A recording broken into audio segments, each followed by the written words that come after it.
Order.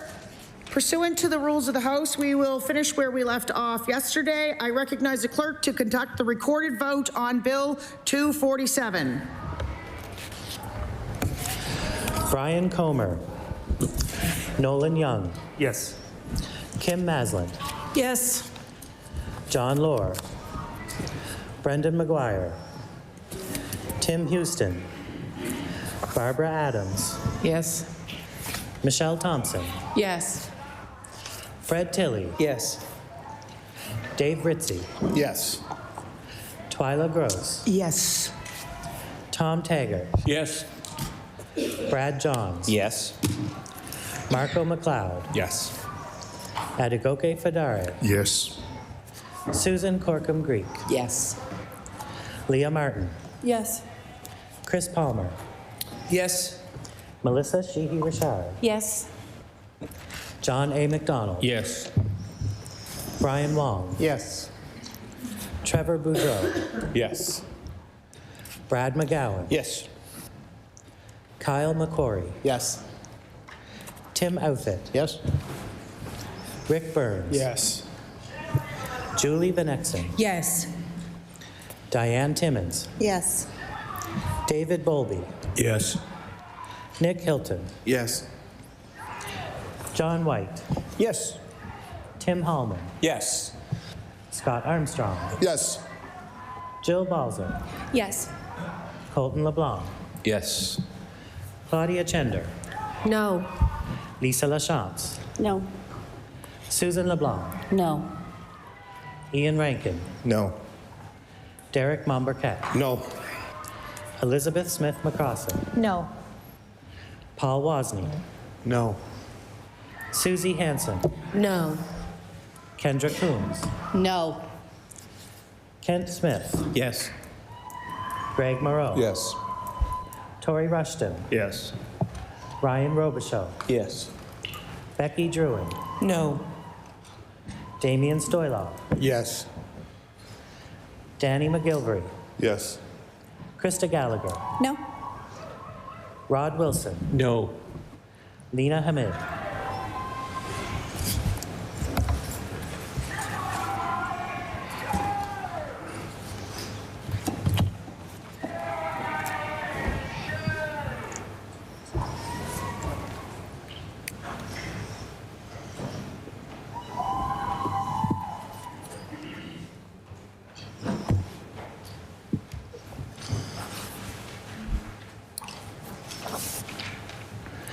The results of the recorded vote are as follows: yeas 37, nays 12. The motion is carried.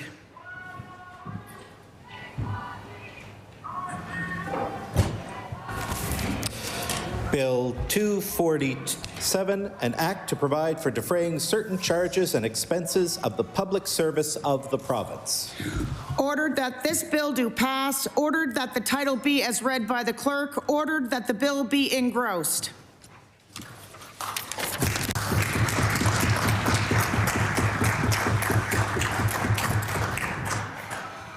Before we start daily routine, I have a statement to make. I'm addressing you today on a very serious matter. Province House, the precinct, and other offices are our workplaces. This is the workplace of our amazing young pages, the dedicated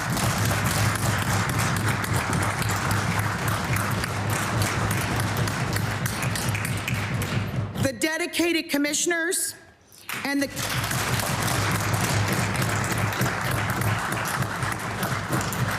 committed legislative team.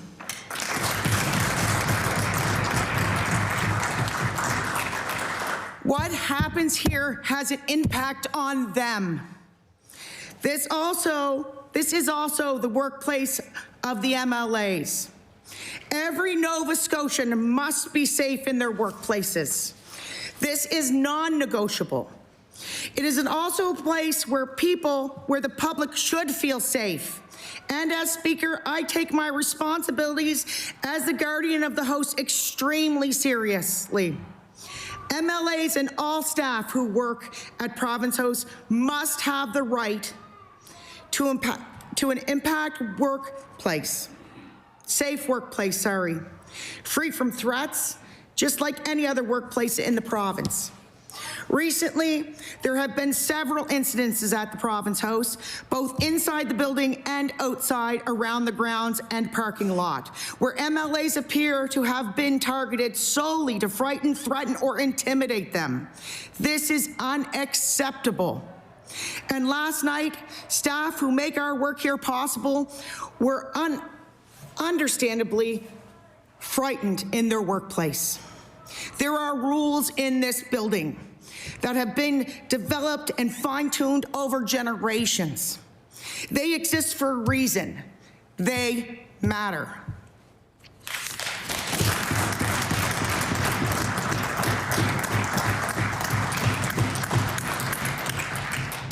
When the rules are ignored and create an environment that is a tinderbox with the potential to ignite, we all have a collective responsibility to take the steps within our control to diffuse the situation. Today, I am exercising some of the powers within my control in 3 ways. First, I am taking the unusual measures of shutting down the gallery and the precinct today. It is a privilege to visit the chamber. The actions of a few have spoiled it for many. Second, I have instructed the Sergeant of Arms to immediately increase police and legislative security in and around the House. This is the sad reality of today's environment. Third, as soon as the legislature rises, I will assemble a small group to review and assess the security at Province House. And following that review, I will undertake any permanent changes that are required to safeguard MLAs, all those who work here, and the visitors to the Province House. Finally, I would ask that each member be mindful of their own position as an elected official, and not only their personal obligation to follow the rules here, but also to be conscious that they have a disproportionate ability to influence the actions of others in both positive and negative ways. I would like to thank you all for listening. I would like to hope that you all understand where I'm coming from, and we will now move on with the day, which is daily routine. Presenting and reading petitions.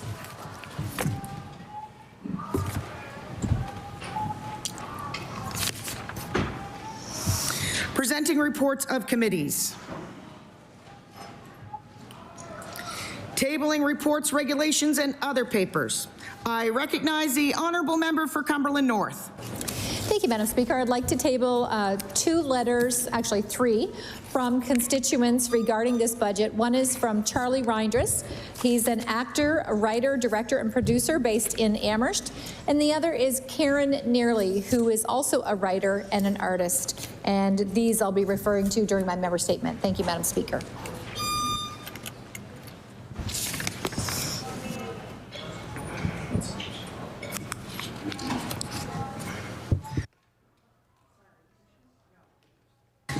The papers are tabled. I recognize the honourable member for Halifax-Chebucto. Thank you, Madam Speaker. I beg leave to table a document relative to my member statement today. The document is tabled. I recognize the honourable member for Cape Breton Centre, Whitney Peer. Thank you, Madam Speaker. I beg leave to table a document relative to one of my member statements. Thank you.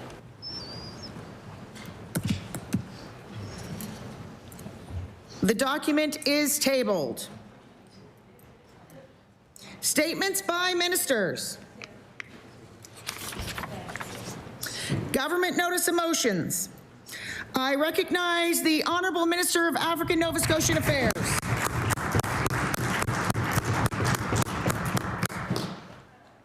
Thank you, Madam Speaker. I hereby give notice that on a future day, I shall move the adoption of the following resolution. Whereas the addition of the Black Loyalist in Canada archival collection to the Canada memory of the World Register, announced on March 21st, the International Day for the Elimination of Racial Discrimination recognizes documentary heritage of national significance and is administered by the Canadian Commission for UNESCO to safeguard and promote access to heritage documents of universal values. Whereas this collaboration submission titled The Black Loyalists in Canada, Autonomy, Advocacy, Community, Legacy brings together archival records documenting the lived experience of Black Loyalists during a racially charged period when they established settlements in Nova Scotia and New Brunswick alongside enslaved Black people, Indigenous people, Acadians, and British identified settlers. Whereas this collection is a unique compilation that documents the autonomy, the advocacy, and community-building efforts of the Black Loyalists and serves as an important historical record of the anti-Black racism endured by early Black Canadian communities. Therefore, be it resolved that all members of this House join me in congratulating those involved in this important recognition, which affirms the significance of the Black Loyalist story as part of world history and ensures these documents are now accessible to an international audience. Madam Speaker, I ask for waiver of notice and passage without debate. Thank you. There has been a request for waiver. Is it agreed? Agreed. It is agreed. Would all those in favor of the motion please say aye? Aye. Contrary-minded, nay. The motion is carried.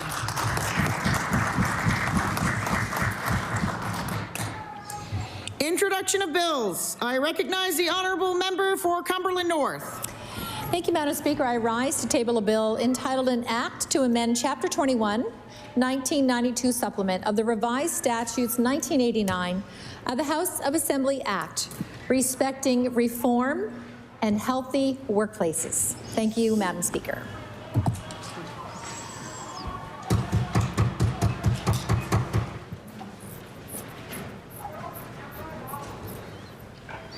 The honourable member for Cumberland North begs leave to introduce a bill entitled An Act to Amend Chapter 1, 1992, Supplement of the Revised Statutes 1989 of the House of Assemblies Act, respecting reform and healthy workplace. Bill 248, an act to amend Chapter 1, 1992 Supplement of the Revised Statutes 1989, the House of Assembly Act, respecting reform and healthy workplaces. Ordered that the bill be read a second time on a future day. Notices of motions. Statements by members. I recognize the honourable member for Timberley Prospect. Thank you, Madam Speaker. Preserving our rich culture and heritage is essential to understanding who we are, honoring those who came before us, and ensuring the stories and community spirit that shape Nova Scotia are passed on to future generations. With that introduction, I rise to recognize Ozzie Wise of Beachville, born on April 3rd, 1934 in Cherrybrook, Nova Scotia, whose life reflects the strength and pride of his community. As an infant, Ozzie moved to Beachville with his family and was raised in support of his grandparents, Martha and Charlie Curry. From an early age, he embraced community life and baseball, becoming a lasting passion. He began working in roofing as a teenager and built a life in Beachville, where he met his wife Muriel, where they raised a family. In the 1960s, his family was among those who built a home in what became Monroe Subdivision, after the Nova Scotia Housing Commission introduced a bill in 1964 to develop a new subdivision with the help of a carpenter provided by the province. Ozzie's love of baseball helped shape local history. In 1956, young men from Beachville formed the Beachville Rockets, recognized as Nova Scotia's first all-black baseball league. The Rockets became known for their competitive spirit and championship success. On August 10, 2024, Ozzie was one of the Beachville elders to receive Lieutenant Governor's Community Spirit Award from the Honourable Arthur J. LeBlanc. I ask the members of this House to recognize the value of Nova Scotia's heritage, acknowledge Ozzie as the oldest living resident of Beachville, and wish him a happy early birthday. Thank you, Madam Speaker. I recognize the honourable member for Colchester North. Thank you, Madam Speaker. Madam Speaker, I rise today to celebrate a very special milestone, the first anniversary of Salty Dog Brewery, proudly located in DeBert. Salty Dog Brewery is a testament to local entrepreneurship and creative vision. In just 1 year, it has become more than a brewery. They have crafted a brand that speaks directly to the heart of Nova Scotia's rich maritime identity. From the imagery of salt waves and sea creatures to the symbols of storied coastline, every aspect of the brand is a proud tribute to the traditions that define who we are as Nova Scotians. Madam Speaker, I ask all members to join me in congratulating Salty Dog Brewery on their first anniversary. We wish them fair winds and following seas for many years to come. I recognize the honourable member for Lunenburg West. Thank you, Madam Speaker. My father, Bill Boyle, was big in presence, generosity, and wisdom, and he collected quotes. It's a habit I've continued. As Minister and Attorney General, I was privy to information few in this province know, even my cabinet colleagues. I'm bound by privilege to keep those secrets, and I take that seriously, but I can share the quotes I've collected along the way. Early in office, do what you can with what you have where you are. Stick to the why, and the how will follow. Do the next right thing. Later on, be the reason someone smiles. Be the reason someone feels love and believes in the goodness of people. Then, may I have the serenity to accept the things I cannot change, the courage to change those I can, and the wisdom to know the difference. Then, stand in your power.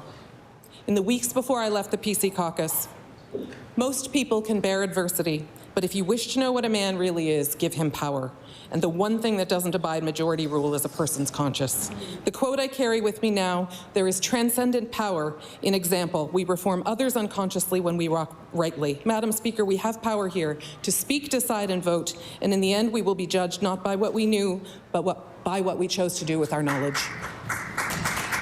I recognize the honourable member for Halifax Citadel, Sable Island. Madam Speaker, I rise today to recognize the Leadership and Experiential Education Program at St. FX and their 2026 Climate Change Innovation Challenge winners, Robert Fox, Cameron Pereira, Charles Ritica, and Thomas Bean.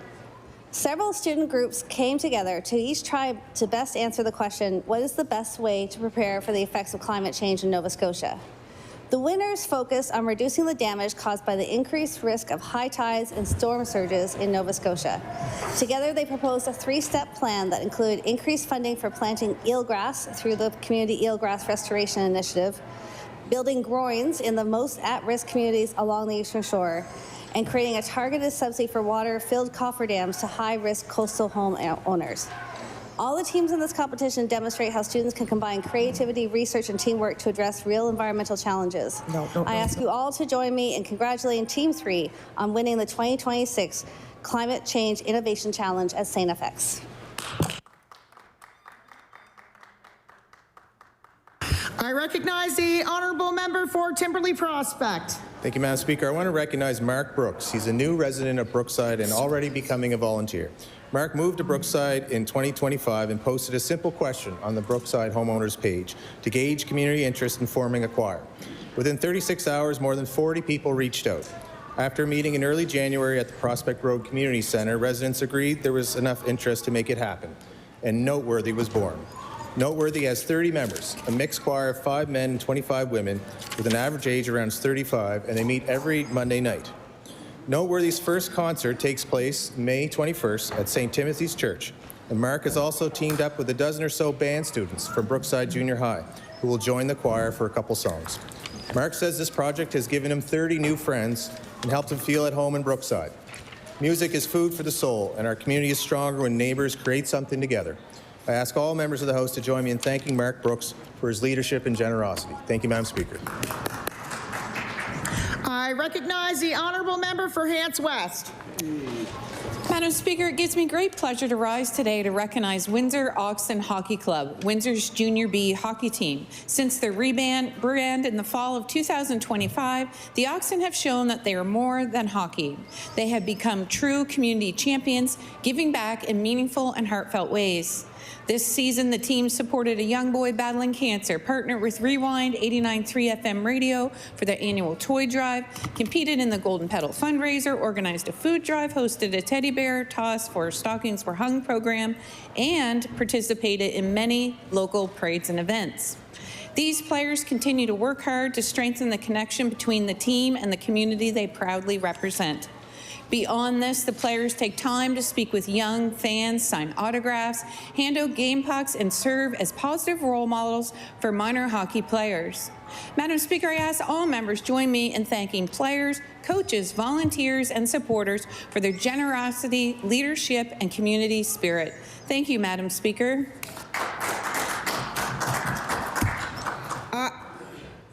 I recognize the honourable member for Cape Breton Centre, Whitney Peer. Thank you, Madam Speaker. I rise today to recognize that Saturday, March 21st, was World Down Syndrome Day. My extra chromosome hero, my brother, we took him out for dinner as a family and we got to celebrate him.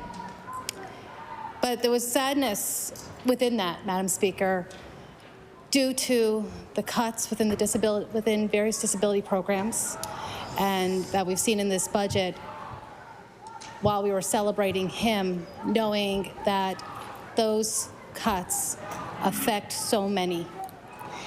But Madam Speaker, the disability community is a strong community, and they fight because that's what they know.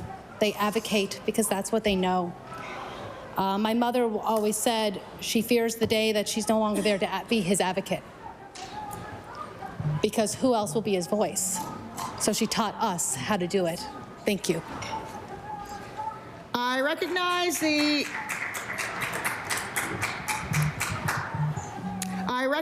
the honourable member for Victoria the Lakes. Madam Speaker, I rise today to recognize Isaac Hasham, a founding board member and longtime treasurer of the Housing Trust of Nova Scotia. At a time when housing affordability is a challenge facing many Nova Scotians, Isaac's leadership has made a meaningful difference. In 2025, Isaac received a special and surprising honor when the Housing Trust named one of his properties the Hasham, recognizing more than 15 years of dedication, volunteer service. Since 2009, the Housing Trust has worked to expand affordable housing options for low and moderate income housing households, particularly in the walkable communities near jobs and services in the HRM. That work has never been more important. With more than 35 years of experience as a chartered professional accountant, Isaac has helped ensure the organization remains financially strong and ready to meet growing demand. Madam Speaker, I ask all members to join me in congratulating Isaac Hasham and thanking him for his outstanding service for the province. Thank you, Madam Speaker. I recognize the honourable member for Lunenburg West. Madam Speaker, we are here to do hard things. The Premier once said that means pinning your ears back, growing thick skin, and doing the right thing. And he meant standing firm when decisions were unpopular with Nova Scotians. But the truth is, the hardest thing is saying no to your own team. Our roles are privileged but isolating. In over 250 years, fewer than 1,400 have held this office.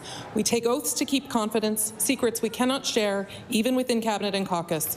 And when the narrative says there is an enemy in every story and disagreement makes you the enemy, saying no to your team feels impossible. But most of us came here for the same reason, to serve community and make the province better, and that includes the PCMLAs now facing what must feel like impossible choices. So, Madam Speaker, through you, I want to say this to them. A vote against a government bill does not mean standing alone. You will be welcomed by colleagues who understand what it costs to act on principle, and by Nova Scotians looking for evidence that courage still exists in public life. You each have the power to vote, speak, and act. They cannot be taken. Those powers can only be surrendered. Stand with community, stand on principle, stand in your power, and stand with us. I recognize the honourable member for Halifax-Chebucto. Thank you, Madam Speaker. Speaker, I've risen in this House before to acknowledge a beloved community institution, an institution that I've know members of this chamber enjoy as well because I've seen them there. The Armview. It's the best. But today, I ask the members of this House to keep their eyes open because, Madam Speaker, today I rise with some bad news. The infamous disco ball spaceship has taken off and is missing from the ceiling of the Armview. I know. Now, the Armview is very worried about the galactic whereabouts of their spaceship, a piece of decor that's brought starry smiles to many. And they have said if it is returned, there will be no questions asked. I have tabled a photo of the spaceship earlier this morning, and I asked members of the House to watch out for this beloved piece of art, because getting it back home would be really out of this world. Thank you.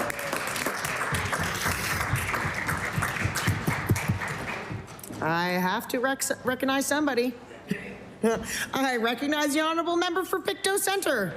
Thank you, Madam Speaker. I rise to my seat to recognize Sheldon Patriquin for his unwavering dedication and support in the fight against multiple sclerosis, and honor his beloved wife Shirley, who suffered with MS for 12 years before passing in 2008.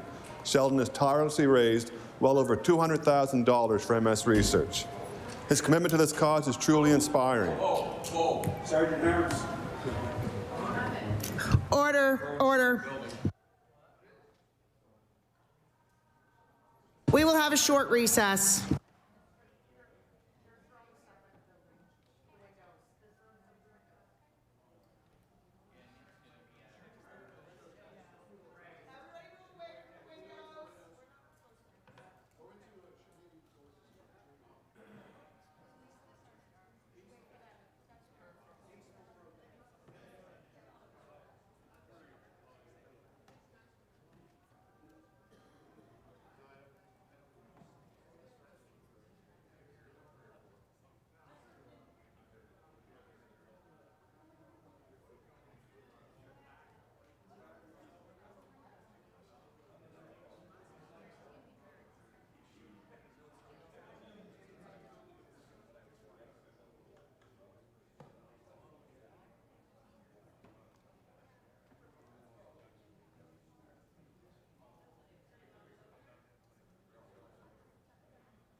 Okay, all right, order.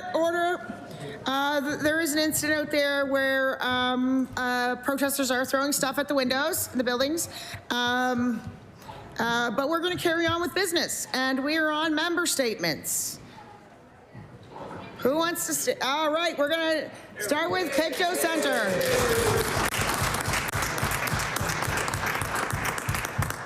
Thank you, Madam Speaker. I rise to my seat to recognize Sheldon Patriquin for his unwavering dedication and support in the fight against multiple sclerosis.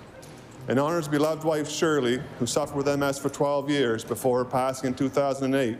Sheldon has tirelessly raised well over $200,000 for MS research. His commitment to this cause is truly inspiring. In addition to his fundraising efforts, Sheldon is an active member of the local volunteer community, working with organizations from across Pictou County. His compassion and devotion to helping others exemplify the spirit of community and service. Sheldon's work continues to make a profound impact on those affected by MS and their families. His dedication brings hope and fuels progress to a cure. Thank you, Madam Speaker. I recognize the honourable member for Halifax Needham. Speaker, I'm going to read to you another love letter that I had tabled previously. I'm writing to you today as a concerned citizen of Halifax, Nova Scotia, following the recently announced budget cuts. These cuts, which directly target funding for arts, culture, and heritage, must be stopped before there is irreversible damage to our province. Yes, the fiscal health of our province calls for major budget cuts, but this is not the way. Given the current state of the world, we need art now more than ever. In a world full of discrimination, illness, war, and poverty, art continues to instill hope into people's lives. It brings communities together, increases our value of life, it gives us a voice. The 50% reduction in the Arts Equity Funding Initiative's budget is not only targeting Nova Scotians' voices, but it is targeting the voices of minorities. This is only one of the unacceptable budget cuts presented by the PC government. I should not have to explain why this is preposterous. As our MLAs and the people of Halifax want you to hear these concerns, and we want you to take the budget back. I recognize the honourable member for Cumberland North. Thank you, Madam Speaker. Today I rise to share the voice of my constituent, Charlie Reinders of Amherst. An actor, a writer, a director, a producer, and a proud storyteller of maritime people, including Anne Murray, Carol Baker, and Rita McNeil, to Esther Cox, Sarah McLaughlin, and Stompin' Tom Connors. Charlie wrote me to say that this government's budget will decimate Nova Scotia's arts and culture sector. He reminds us that arts and culture are not only central to who we are, but also powerful economic drivers. For every public dollar invested, the sector generates more in return and reaches hundreds of thousands of people each year. Charlie Reinders warns that these cuts will hurt museums, festivals, theaters, and publishers, including the very people and organizations who preserve and tell Nova Scotia's stories. Madam Speaker, I tabled documents of this letter, and I join him in saying these cuts were short-sighted, harmful, and a travesty. Thank you, Madam Speaker. I recognize the honourable member for Clare. Madam Speaker, I rise today to recognize the Centre Communautaire L'Abbaye Sainte-Marie and their volunteer members for their contributions to our community.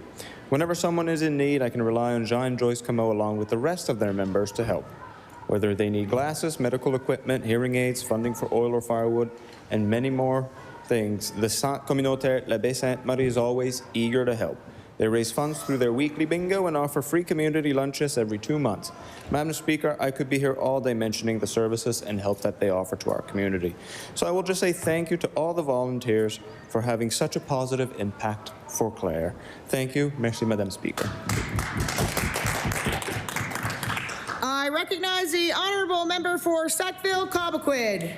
Speaker, I beg leave to make introduction of some folks in absentia who had planned to be here today, but given your direction. Please do. Thank you. It was my intention to welcome Jennifer Greek, Executive Director, Ed Saunders, Fund Development Manager, Nick Dooley, a participant with Building Futures, and Wade and Brenda Dooley, Nick's parents, all who were here to receive recognition on behalf of Building Futures, an organization which is homed in Lower Sackville. Hopefully, your invited guests can make it on a future day. I recognize the honourable member for Sackville-Cobequid. Thank you, Speaker, for the leeway to make that introduction. I rise today to honor Building Futures, a Sackville nonprofit empowering individuals with intellectual disabilities to make a positive impact on their community, something they've been doing for over 50 years. Building Futures operates day programming where folk with disabilities are encouraged to meet new people, learn new skills, and engage with community. About a quarter of their participants do so through supported employment and volunteerism, where they can use their unique talents. Building Futures has continued to grow in size and capacity and recently opened their new comprehensive multisensory room, offering individuals capabilities to support emotional well-being. They've asked that I make special note of the Building Futures annual auction, featuring an 18-piece jazz band and over $25,000 worth of items up for grabs. This event is scheduled for Thursday, November the 5th. So I invite all those present to put that in their calendar. I ask all those present in attendance to help me thank Building Futures for embodying their name so faithfully and in wishing them 50 more incredible years of service to the community. Thank you. I recognize the honourable member for Cumberland North. Thank you, Madam Speaker. I rise to share the words of a constituent from Amherst, Karen Neary, who wrote to me about the impact of the cuts to Nova Scotia books. Karen writes, "Arts and culture are not extras to be tossed aside in a budget. They are part and parcel of who we are and what makes Nova Scotia a special place to visit and live." She goes on, Madam Speaker, to describe how support from a Nova Scotia publisher helped bring her work to the world stage. A log cabin quilt I designed, Karen writes, was chosen as one of only 12 quilts to tour North America, an international traveling exhibit, and was selected to represent our country in France. And this is the line, Madam Speaker, that should give us all pause. She says, "I humbly suggest this quilt has been a very cost-effective ambassador for our province, none of which would have been possible without the support of Nova Scotia's Formac Publishing." Madam Speaker, she is right. A healthy province tells its own stories, and that starts by supporting the people that create them. Thank you, Madam Speaker. I recognize the honourable member for Lunenburg. Thank you, Madam Speaker. Madam Speaker, I rise today to recognize 107.9 Go Rock, Lunenburg County's only locally owned radio station, which for the second year in a row took top honors in the Sound of Success category at Broadcast Dialogue's Canadian Radio Awards. Its winning campaign, Go Canada 25, focused on strengthening the Lunenburg County economy in the face of U.S. tariffs by supporting local businesses. And it isn't the only honor bestowed on Go Rock this year. The station's parent company, Novacast Media, was a runner-up in the 2025 Canadian Radio Awards in the Community Builders category for its Go Proud digital platform created in collaboration with Lunenburg County Pride. Congratulations to station owner Scott Clements and his team. With back-to-back national wins, Go Rock continues to cement its place as one of Canada's most forward-thinking independent radio stations, proving the power and importance of locally owned media. Thank you, Madam Speaker. I recognize the honourable member for Halifax Citadel, Sable Island. Thank you, Madam Speaker. Madam Speaker, I can remember looking up at the Khyber building from Barrington Street in the early 1990s as someone told me about the mythical Turret Club, the first gay and lesbian dance club in Halifax from the earlier days in the late 1970s and early 1980s. At that time, in the 70s and 80s, LGBTQI plus Nova Scotians bravely started organizing to bring people together, create places of safety when folks weren't safe in their homes, families, schools, streets, workplaces, and could face violent harassment even at the hands of law enforcement. They were able to establish a private club and begin the fight for rights to employment protection, the right to build families, and to be safe. In the 90s, and it's kind of a blur, but the Khyber was an amazing space with so many events. Cafe, live music, dance parties, and a recording studio. There's a huge community effort underway to save the Khyber building as the turret, to establish a national queer and trans heritage site right here in Halifax. We have a huge opportunity in Halifax. We know when we lose spaces, we can't recreate them, and I support all of us to support the turret's efforts. I recognize the honourable member for Colchester, Musquodoboit Valley. Speaker, I invite you all to take yourselves in a time machine back 50 years ago in 1976. The #1 box office hit was Rocky. The #1 song on the radio was Hotel California by the Eagles. Nova Scotia had just suffered on February 2nd what's called the Groundhog Day gale. I remember it well. I know the Minister of Finance will remember it well too. 160-kilometer-an-hour winds, a lot of damage done in Nova Scotia. We've seen a lot of natural disasters, but the Groundhog Day gale was a real big one in Nova Scotia. And that summer, we welcomed Queen Elizabeth and Prince Philip to Nova Scotia. I actually went and attended and saw her in Halifax. It was a formative day in my life. Always a big fan of the Queen of England. But also, it was the foundation of the Don Henderson Memorial Sportsplex in Brookfield, Nova Scotia. It celebrated its 50th anniversary over the weekend.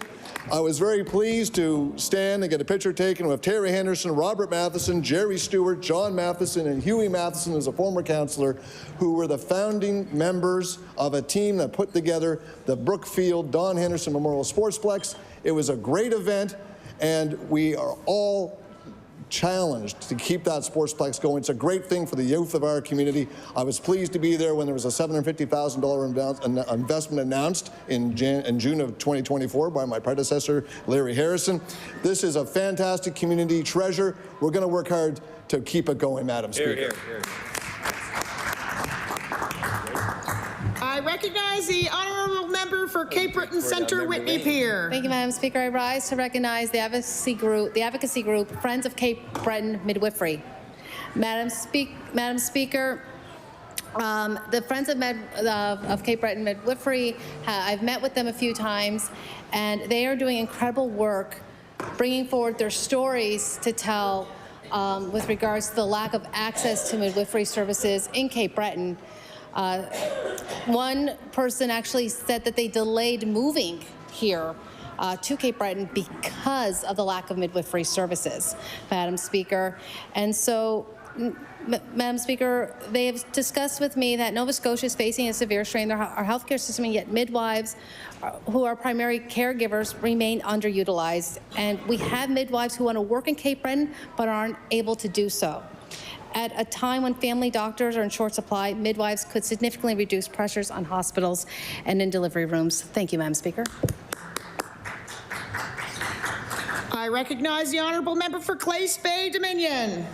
Thank you, Madam Speaker. Madam Speaker, today I rise to thank the staff and volunteers of Undercurrent Youth Centre for their incredible hard work and dedication to our children and our community.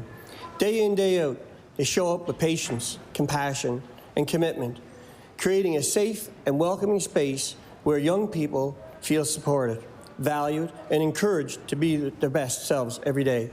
Their efforts go far beyond programs and activities. They build confidence, connections, and hope. Because of them, families have peace of mind, youth have opportunities to grow, and our community is a stronger place. Their dedication does not go unnoticed, and Glace Bay is a better place because of the care and energy that they give every single day. To the staff and volunteers at Undercurrent Youth Centre, I want to thank you very much for all you do for our children and our community and our families. Thank you, Madam Speaker.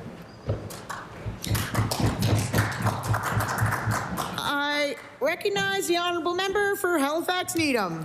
Madam Speaker, it is almost time for SJAM's annual community social. It is a school fundraiser that they have every year. It's an amazing time, and it will be on Friday, April 17th. They're calling it Bids and Bites at the Curling Club in Halifax, and it's a time to meet the SJAM parents. I mean, it's been a while, and finally learn their names on a well-earned night out that you can fully justify as for the kids. Make some strategic bids and maybe head home with a night out to the Symphony Nova Scotia or a week at St. Mary's University Soccer Club for our kids. So the tickets are $25, and if you are already following the SJAM community page, please like and share, but it's also a time where parents get together and have conversations that they typically wouldn't have normally had when they weren't on site. So it will be great to be back again to our fundraiser, and go SJAM. I recognize the honourable member for Kings North. Madam Speaker, I rise today to congratulate Chipman Brook resident Joe Cogswell on his award for the Best Retail and Specialty Shop at the Annapolis Valley Chamber of Commerce 2025 Top 3 Business Awards for the Eco Crust Company. The Eco Crust Company bakes bird pies from unbaked pastry dough, peanuts, corn, as well as sunflower, wheat, and millet seeds. The pies are 4 inches in diameter and packaged in a net bag for easy hang-in and access for perching birds. The concept for bird pies originated in the 1980s, then gained popularity in the 1990s. Eco Crust distributes its pies throughout Canada through various retailers. It is a very successful company headquartered in our beautiful Annapolis Valley. Please join me today to congratulate Joe Cogswell's Eco Crust Company as the Valley's best top 3 retail and specialty shop. Thank you, Madam Speaker. I recognize the honourable member for Sackville-Cobequid. I rise today in recognition of the Stock Room, a very welcome addition to Sackville's business community that opened just this month. The Stock Room isn't a typical retail shop. It's a collection of bins filled with shelf pulls, brand new overstock, and customer returns from large distributors that's different every week. Everything starts at $25, and that price decreases every day until they hit just $1. For owners Darcy Gogan, Stephanie Gogan, and Karen Kalra, it isn't their first foray into this style of retail establishment. Previously, the Stockroom team were regular vendors at a local flea market, and they've said it was their experience of interacting with the same friendly faces that encouraged them to open up close to home in Sackville. Speaker, I ask all present to join me in congratulating the Stockroom team and in wishing them a future filled with the kind of happy surprises that they offer to the people of Sackville. I recognize the honourable member for Guysborough-Tracadie. Thank you, Madam Speaker. I rise today to recognize Amber Hart, a dedicated community leader and the founder of Devoted to Diversity Guysborough, who was awarded the Recreation Nova Scotia Equity, Diversity, Inclusion and Access Award in October. Amber established this important organization in 2021, shortly after her daughter was diagnosed with autism. What began as a deeply personal journey has since grown into a powerful community initiative now reaching families across multiple communities in Guysborough-Tracadie. Devoted to Diversity is rooted in a simple but meaningful mission, supporting a diverse community with focus on inclusion for all ages and abilities. Through Amber's leadership, that mission is brought to life.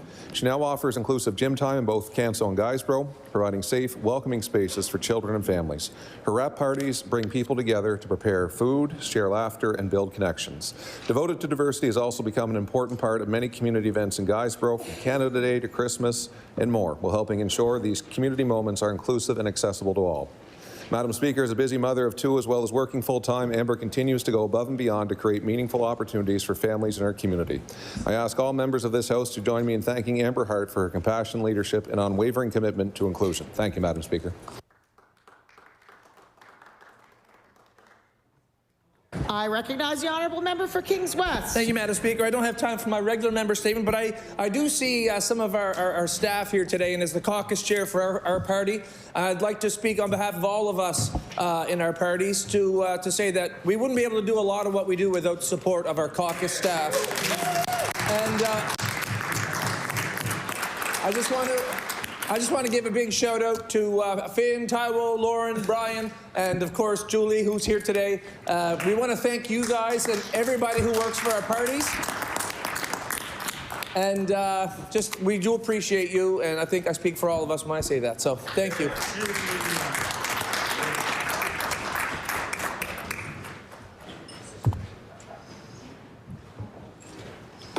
Order.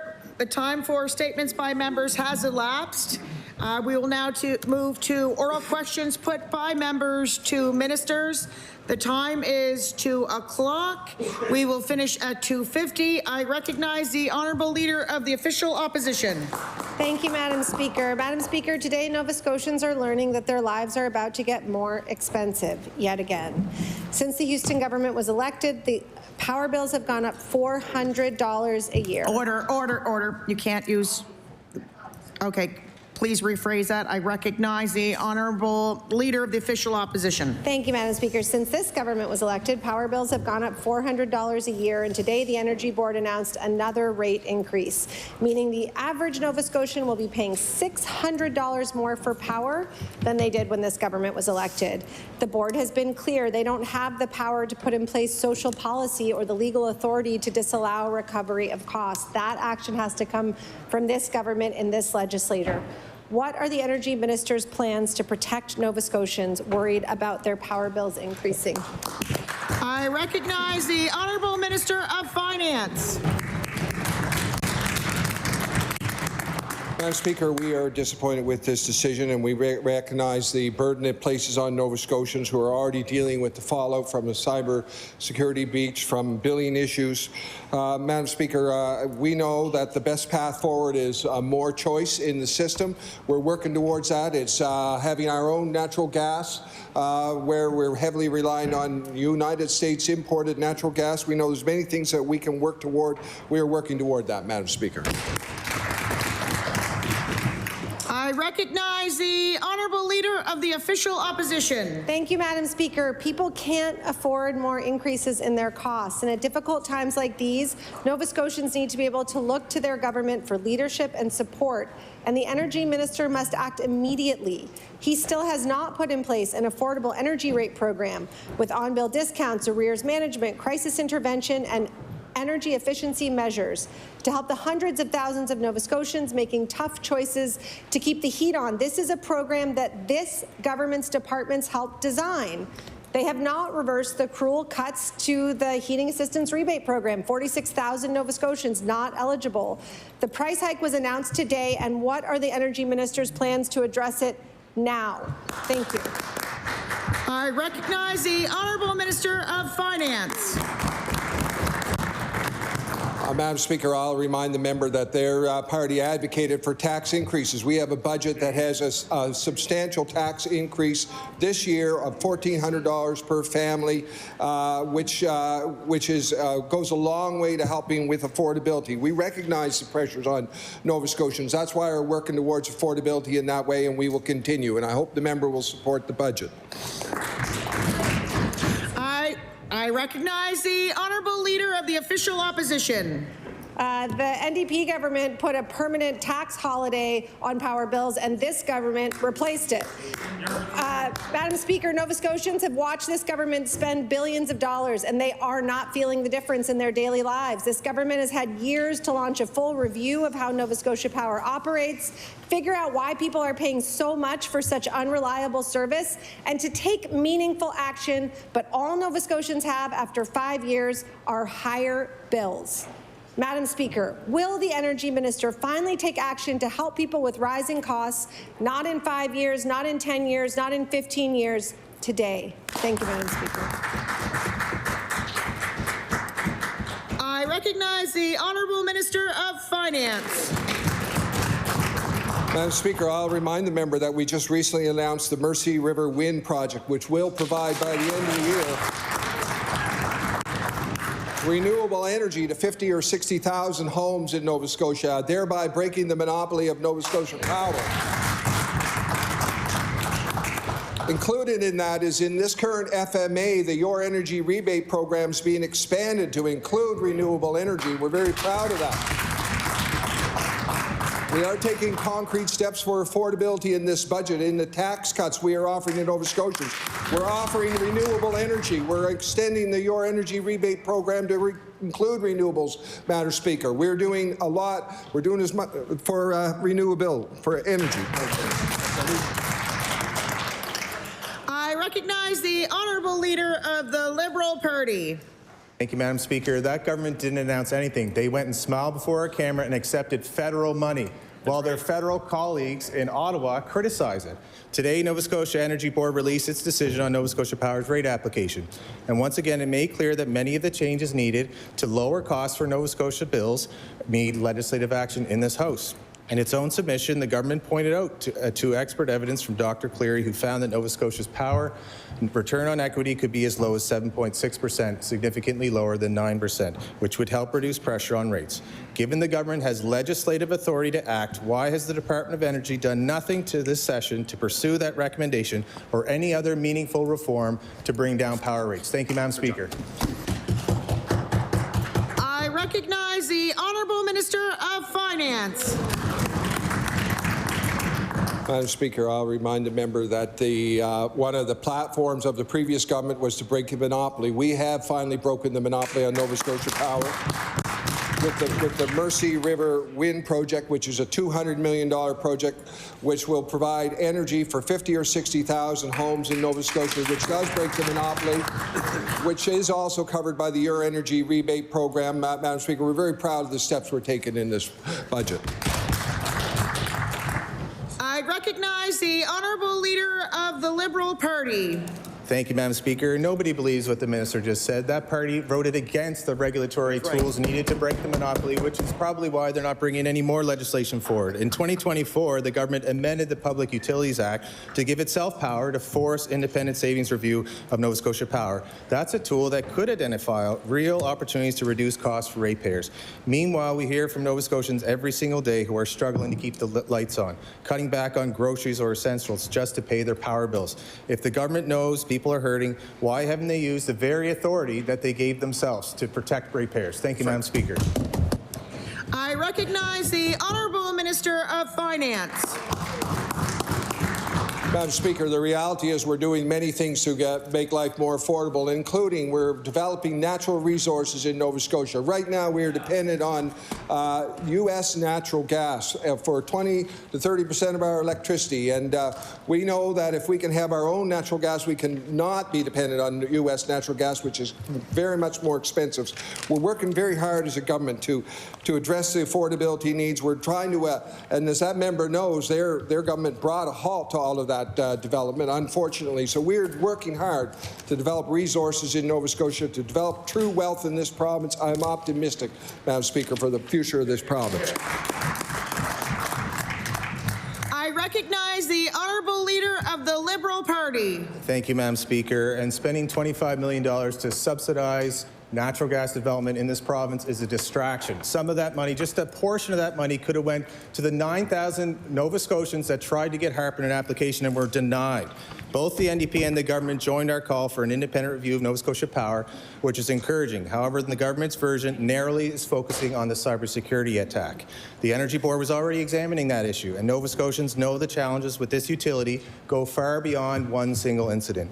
Will the government commit today to using the full authority it gave itself to launch a comprehensive independent review so we can actually get to the root causes of why there's relentless increases to power bills in this province? Thank you, Madam Speaker. I recognize the Honourable Minister of Finance. Madam Speaker, I'll remind the member that in this budget we are continuing to index tax brackets. We are continuing to offer the HST cuts. Madam Speaker, this averages out to about $1,400 per family this year, very substantial. I'll remind that member that his party was the party of the carbon tax, which was very inflationary to the food prices and many things, which we're very fortunate to see that gone. Madam Speaker, so we're working hard to include affordability for Nova Scotians in this budget. I recognize the Honourable Leader of the Official Opposition. Well, let's talk about affordability, Madam Speaker. Let's talk about the reality Nova Scotians are living with. Since this government was elected, rents up $5,700 a year, power bills up $400 a year, childcare costs double what families in St. John's and Charlottetown pay. That's $3,600 more out of pocket per child per year. No free contraceptive care, $300 a year. This government talks about their record spending, but people don't feel the difference. Where are the results for Nova Scotians? I recognize the Honourable Minister of Finance. Madam Speaker, the results are in healthcare, where we have 570 net gained physicians since 2021. Surgical wait lists at an all-time low since 2015. 80,000 more primary care appointments per month, Madam Speaker. We have worked hard on health care. We've worked hard on housing. I can let the housing minister address that if he chooses to, Madam Speaker. We have worked hard in many areas. We will continue to work hard as government to meet the basic needs of Nova Scotians. We are trying to introduce affordability through tax cuts for Nova Scotians, $1,400 per family on average this year, Madam Speaker. No apologies. This is a budget that is investing in the things Nova Scotians need, like housing, health care, affordability, seniors and long-term care, education. I recognize the Honourable Leader of the Official Opposition. Thank you, Madam Speaker. While this government doubles down on a budget they don't seem to understand and can't explain, child poverty in this province has doubled. 42,000 more Nova Scotians are living in poverty. The number of Nova Scotians going to food banks has increased by 66%, and homelessness in Halifax has doubled. Who is benefiting from the billions of dollars in government spending? I recognize the Honourable Minister of Finance. Madam Speaker, there's 150,000, 200,000 children in our school system. We're investing $100 million in a school food lunch program this year. A school lunch program that party voted against, Madam Speaker. We're investing in that. We're continuing to invest in that. That was a big lift for us. We're very proud of that, and that's got national recognition, Madam Speaker, and we're very proud of that program. That's just one example of a group that are benefiting, and we're very proud of that program. I recognize the Honourable Leader of the Official Opposition. Thank you, Madam Speaker. Madam Speaker, other governments in this country are doing this differently. They're looking after the people they were elected to serve. Yesterday, Wab Kinew's NDP government in Manitoba presented a budget that lowered grocery prices, expanded rent control to help more people afford their homes, maintained free birth control, expanded hormone replacement therapy, and made transit free for children and youth. This is what a budget looks like that helps people with the cost of living. Why is this government cutting services when other premiers are expanding them? I recognize the Honourable Minister of Finance.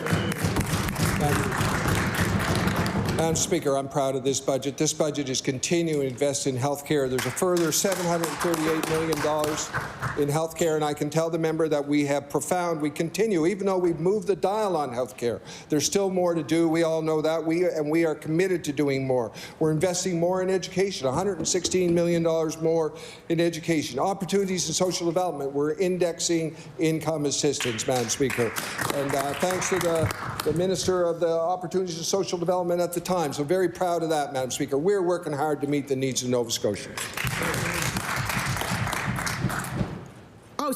I recognize the Honourable Leader of the Official Opposition. Thank you, Madam Speaker. Meanwhile, Nova Scotian parents are struggling to find affordable childcare even. Provinces like Manitoba, who took the federal money, have announced free childcare for low-income families, 21 new childcare centres, and more than 2,000 new spaces this year.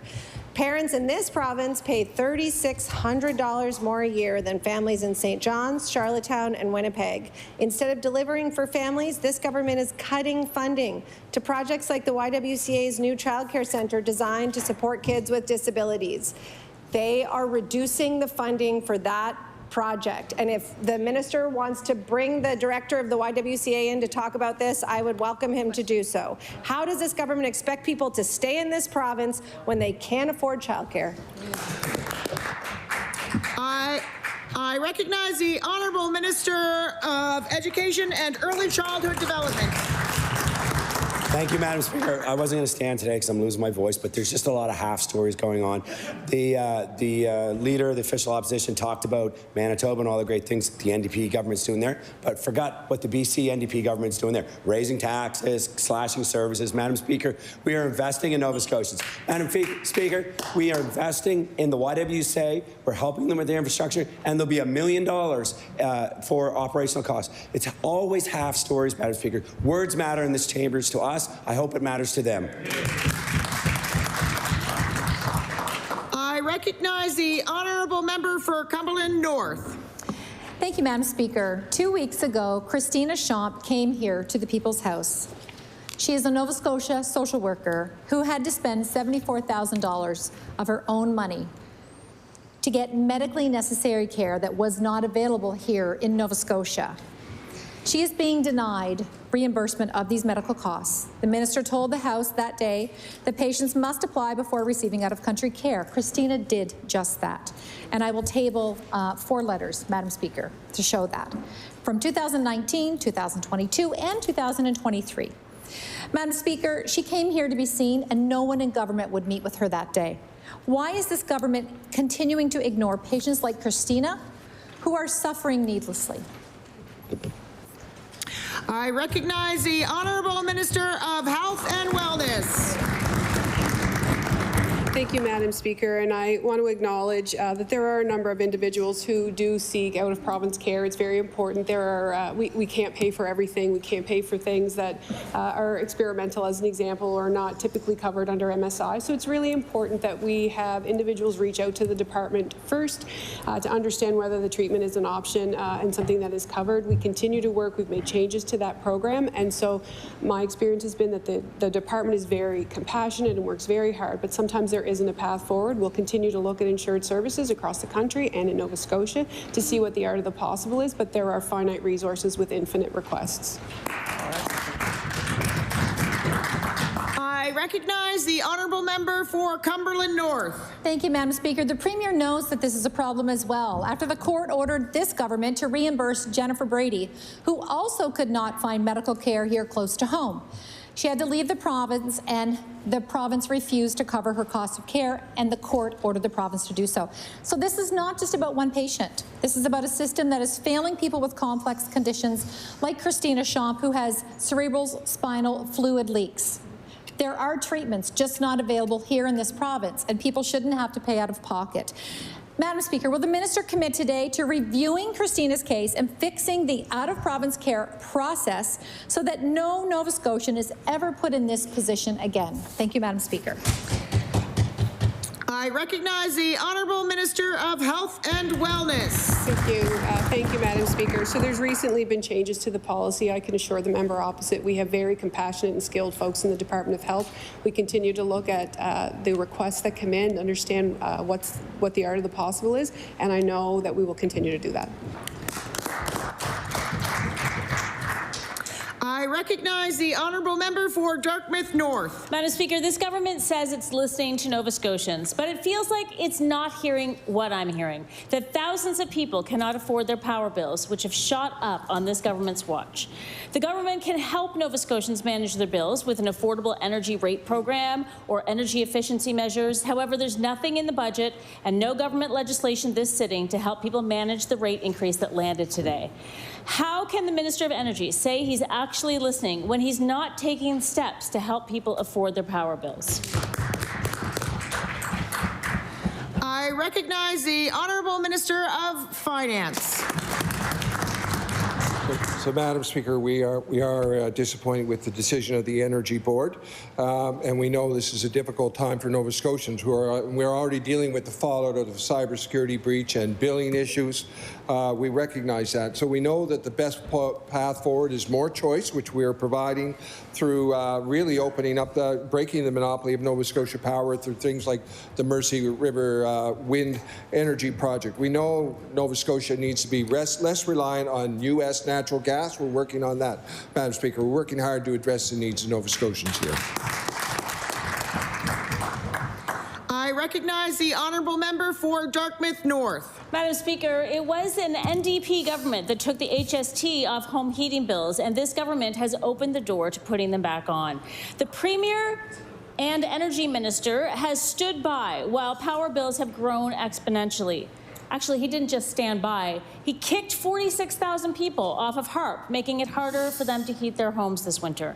The average family now pays $400 more each year than it did when the government took over 5 years ago. So my question for the Minister of Energy is, when will this government stop cutting and give Nova Scotians the help they need? I recognize the Honourable Minister of Finance. Madam Speaker, in the FMA, we are opening up the Your Energy Rebate program to be available for renewable energy, which is a major step forward, which includes things like the Mercy River Wind Project, which will provide energy for 50 or 60,000 homes in Nova Scotia. So I don't know where the member is getting her comments about cutting Europe. We're actually enhancing Europe, and it's part of the affordability package we're offering Nova Scotians of $1,400 a year on average to each family, which is real money, Madam Speaker, and it makes a real difference in Nova Scotians' lives. I recognize the honourable member for Dartmouth North. Madam Speaker, my question is for the Minister of Finance. Two Planks and a Passion Theatre Company in the riding of Kings North is in danger of cancelling its season thanks to this minister's and this government's chaotic budget cuts. Speaker, they planned their season based on funding that this government had already promised them. They hired actors, production workers, and more. And now those jobs are hanging in the balance as they scramble to find more funding in just 2 weeks. How can this government expect to build the economy if they go back on their funding agreements with no explanation? I recognize the Honourable Minister of Finance. Madam Speaker, we're in extraordinary times. Provinces across our nation are facing difficult decisions. We are having almost a $1.3 billion deficit, yet pressure to continue to invest in many areas, including healthcare, housing. We're continuing to invest in the arts. There's $66 million through CCTH in the arts. We're proud of that. The second highest amount ever in the province of Nova Scotia. We're committed to funding the arts. We will continue to do that. We value them. So we're working hard to meet all of the needs of basic affordability. We've just had several basic affordability questions from the opposition, Madam Speaker. We continue to try to address that through tax cuts. So we face many dilemmas as a government. We're trying to meet them, trying to meet the basic needs of Nova Scotia. I recognize the honourable member for Dartmouth North. It doesn't make fiscal sense to cut parts of the budget or cut departments that are actually making money for the province, especially in this terrible fiscal time. Speaker, Two Planks and a Passion is based at the Ross Creek Centre for the Arts in the minister's own riding of Kings North, and I don't think I need to explain to him how important the centre is and the jobs it creates to the area. So can the minister please explain the impact to jobs and the economy of Kings North that the budget cuts will have?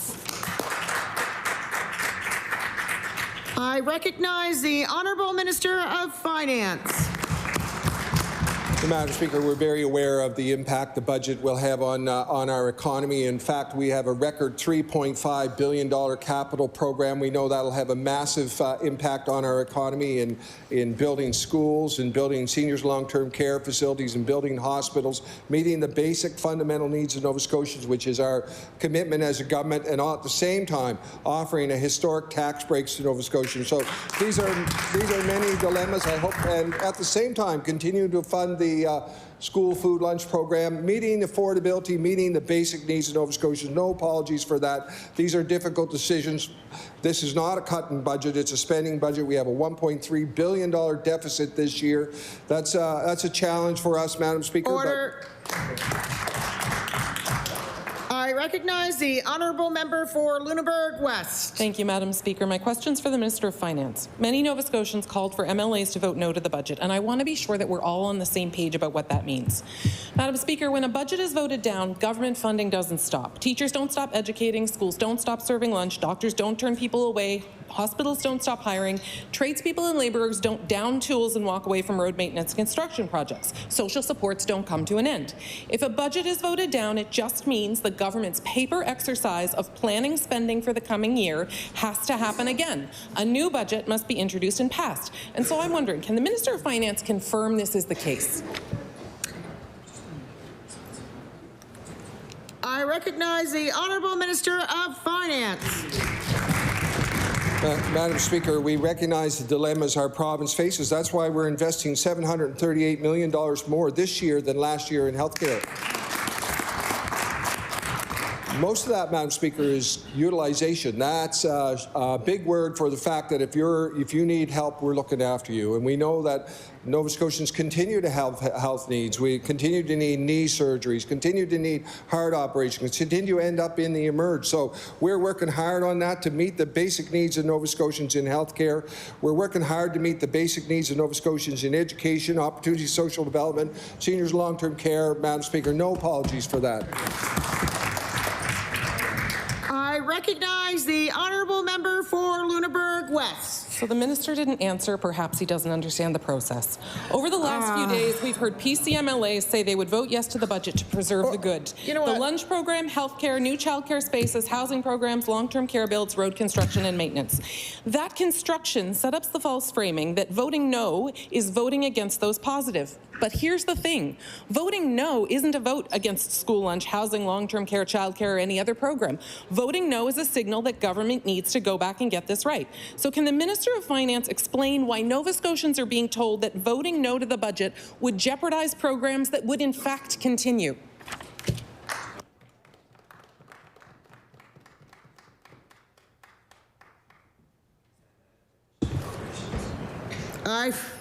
I recognize the Honourable Minister of Finance.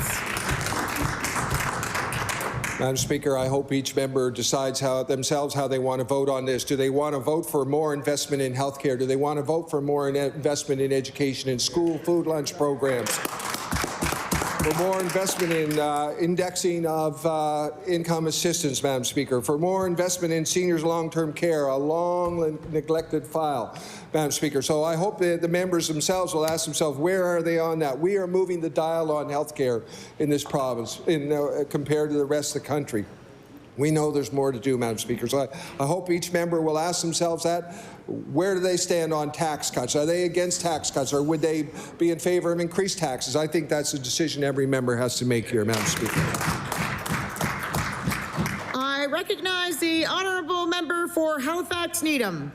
Madam Speaker, Love Nova Scotia does such important work, helping youth build confidence, find direction, and stay connected to their communities. Their work is so important that 2.5 years ago, this government invited them into North Preston. Love builds trust with families. They hired Black Nova Scotians in the community. They told young people that they were there to stay. But now this government is cutting their funding and wiping out their work in North Preston. So, Madam Speaker, can the Minister of African Nova Scotian Affairs explain why she allowed a program that's making a real difference in her own riding to be shut down? I recognize the Honourable Minister of Opportunities and Social Development. Thank you, Madam Speaker, and thank you to the member for the question. So as everyone knows, because I was up at estimates for the last couple of nights, so we had a chance to talk about these things. The Department of Opportunities and Social Development funds hundreds of service providers across the province. We went through the process of how we evaluate those programs, the successes, the challenges, the gaps in services. There are a number of difficult decisions that were made. Some organizations had legacy funding. Some of them were moving away from some of the programs that the Department of Opportunities and Social Development is targeted to fund. But we do have meetings coming up with that particular organization and a number of others to discuss their futures. Thank you, Madam Speaker. I recognize the Honourable Member for Halifax Needham. Madam Speaker, North Preston is in the Minister of African Nova Scotian Affairs' own riding. We need to hear from her. This cut means dozens of young people in North Preston will lose support.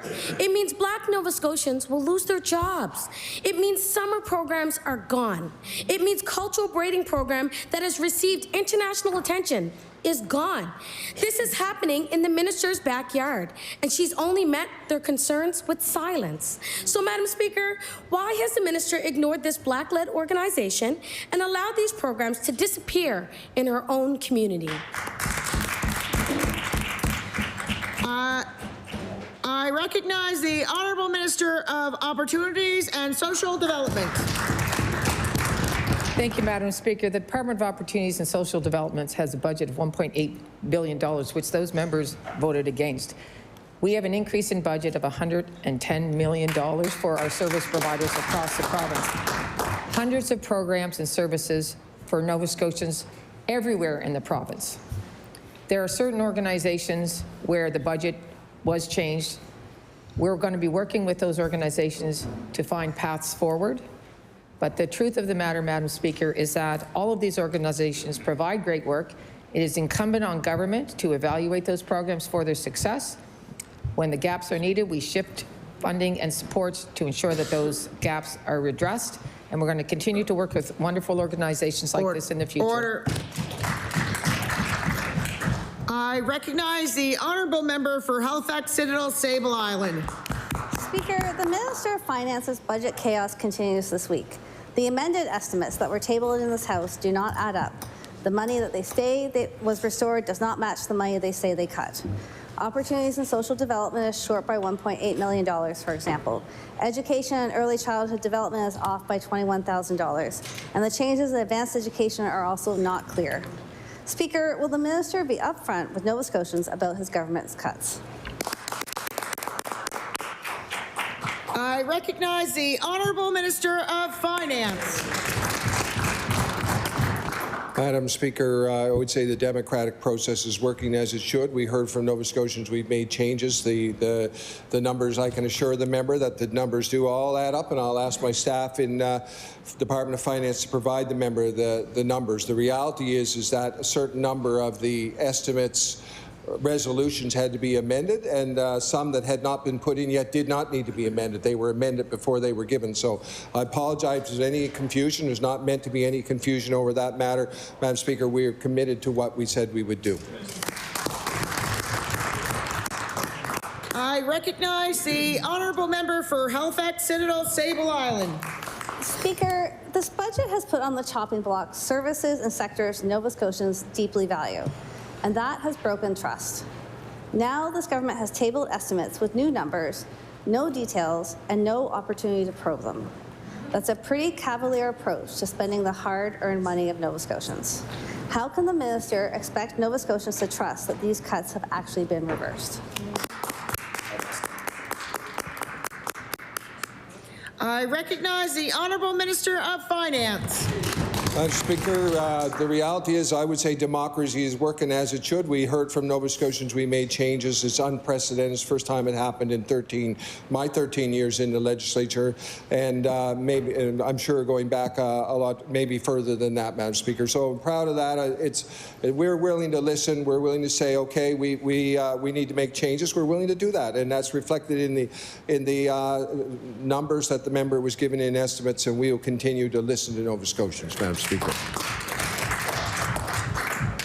I recognize the honourable member for Sydney, member 2. Madam Speaker, families across Nova Scotia are still receiving massively overestimated power bills. Many households are seeing charges far higher than they actually owe, forcing them to scramble to pay bills they shouldn't have to. These errors are causing real stress for people already struggling with rising costs for groceries, rent, and other essentials. While some bills are eventually corrected, the delays are leaving families carrying unnecessary debt and uncertainty for weeks at a time. Will the government take meaningful action to ensure Nova Scotia Power is held accountable when these billing errors occur, and that customers are fully reimbursed for interest for overcharges so families aren't left paying the price of mistakes they didn't make? I recognize the Honourable Minister of Finance. Madam Speaker, we recognize the issues the member is saying, and we have the reality is this is the fallout of the cyber breach and billing issues, and I'm sure every MLA in the House has had constituents in raising this issue. We continue to raise the issue ourselves with Nova Scotia Power, and expect that they will be able to sort this out. The reality is, Madam Speaker, that we know that the path forward to more affordable energy costs here, electricity costs, are both breaking the monopoly and renewable energies and natural gas. Madam Speaker, we're working on all those things. We think Nova Scotia has the potential to be an energy superpower. Our Premier's working hard on that, We're working hard on that as a government. I I recognize the honourable member for Sydney, member 2. Madam Speaker, every member of this House wants to see as many energy options as possible for people, but this is a real issue. This is overestimated power bills that policy can help correct, and Nova Scotians can get money back. Madam Speaker, Nova Scotians have been clear. Overestimated bills are not just a minor inconvenience. They're creating real financial strain. People shouldn't have to wait weeks or months for corrections, and they shouldn't lose out when the utility makes mistakes. If Nova Scotia Power makes a mistake, families should not be quietly expected to absorb it. Accountability must run both ways, and people deserve to have their money returned with interest when they are overcharged. Will the government step up and take meaningful action to protect families from these ongoing billing errors so residents can have some certainty and fairness in managing their household budgets? I recognize the Honourable Minister of Finance. Madam Speaker, we recognize the stress that the overestimated bills are putting on Nova Scotians, and I know that if Nova Scotians are having that, they should go see their MLA and advocate with their MLA. We will work with the Nova Scotians facing that. We will work to see Nova Scotia Power gets this billing situation sorted out, is our concern as well. I recognize the honourable member for Cape Breton Centre, Whitney Pier. Early childhood educators in Nova Scotia are already burned out. Wages aren't competitive, and we're struggling to keep people in the sector. Now, because of this government's cuts, early years professional learning support sites are being forced to close in just a few days, including the one in Sydney. This is one of the only places where educators in Cape Breton can get training and support. How does cutting support for early childhood educators help us recruit and retain the workers that families rely on?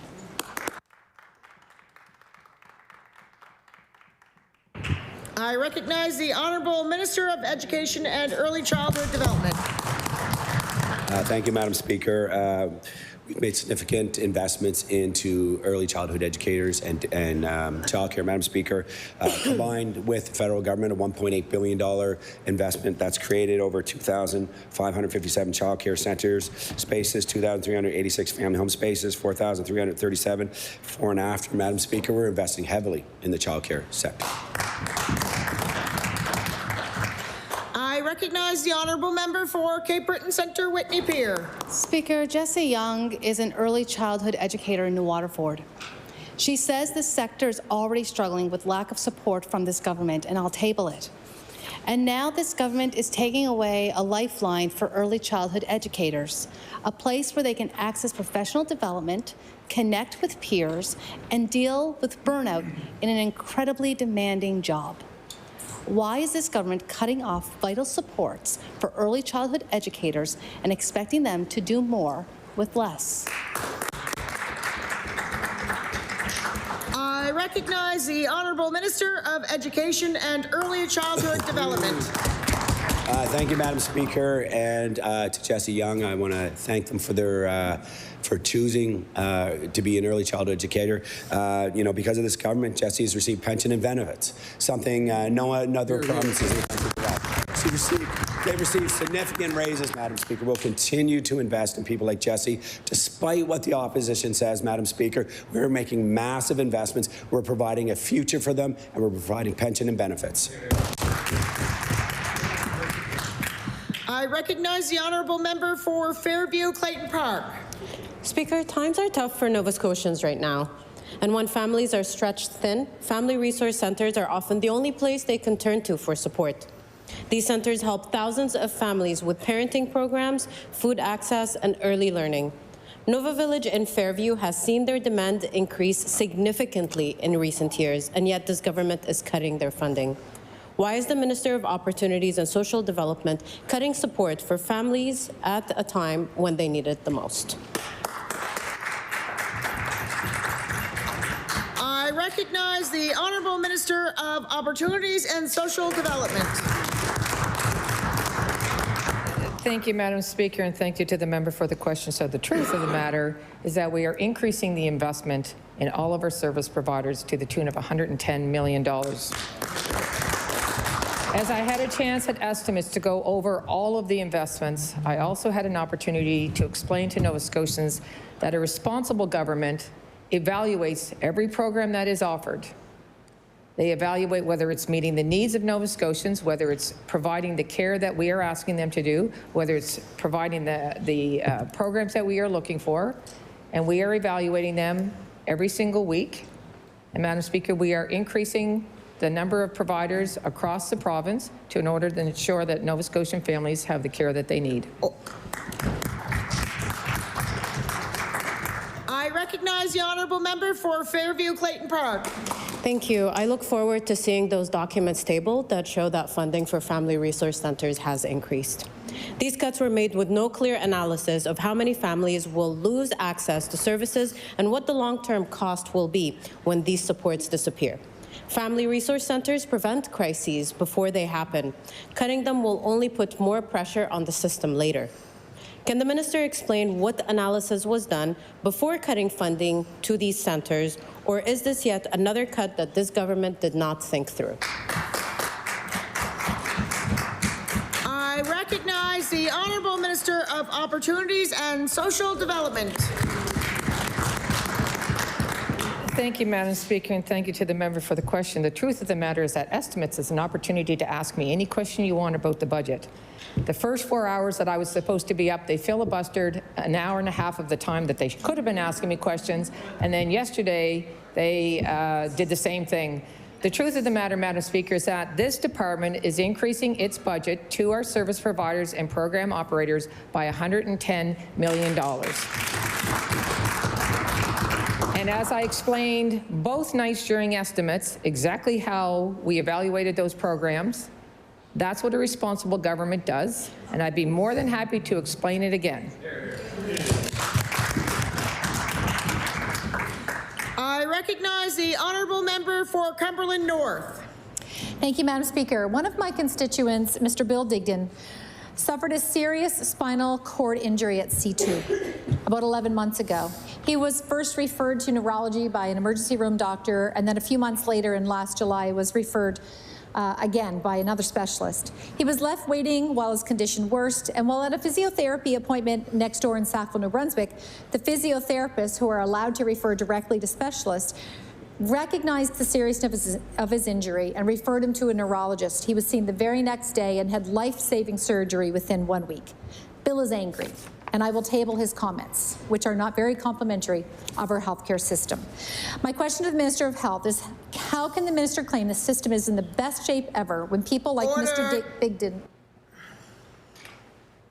I recognize the Honourable Minister of Health and Wellness.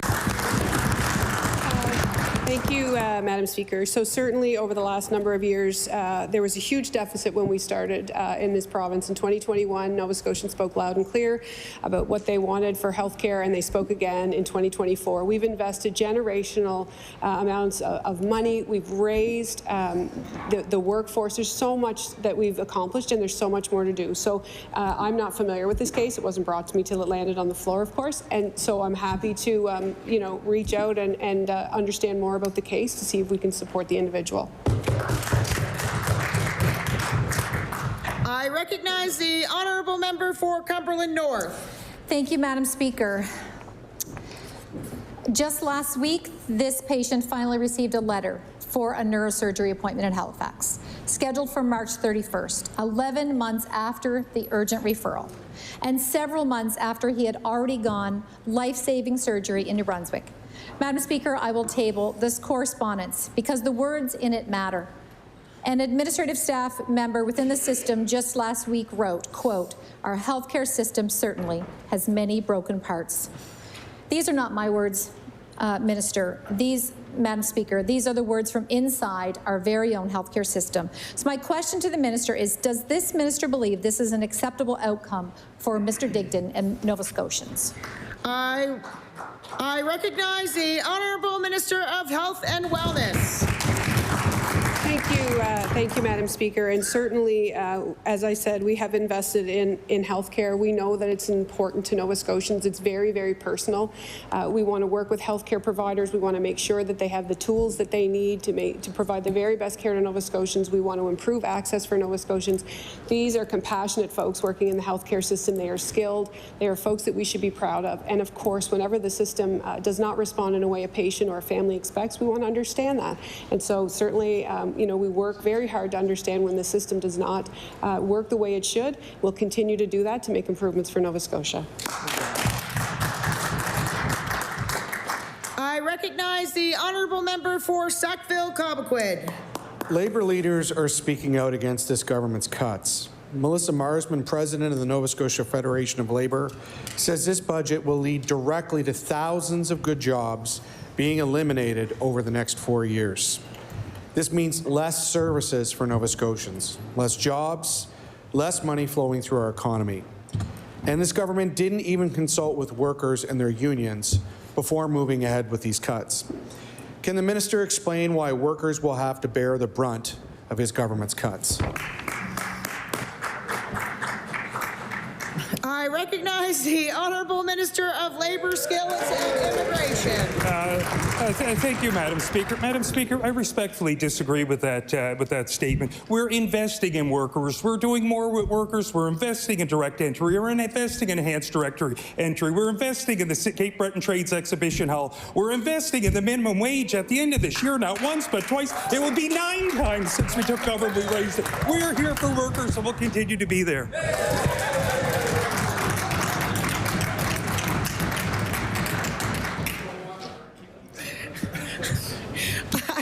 I recognize the honourable member for Sackville-Cobequid. I'm glad the minister is thrilled about what's happening in the skilled trades, but we're talking about thousands of people who will be out of work. The minister's reply offers cold comfort to thousands who will be out of jobs in the next 4 years. A representative from CUPE told the Public Bills Committee yesterday that many workers in many communities are going to be hurt by this budget. The first vice president of the NSGEU at Public Bills says this government is asking workers to pay the price for their fiscal mismanagement. It's no laughing matter. Why is the minister so committed to punishing workers for his government's failure to spend Nova Scotians' money wisely? I recognize the Honourable Minister of Labour, Skills and Immigration. Madam Speaker, we're here to invest in our workers. We're working with our workers. We're working with our unions. We're working with the open shop sector. We're working with all Nova Scotians. Look at the cranes that are out there. There's more cranes per capita than all in North America. We'll continue to work with our workers. We're here for them. I recognize the honourable member for Halifax-Armdale. Good afternoon, Madam Speaker. Good afternoon Madam to you Speaker, too. the long-term care sector has changed a lot in the last 5 years, as the minister would know. Nursing homes now are caring for residents with advanced dementia and significant mobility issues, needing tremendous amounts of care, much heavier care than we've seen in the past. We know that only 62% of nursing homes are providing 4.1 hours of care due to staffing shortages. So my question is to the minister, what actions will the minister take to ensure that all residents receive 4.1 hours of care, especially in the light of a pending strike by long-term workers? I recognize the Honourable Minister of Seniors and Long-Term Care. Thank you, Madam Speaker. There is nothing I like more than talking about the amazing staff in the continuing care sector. The truth of the matter is that 4 years ago, 0% of nursing homes in the province of Nova Scotia were at 4.1 hours of care. The truth of the matter is that 4.5 years ago, there were 500 nursing home beds closed because of lack of staffing under the Liberal government. The truth of the matter is that they were so short-staffed they didn't even know how many staff they were short. And they didn't know how many beds they had to staff. I'll have more to say in a few minutes. Thank you, Madam Speaker.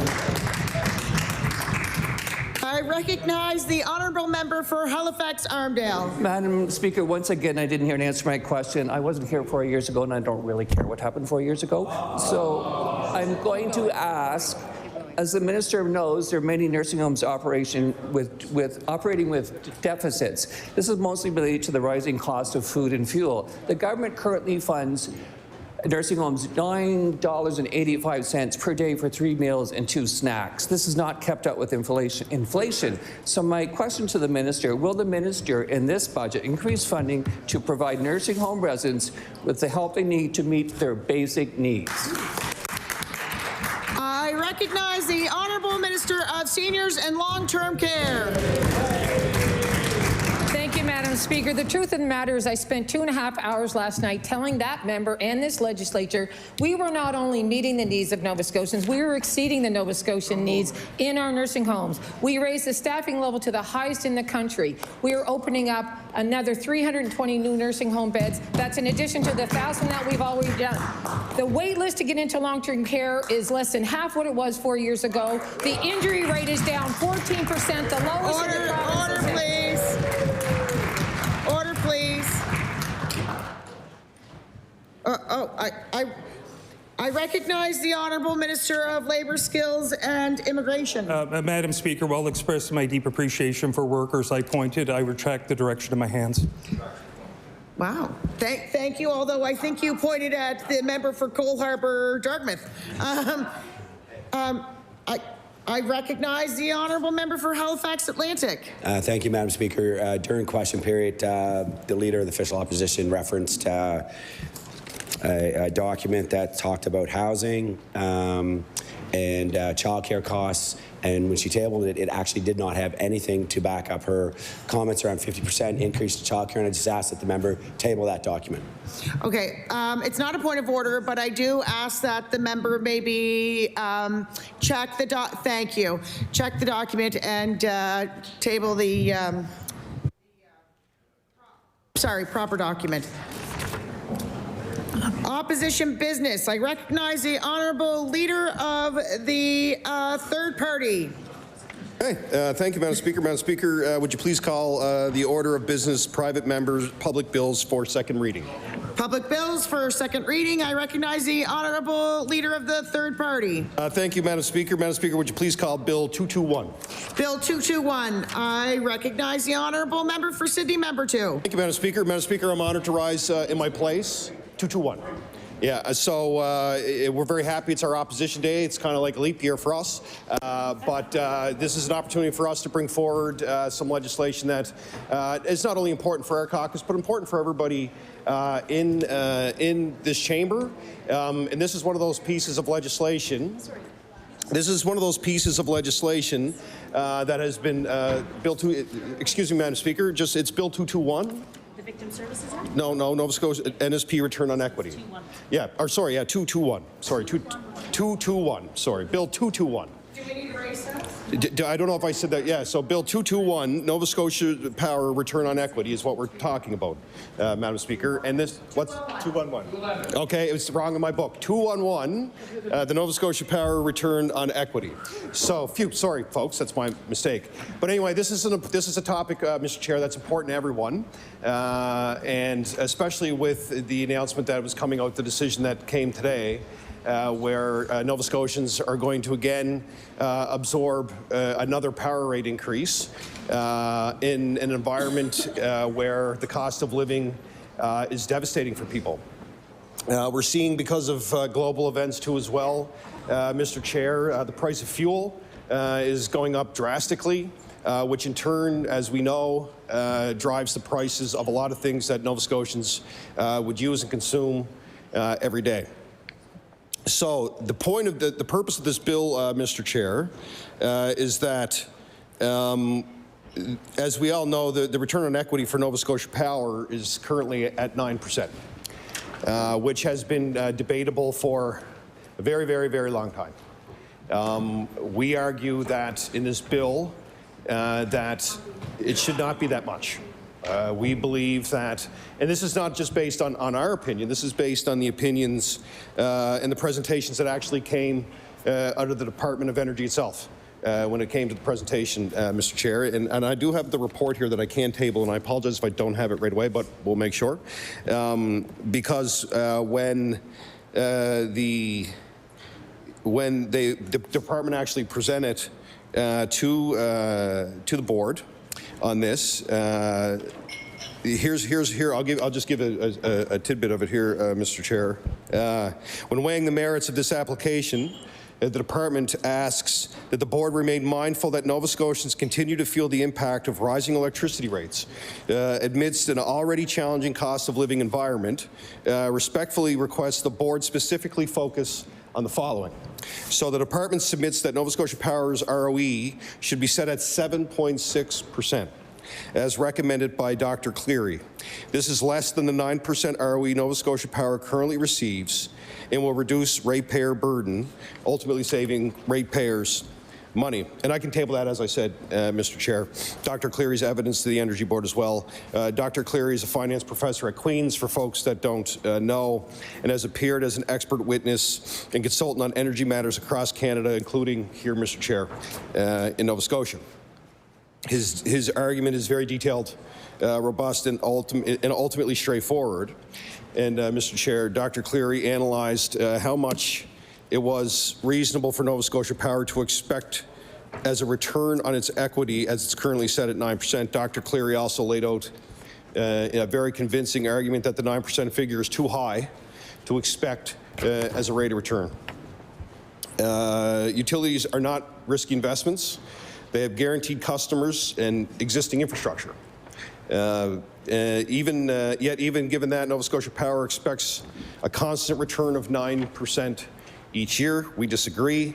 The experts disagree, and I'm sure that the folks, or the members, Mr. Chair, in this chamber probably agree with that as well. You know, we were talking about this earlier, Mr. Chair, and we've all seen it. As my colleague said earlier, we were very happy that the two other parties in this House joined us in asking for a full review of Nova Scotia Power. Bringing Nova Scotia Power before public accounts was important for all of us here to try to get some clarity on the cyber attack, which is still, people are still feeling the impacts of it, people's personal information on the dark web. You know, a lot of folks scared and concerned about their credit. It's been a big problem. We've all dealt with it. You know, now the big one is these overestimated power bills. And like, I'm getting calls, and I'm sure all other MLAs are getting calls where people are calling me saying my power bill is double what it was last year. Like family power bills going up $300–400 in estimated bills, and they're trying to get answers from Nova Scotia Power, and they're not getting them. And they need to be held to account. And as I said in question period, Mr. Chair, these bills that are inaccurate are a huge problem. And people are carrying these bills, and they're carrying the interest on these bills. And this is one step that this legislature could take to tell Nova Scotia Power, and we'll be talking a bit about that later on too. I know we're on the equity of this bill, but it all ties in with what Nova Scotians are facing right now and why we're asking everyone here to support what Dr. Cleary has said and what others said about reducing that rate of return. But like, you know, we're all dealing with families that have these outrageous power bills, and they can't afford to pay them, and they don't even know if they're accurate. And Nova Scotia Power isn't indicating whether they're accurate. And they're not, people can't get answers on why their bill is so much higher when a year prior it's $300–400, even more, less. And people aren't consuming more power. We've seen examples across the province where people got bills in cottages they weren't even in for 6 months, right? And they were calling that an estimation. So I think the issue myself, and this is just based on the conversations that I've been having with residents in Sydney, member two, is that I don't feel like Nova Scotia Power has a real, true accounting of a lot of power bills across this province. I don't. There is no way that people's power bills should be hundreds of dollars more than they were a year ago. There's no way. Absolutely no way. It makes no sense whatsoever. And as I said, everybody in here agrees. So I think this is more of a conversation about a bill than it is really a debate. I just hope that everybody supports this idea of the rate of return, because, you know, we all have ideas as parties and policies and platform pieces and all of those things. But this is one we all agree on. And this is one where we've all advocated on behalf of Nova Scotians about the impacts of the last year and change really significantly, because we've seen power rate increases over the years. As we've said, we've seen the power rates increase substantially over the last 4 and 5 years. But now we're in a situation where it's completely out of control. So we got another rate increase coming, approved, and I just don't think that Nova Scotia Power, based on what I'm hearing from people, has regained control on a lot of the power bills, and they're still sending out estimates. And we're fighting them, and I know other people are fighting them. And as the minister talked about, he said, go to your MLA. Well, I'm sure people are going to the MLAs. You know what I mean? I'm sure everybody has examples in here of people who have come to their office or made a call to say, listen, my power bill last year was, I'll use an example, $300. This year it's $700. It's like unbelievable. And again, they you know, I talk to reps from Nova Scotia Power, as others people do, but Nova Scotia Power really needs to figure out this situation, and they have to really tell the public that we have this under control, and this is how we have it under control, and this is why people are going to see either their bills decrease or increase. You know, they've used some of that messaging, but the fact of the matter is that I'm getting calls from people who their power bills are hundreds and hundreds and hundreds of dollars more than they were last year. And the response they're getting back is, well, set up a payment plan.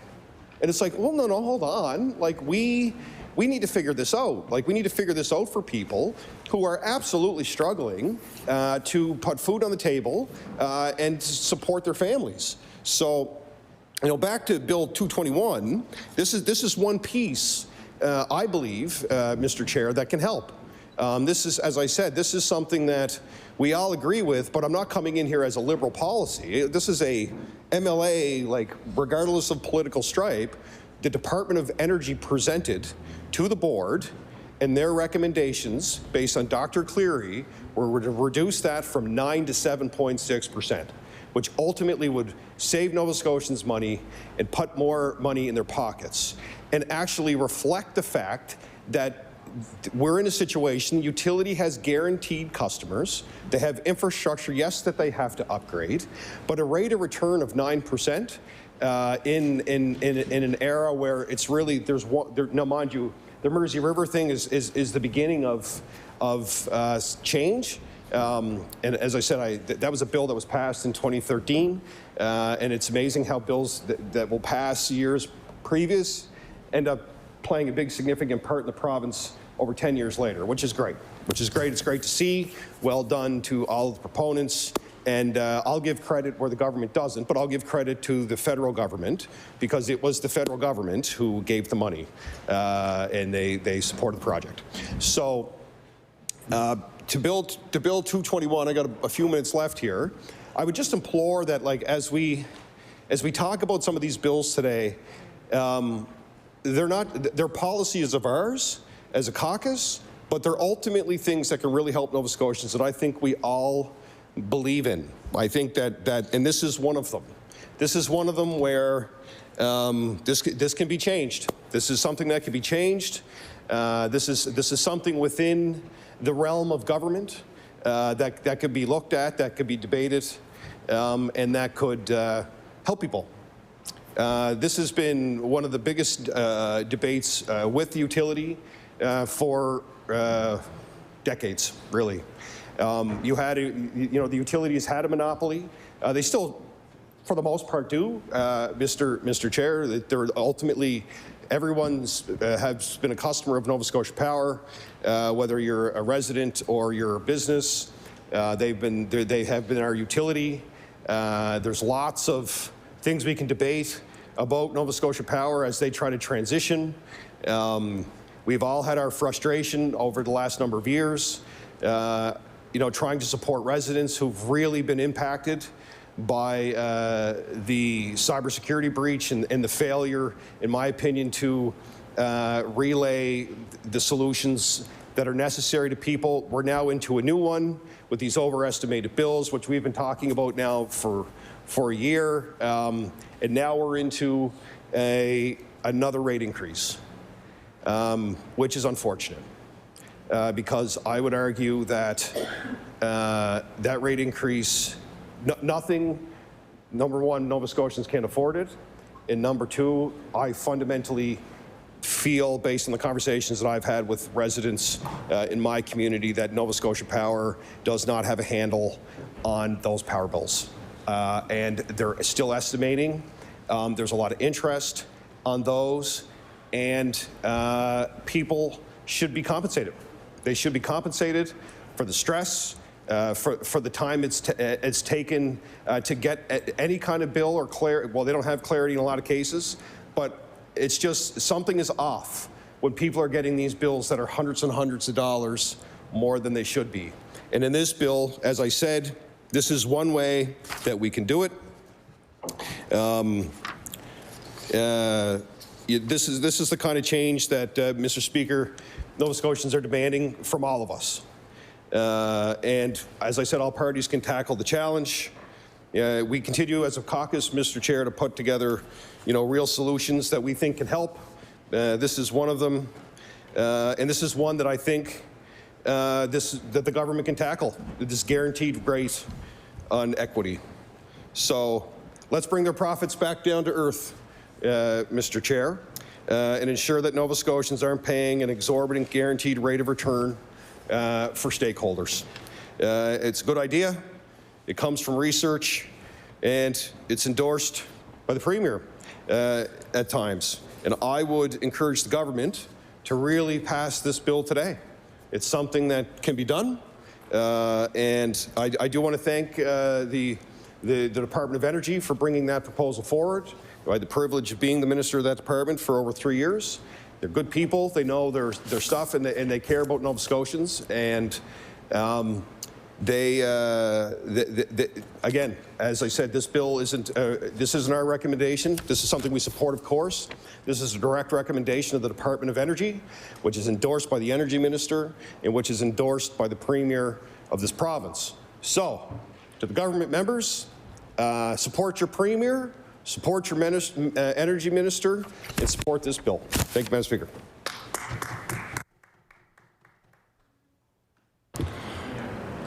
I recognize the honourable member for, Dartmouth North. Pictou West. Thank you, Speaker. Appreciate that.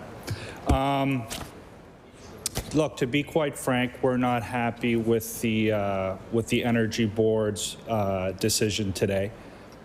We presented a fulsome argument and reasons that really directly have to do with this bill and why a 9% ROE is not appropriate at this time for Nova Scotians.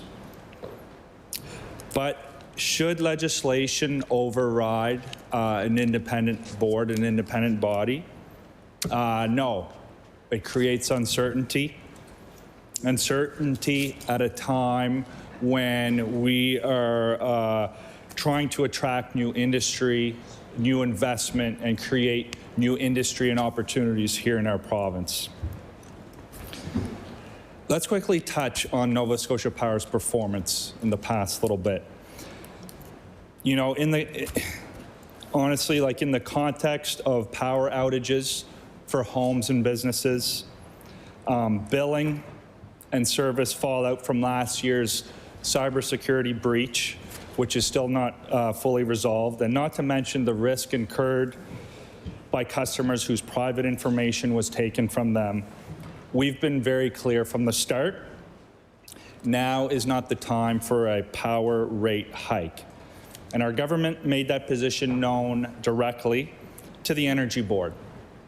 In January, the Premier submitted a closing argument as part of the general rate application process. And I'll table that, Mr. Speaker, but I think it's interesting, or not just interesting, but important to see exactly what was said. When weighing the merits of this application, the department asks that the board remain mindful that Nova Scotians continue to feel the impact of rising electricity rates amidst an already challenging cost of living environment, and respectfully request that the board specifically focus on the following. And bullet point A, return on equity. The department submits that Nova Scotia Power's ROE should be set at 7.6%, as recommended by Dr. Cleary.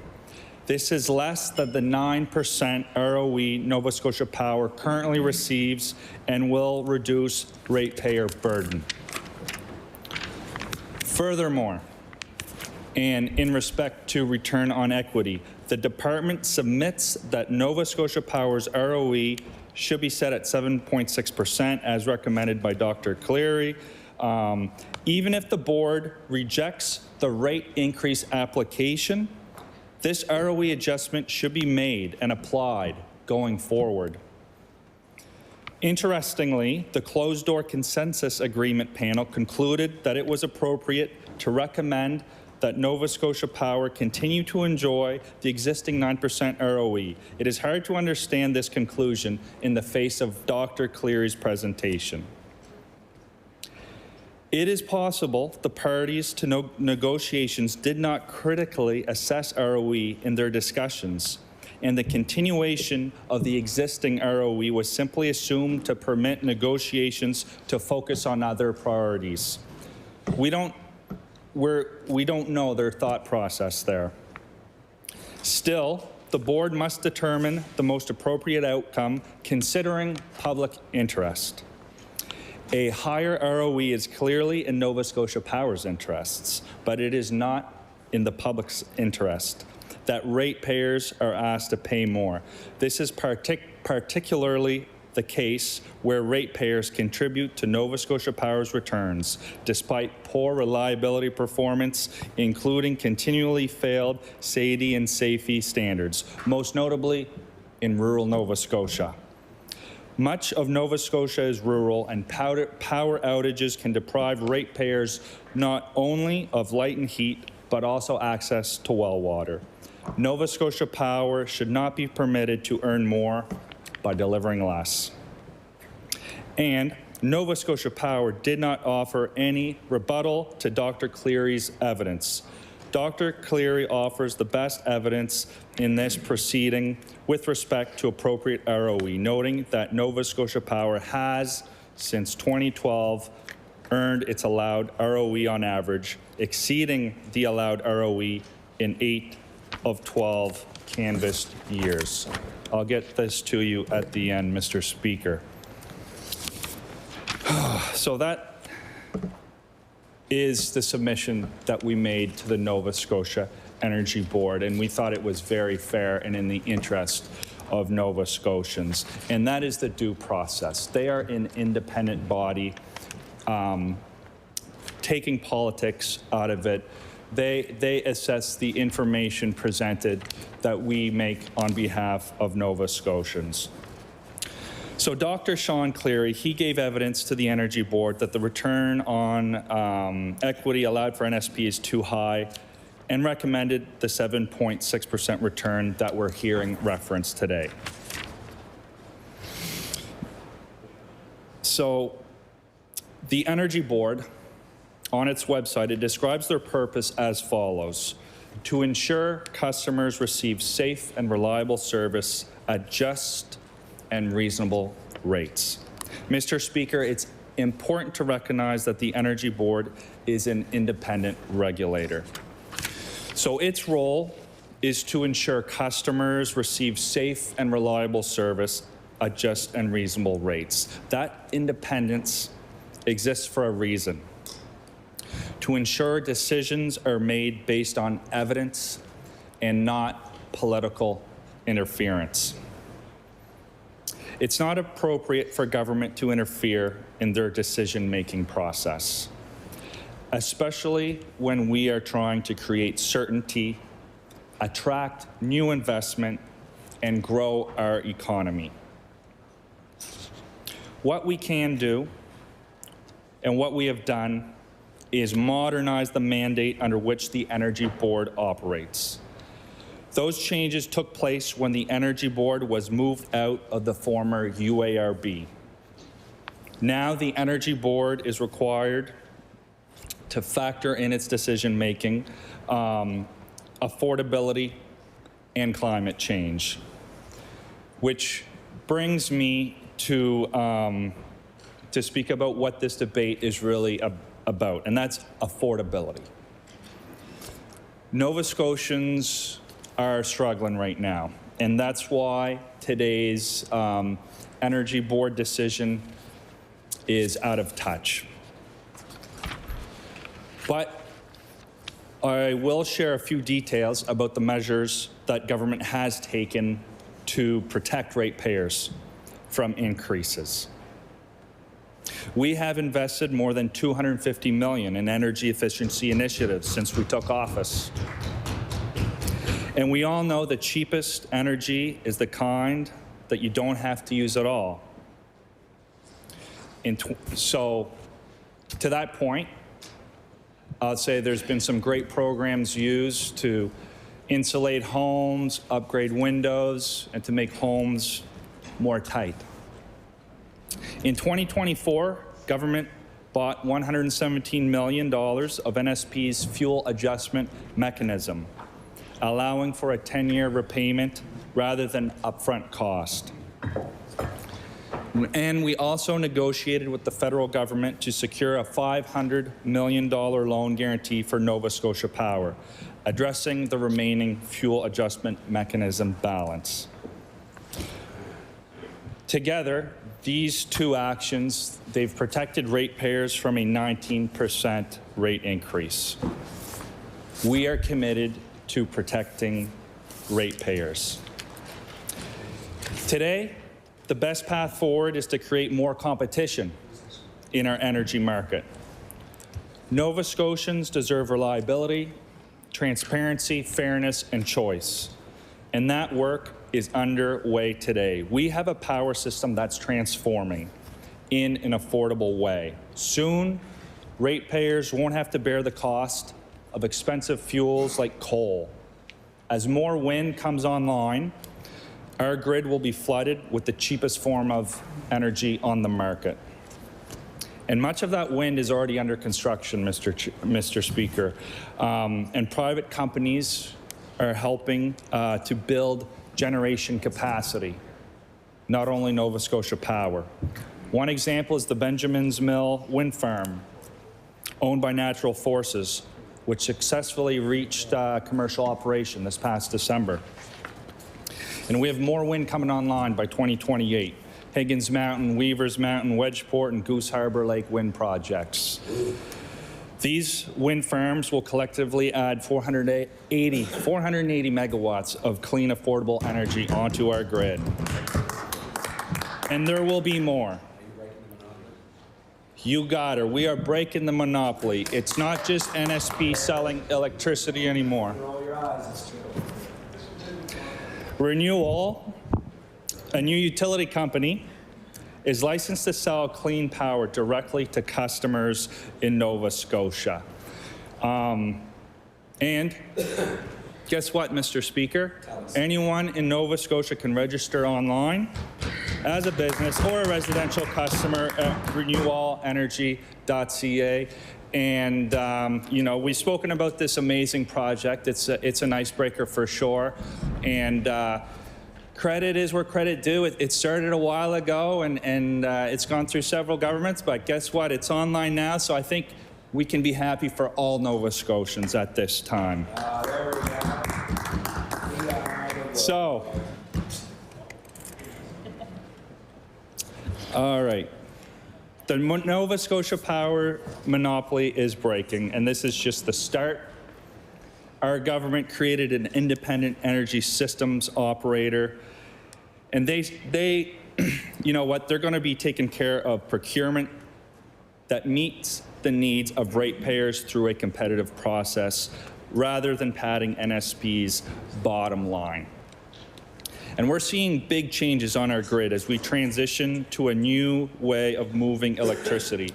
Recently, 2 new batteries came online. Grid-scale batteries, Mr. Speaker, 50 megawatts each, and there's a third on the way. And this will help protect us from fluctuating fuel prices by storing our cheaper, renewable energy for when we need it most. So, why am I talking about these projects? And you know what? I should talk about one other big project too. Mr. Speaker, yesterday Hydro-Quebec, our friends at Hydro-Quebec, they announced that they're issuing a request for information to assess options for supply and transmission of electricity generated by Wind West. That's a big project. So to my friends at Hydro-Quebec, merci beaucoup. J'ai hâte à vous parler et d'aller en affaires avec vous. These are big projects, and we need to instill confidence. And this is one of the reasons why it can be dangerous to fiddle with independent boards or independent bodies, Mr. Speaker. We've already heard private companies express interest in our offshore. And why wouldn't they? We have the best resource in the world. So we finished our call for information and our pre-qual recently.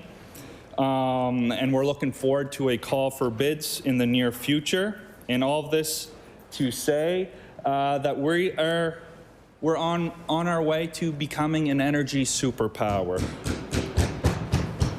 We're on our way to becoming an energy superpower, Mr. Speaker. We're transforming our electricity system to make it affordable, reliable, and clean.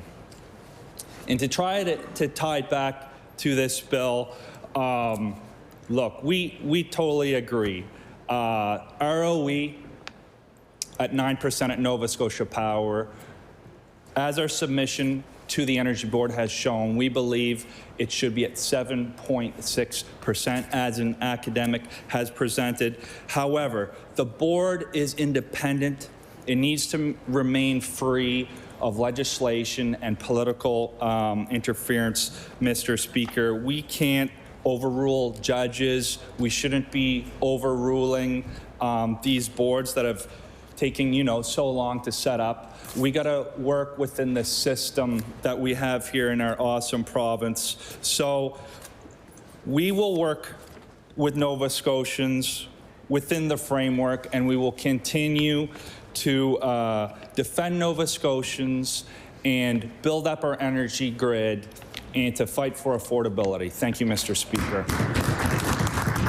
I recognize the honourable member for Dartmouth North. Thank you very much, Mr. Speaker, and I'm pleased to add a few remarks to this debate on Bill 211. Order. Oh, there. Okay. Sorry, the clock hadn't started. Oh, sorry. Okay, good. Yeah, so we in the NDP support this bill, in principle, same as the PC caucus, the government caucus. I want to begin with something simple and something that everybody in this room should understand, and everyone definitely outside this room understands, that people in this province are not asking for much. They're just asking for a fair shot, Mr. Speaker. They're asking to be able to turn on their lights, heat their homes, and pay their bills without fear. But right now, they're not getting that. And today's decision out of the Energy Board to allow Nova Scotia Power to increase power rates again will make it even harder for Nova Scotians, because power bills are out of control. This government has failed to meaningfully address skyrocketing utility rates. With today's increase, by the end of next year, families will be spending $600 more for power since this premier was first elected. Now, we heard from the honourable member from Pictou Centre about how we shouldn't fiddle. Pictou West? I'm sorry. We shouldn't fiddle with, we shouldn't use legislation to, fiddle with stuff that's going on at the Energy Board, et cetera. And then a little while later in his remarks, he talked about how this government did exactly that, passed legislation, and protected Nova Scotians from a very, very high rate increase. So which is it? I mean, I think that we can look at legislation to change some things and to help out Nova Scotians. So this government does it when it's good for them, doesn't do it necessarily when it's when they don't see the direct benefit. So urgent action is needed, Mr. Speaker, but the Energy Minister is not taking that action right now. So this situation that we find ourselves in did not happen by accident or overnight. It is the direct result of decisions made about who this system is built to serve. Is it built for shareholders or is it built for the people of Nova Scotia? So this bill, 211, proposes to lower Nova Scotia Power's allowed rate of profit from 9% to 7.6%. And that didn't, as we've heard already, that number didn't come out of thin air. It was recommended by an expert, Dr. Cleary, during the most recent rate application. And it was supported by the government, it was supported by the Liberals, and it was supported by us in the NDP. So let's be clear. The principle behind this bill is sound. Nova Scotia Power should not be extracting excessive profits from a captive customer base. And that is why we will support this bill. But, Mr. Speaker, we also have a responsibility to be honest. Honest with the House, honest with Nova Scotians. Because the thing is about this bill is that if it is passed, it would likely be struck down in court. For lots of the reasons that the member from Pictou West discussed. We can't pretend otherwise. There is a long-standing legal doctrine in this country, and it's one that goes all the way back to a 1929 Supreme Court decision. It's known as the Northwestern Utilities Limited versus Edmonton, the city of Edmonton, from 1929. And the doctrine developed from this and later cases says that a privately owned utility must be allowed to earn a rate of return that reflects its investment risk. So in other words, as long as Nova Scotia Power remains a private monopoly, there are limits to what this legislature can do to cap its profits. That's the reality. And we may not like it. I certainly don't like it. We think this legal doctrine is fundamentally flawed, but it is something that we need to grapple with in this debate. So we're left in a strange position today, Madam Speaker. We're supporting a bill that speaks to the right problem, but does not and cannot deliver the solution. And that should raise a much bigger question for the House.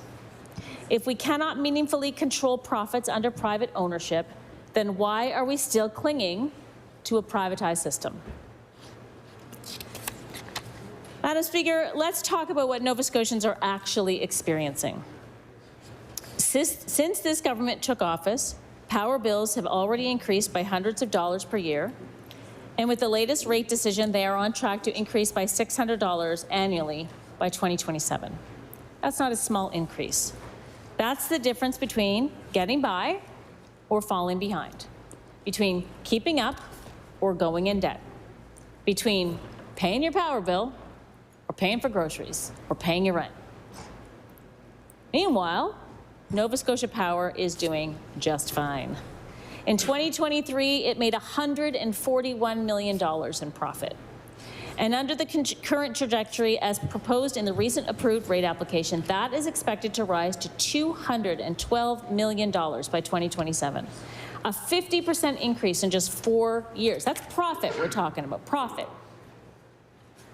So when families are cutting back and seniors are choosing between heat and groceries, while small businesses are wondering if they can keep up with the lights on, Nova Scotia Power profits are going up. That is not a system under strain. That is a system working exactly as designed by the people who profit. And who designed that system, Madam Speaker? Well, it was the PCs who privatized Nova Scotia Power. They are the ones that created the system.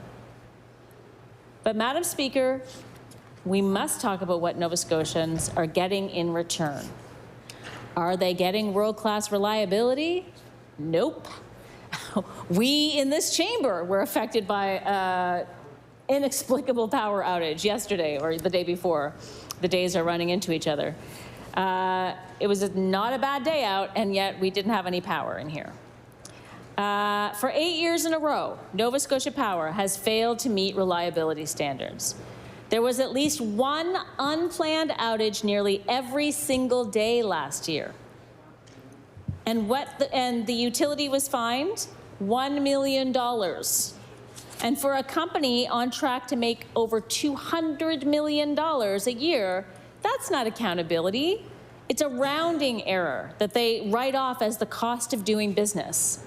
And yet to regular Nova Scotians who lose their power, and we're not talking about major storms or hurricanes, we expect that power is going to go out sometimes. We live on the coast, but this is not what I'm talking about. Power just goes out. I'm sure there's always a reason for it, but the reliability is not keeping up with what we expect. So those power outages really affect people. People lose work hours because they are working from home. They can't use their internet. They lose food in the fridge that they've just stocked up. Like it's not nothing. They can't stay warm if it's in the wintertime. And people can really struggle. So let's take stock, Madam Speaker.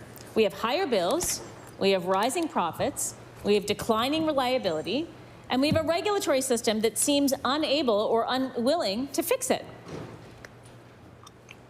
Madam Speaker, we also need to talk about affordability, because this is not just about frustration. This is about hardship, as I've already said. Nova Scotians already pay some of the highest electricity rates in the country, higher than Toronto, higher than Vancouver, double what they pay in Winnipeg and Montreal.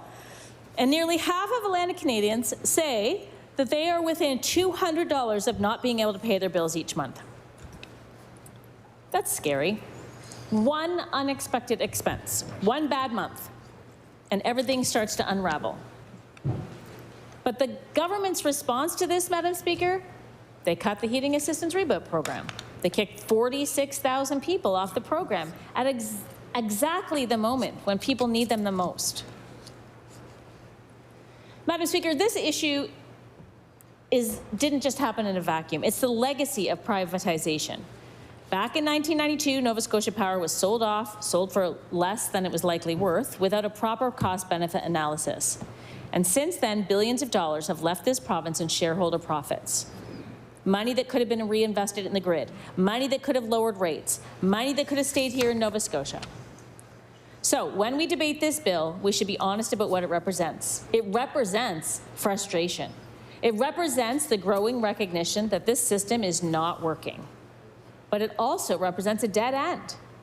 Because as long as Nova Scotia Power remains privately owned, we will continue to run up against the same legal and structural barriers. And so that's why we have put forward a different approach, the Nova Scotia Power Review Act, a serious, evidence-based review of ownership and regulation, including the option of public ownership, because that is the only way to truly bring rates under control. Madam Speaker, the government, or pardon me, not the government, this current government, but the PCs have created a fundamentally broken model, one that legally prevents us in this House from lowering the obscene profits that this utility extracts from the people of Nova Scotia. We cannot tweak around the edges while people struggle to pay their bills. We cannot keep asking Nova Scotians to accept higher costs and lower reliability while profits continue to rise. So yes, we will support this bill if we get it to a vote, because it points in the right direction, because it reflects the frustration that people are feeling, and because it clearly says enough is enough. But we will also say this. If this House is serious about affordability, if this government is serious about affordability, then we need to go much further. We need to ask bigger questions, and we need to take bolder action. Because at the end of the day, electricity is not a luxury, it is a necessity. Thank you very much, Madam Speaker. I will sit down now and allow my colleague to say a few words. I recognize the honourable member for Annapolis. Thank you, Madam Speaker. Public Utilities Act, and I'd like to echo some comments, excuse me, from the member from Pictou West. Order. Just because there's some confusion here, the member for Annapolis was up way before anyone else. It was boom. I recognize the honourable member for Annapolis. Quick like a bunny.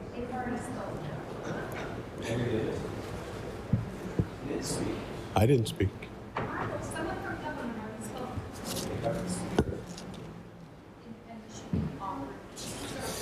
Madam Speaker, after some reasonable consultations, we, the government, are unhappy with the decision of the Nova Scotia Energy Board. And the proposal rate that we've set forward of 7.6% return was not met, and they wanted 9%.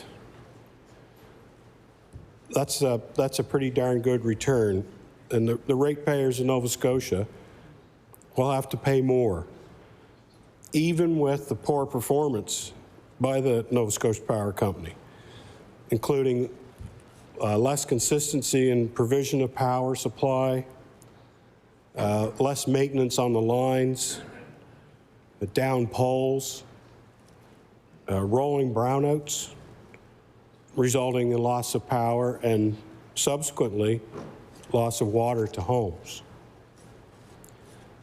The role of the Energy Board is to ensure customers receive service at a just and reasonable rate without political interference. And the board must consider affordability and climate change when doing this. But they have shown in their decision that their lack of understanding of the situation is profound. The government is providing some programs to assist Nova Scotians with home envelope betterment, which basically means how to do a better job of tightening up our homes to make them more able to get through the winter months and again in the summer months as well, such as programs for heat pumps and insulation. Madam Speaker, we're trying to help Nova Scotians with the development of projects that can help with new energy projects, new provision of energy projects, like 480 megawatts worth of wind power coming on. And in Annapolis County, since I had the opportunity to become involved in government, I met with a company that is going to install a solar farm. It's 2.5 megawatts, and their intention is, it's on a piece of farmland, and I spoke about the protection of farmland, so I said, I don't want you to do this and take this land out of agriculture, so they're willing to work with the local livestock producer. It's going to be fenced to keep people and other critters out, and their intention is to have sheep on the ground to look after the grass growing up around all the solar panels. I think it's absolutely brilliant. We're not farming it once, we're farming it twice. And Madam Speaker, recently we've had some wonderful news come through from Southwest Nova Scotia about breaking the monopoly by Nova Scotia Power by the provision of the renewal company with their wind energy that's going to provide energy to 50 to 60,000 homes. That's a huge number. One of my good pals in PEI, he's on the West Cape, and I've been over there many times, and there's a nice long road that takes you right out to one of the most picturesque points in PEI. And on both sides of the road, there are these massive wind energy turbines. And they're 250 feet up. The blades are 90 feet. And that turbine sitting on the top of that massive tower is the size of a darn school bus. It's massive. And they're working away day in, day out, creating energy. It's an absolute beautiful thing. There's no smoke, there's no pollution, there's just a slight whoosh. That's all you hear. And that's going to be coming to Nova Scotia. I think that's fantastic. We've also got some battery projects, 2 that are online now. Another one will soon be coming online. I believe they're in the range of 50 megawatts. And just yesterday, I believe, our government has come to terms with dealing with Quebec Hydro on getting them online with our Wind West project. So when you take all of these things and you add them together, our intention for our Wind West project and the tie-in by the federal government, Nova Scotia is positioned not to be a wind and energy superpower, but we will be an energy superpower, Madam Speaker. Thank you.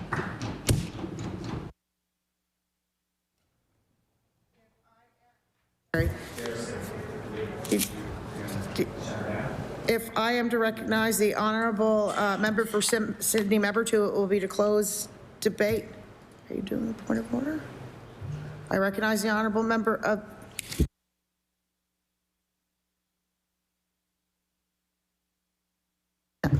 I recognize the honourable member for Sydney Member 2. Wait.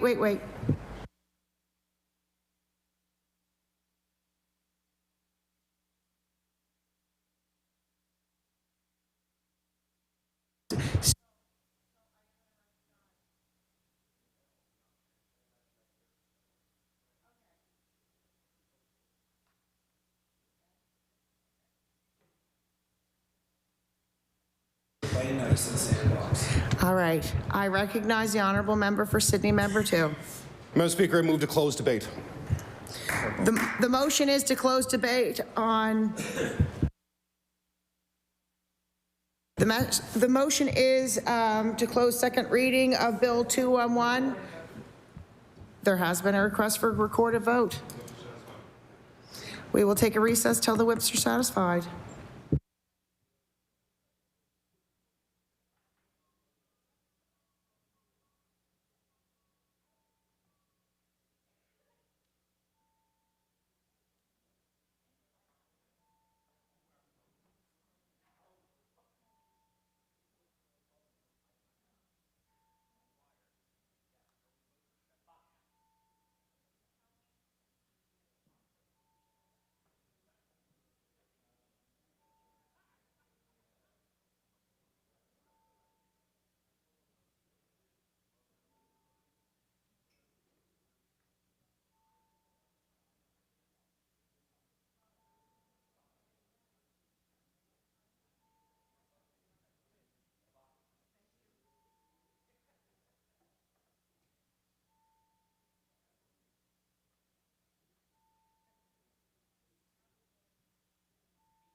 Order.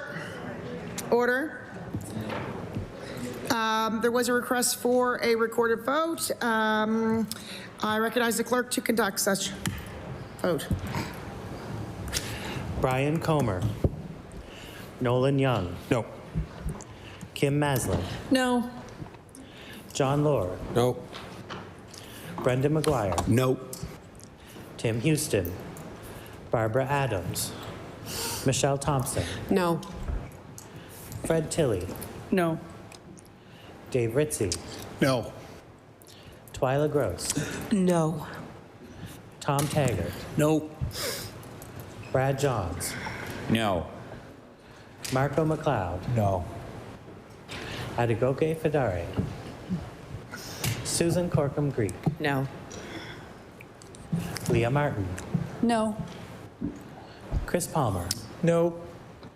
Melissa Sheehy Richard. No. John A. McDonald. No. Brian Wong. No. Trevor Boudreau. No. Brad McGowan. No. Kyle McQuarrie. No. Tim Outfit. No. Rick Burns. Julie Van Exen. Diane Timmons. No. David Bowlby. No. Nick Hilton. No. John White. No. Tim Hallman. No. Scott Armstrong. No. Jill Balza. No. Colton LeBlanc. No. Claudia Chender. Yes. Lisa Lachance. Yes. Susan LeBlanc. Yes. Ian Rankin. Yes. Derek Bomber-Cat. Yes. Elizabeth Smith McCrossin. Yes. Paul Wozni. Yes. Susie Hansen. Yes. Kendra Coombs. Yes. Kent Smith. No. Greg Moreau. No. Tori Rushton. No. Ryan Robichaud. No. Becky Druin. Yes. Damian Stoylov. No. Danny McGilvery. No. Krista Gallagher. Yes. Rod Wilson. Yes. Lena Hamid. Yes.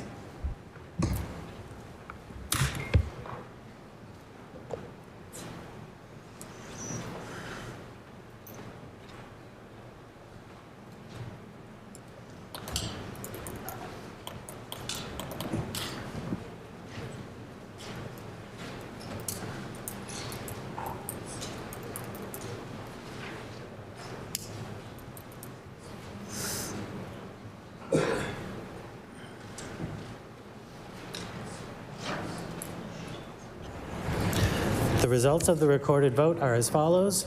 Yeas 13, nays 35. The motion is defeated. I recognize the honorable host leader for the third party. Thank you, Madam Speaker. Madam Speaker, I now ask that you please call Bill number 242. Bill 242. I recognize the honorable member for Timberley Prospect. Thank you, Madam Speaker. I move that Bill 242, the Small Business Commissioner Act, be now read a second time. We'll give this one a go and hopefully get support for the government. Disappointing that the government is going to stand by the shareholders of Nova Scotia Power over ratepayers that have just seen another increase under that government's watch, 8%, totaling roughly 20% in the last 5 years. But this is another attempt to help support Nova Scotians, especially our small businesses that are the bedrock of many of our communities that we represent. And I want to commend the member for Halifax Chebucto for also putting forward a bill that tries to achieve the same thing. So this is a bipartisan effort today, and there are a number of small businesses that are interested in seeing this bill move through the House. They would have loved to have been here to watch the debate and potentially talk to MLAs, but that's not possible. But I do want to acknowledge them for the work that they do, and the team that was here previously from Obladi and others from small business community. And there's some ongoing struggles with their commercial lease, and that was a catalyst for trying to figure out a solution to help small businesses in a meaningful way. The experience exposed that it's not just an isolated dispute, that there is some structural vulnerability in Nova Scotia's economy that's stifling growth, chilling investment, and threatening the survival of small businesses across the province. If you walk down any vibrant street in Nova Scotia, you'll see undeniable drivers of our local economy. These are independent restaurants, these are local retailers, neighborhood cafes, and innovative startups. And I know a lot of members like to routinely say that small business are the backbone of our economy. And they like to talk about the importance of buying local campaigns. This is a way that we can support independent Nova Scotian operators that have been squeezed by multiple sides. We know that they often face arbitrary lease terminations and interference from commercial landlords who use the legal system as a financial weapon. They face predatory contract practices from large corporations who withhold payments, knowing the small business cannot afford potentially a $50,000 legal fight to enforce their rights. And they face unresponsive bureaucracies which act as a hidden tax on their operations. So when the only recourse for an independent business to resolve these disputes is to hire expensive lawyers to fight in the Supreme Court, they're forced to divert major capital away from growth, hiring, and innovation. Or too often they simply just go out of business. And that is hollowing out our local economy. You can see it here, even in downtown. The establishments that we've been accustomed to, those that have been around Metro would know that if you go around Argyle Street in the block, that businesses and restaurants and bars and cafes have changed faces and changed operations time and time again. But those that have remained and stayed resilient and carved out a niche have been able to stay operating despite the challenges. And I commend them for doing so. So the question really is, how do we help as legislators? How do we help the small business community? Well, this is a bill that changes the landscape and makes Nova Scotia a leader. It says to small businesses that we recognize the value you bring, we understand your challenges, and we are prepared to help level the playing field. This is something I said that we could lead in Canada. We could set an example for other provinces, as Nova Scotia has in the past with other policy. We have examples of where this has worked in other places in the Commonwealth, in Australia, where 35% of disputes are actually resolved before it even gets to the mediation. And that's where this bill can do if we just simply enact it. And furthermore, 70% of the mediations resolved are before even going to court. Tying up court time is something that we all should recognize is something that does not help the public interest. So the bill would create this independent small business commissioner to provide accessible, low-cost, and mandatory mediation for commercial lease and business-to-business disputes. By requiring parties to attempt good faith mediation before filing in court, we can resolve conflicts quickly, help unclog our Supreme Court, and keep business capital focused on hiring rather than on litigation. Second, when a commercial lease allows for termination for redevelopment, the Act introduces basic fairness. It mandates that a landlord must prove that the renovation is genuine. And crucially, they must compensate the displaced tenant for reasonable relocation costs and the unamortized value of their leasehold improvements, so the business can carry on. So many should know that when landowners lease out to establishments, that leaseholds are financed by that tenant, particularly commercial tenants with long-term leases. That's a significant investment, especially for small businesses. And you can't just transplant that cost, that capital cost that goes into creating the space that's designed for your business.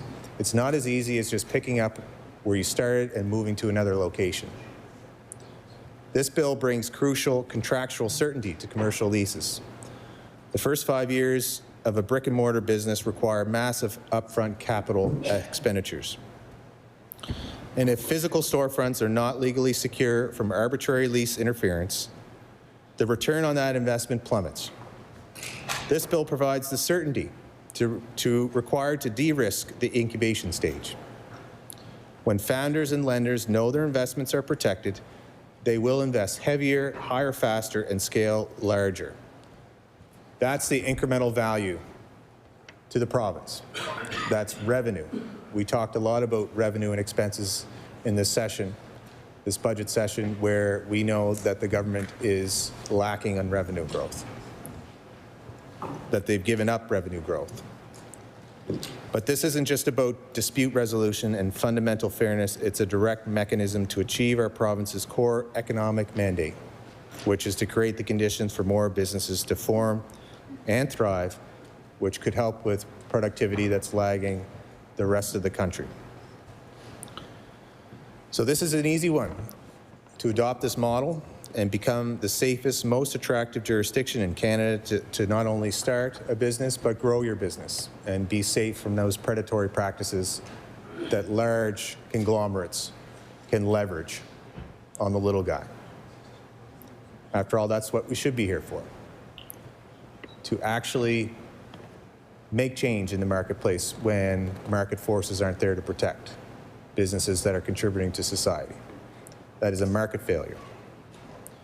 So if we're going to encourage consumers to buy local, as members like to do, which they should, if we're going to build exporters of tomorrow, we ought to provide the legal and administrative infrastructure required to protect the very businesses that we are championing.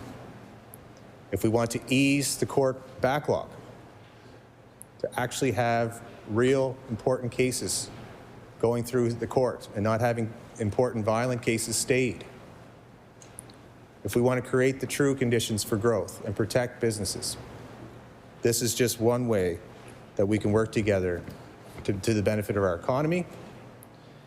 And we already have two members champion this cause. I thank my colleague, member for Halifax-Chebucto, and I ask the members to support this bill. Thank you, Madam Speaker. I recognize the honourable member for Halifax-Chebucto. Thank you, Madam Speaker.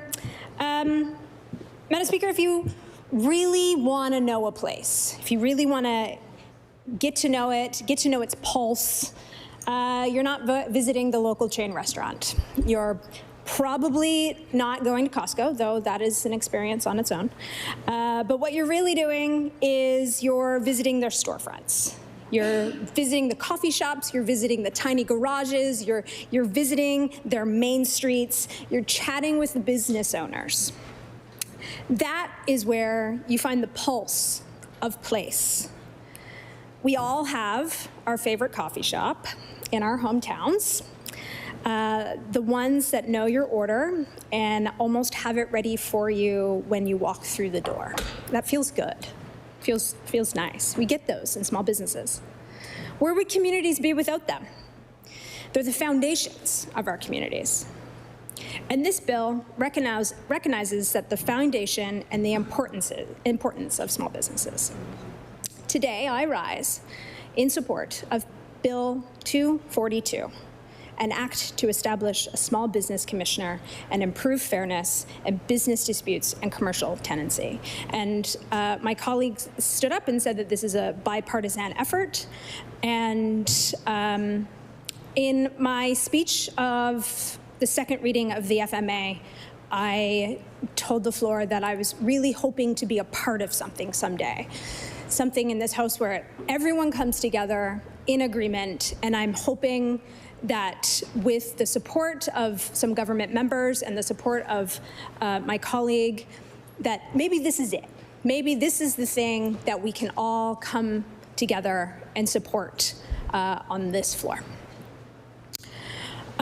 I do hear the government say that we're open for business, and I do hear them say that they're supporting entrepreneurs. I hear that they're growing the economy. But when we look past the slogans and take a deep dive at actually what's happening on the ground level, the picture is somewhat different. Small businesses that I'm talking to don't always feel supported. They are feeling squeezed. They do sometimes feel ignored. And increasingly, they are feeling like they are on their own. Speaker, small businesses aren't a niche part of our economy. They are our economy. They make up 98% of our businesses here in Nova Scotia. They generate 27% of our GDP. They are cafes And they are construction firms, they are childcare providers, and they're local shops, and they're service providers that hold our communities together. They support our kids' sports teams. They keep our main streets alive. They create jobs, not in theory, but in reality, every single day. And despite all of that, they're being asked to absorb shock after shock after shock. Rents are skyrocketing. Utility bills are rising. And costs, quite honestly, are really unpredictable right now. When something goes wrong, whether it's a dispute, a late payment, or a landlord decides to push them out, they have nowhere to turn. No advocate, no backstop, no one in their corner. This is what this bill is trying to change. It shouldn't be controversial, because at its heart, this legislation is about fairness, and it's about trust. It's about having someone in your corner when you need it. It's about recognizing the playing field is not always level, and it's hard to do something about it when it's not. It's about acknowledging that when our small businesses go up against large corporations or a powerful landlord, the outcome is often decided before the conversation has even begun. And not because they're wrong, it's because they're smaller, because they have fewer resources, and because sometimes they can't afford the fight. Speaker, the creation of the Small Business Commissioner is a practical, proven way to start correcting that imbalance. It's not unradical, and it's not a radical, untested idea. Jurisdictions like New South Wales, Australia, have had a small business commissioner for over a decade. And what does that office do? It gives small businesses somewhere to go, somewhere real, somewhere accessible, someone to talk to for support, real support. Entrepreneurship can be incredibly lonely. It provides mediation when disputes arise, catching them before those disputes spiral into expensive legal battles. It investigates complaints. It helps business navigate conflicts with landlords, with other companies, and yes, with the government itself. And most importantly, it shifts the process. It says before you drag small businesses into court, you must at least try to resolve the issue fairly. Madam Speaker, I think about what that means in practice. It means fewer businesses bankrupted by legal fees. It means more disputes resolved quickly. It means a system that recognizes the reality that small businesses cannot spend their way to justice. Because right now, too often, that is exactly what they're expected to do. It's exactly what they're expected to do. And when they cannot, they lose. Not because they're wrong, but because the system wasn't designed for them in mind. If anyone in the House doubts that, they should look no further than what's happening to Obladi Wine Bar, just down the block, around the corner in downtown Halifax. A beloved, long-standing small business, a place that's been a part of the fabric of the community for years. And what has their experience been? Years of disruption, scaffolding, construction issues that were not their making. And now, after years of enduring it all, they're being told that they just may have to leave, that their lease is being terminated, and that their space must be vacant for repairs. A terrifying feeling for a small business. Repairs, Madam Speaker, that appear to already be underway. Repairs that raise very real questions about whether eviction is truly necessary or is it just simply convenient. And here is the uncomfortable truth.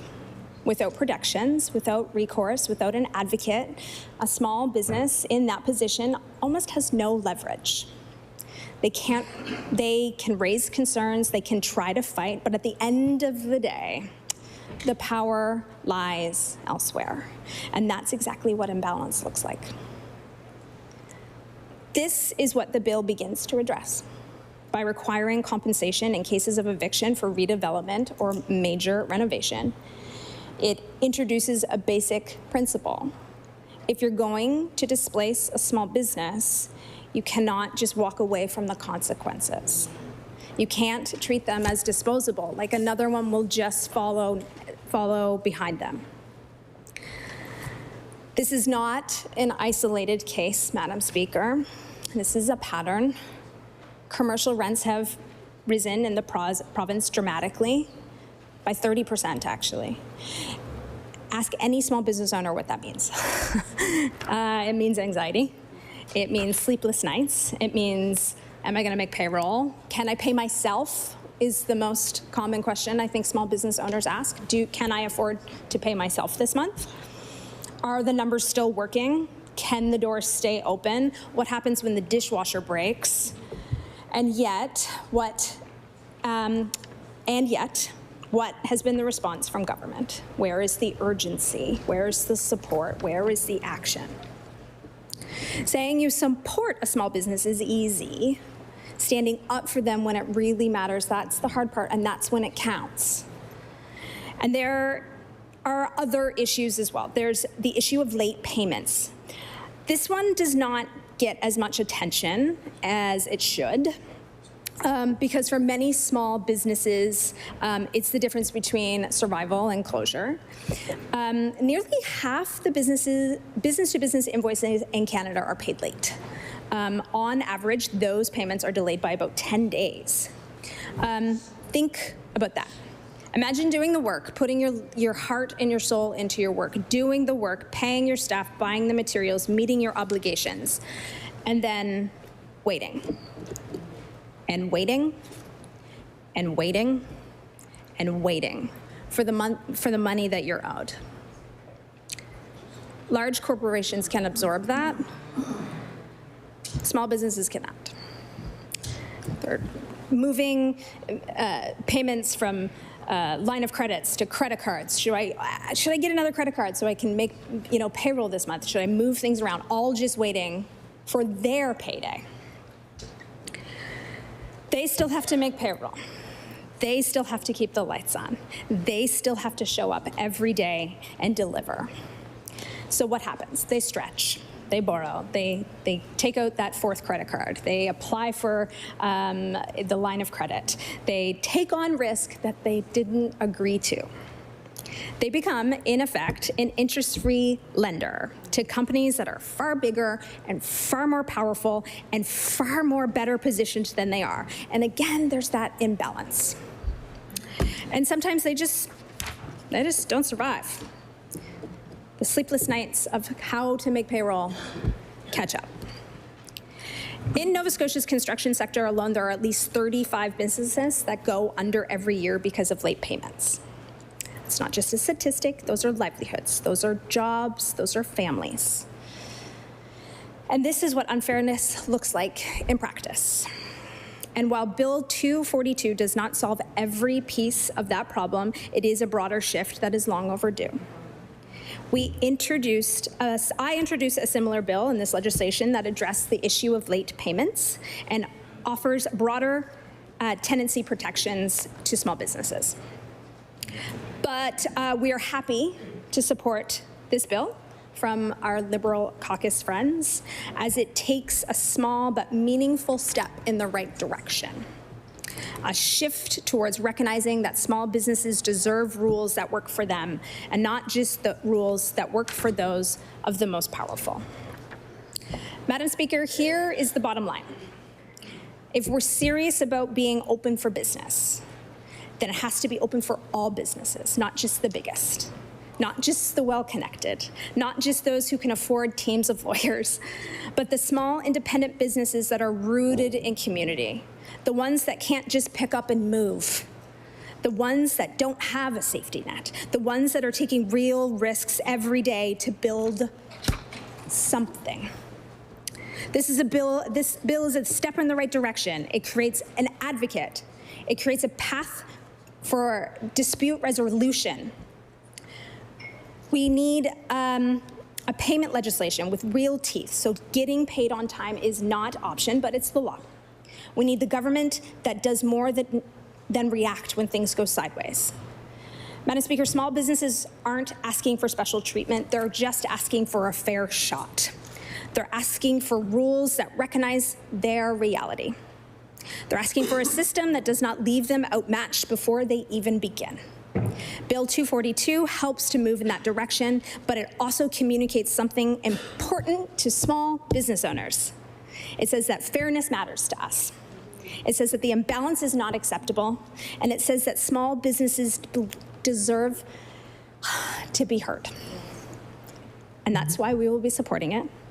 But we'll also keep pushing, because the job is not finished. It's not even close. Madam Speaker, if we want strong communities, we need strong businesses. We need businesses that can survive and to grow.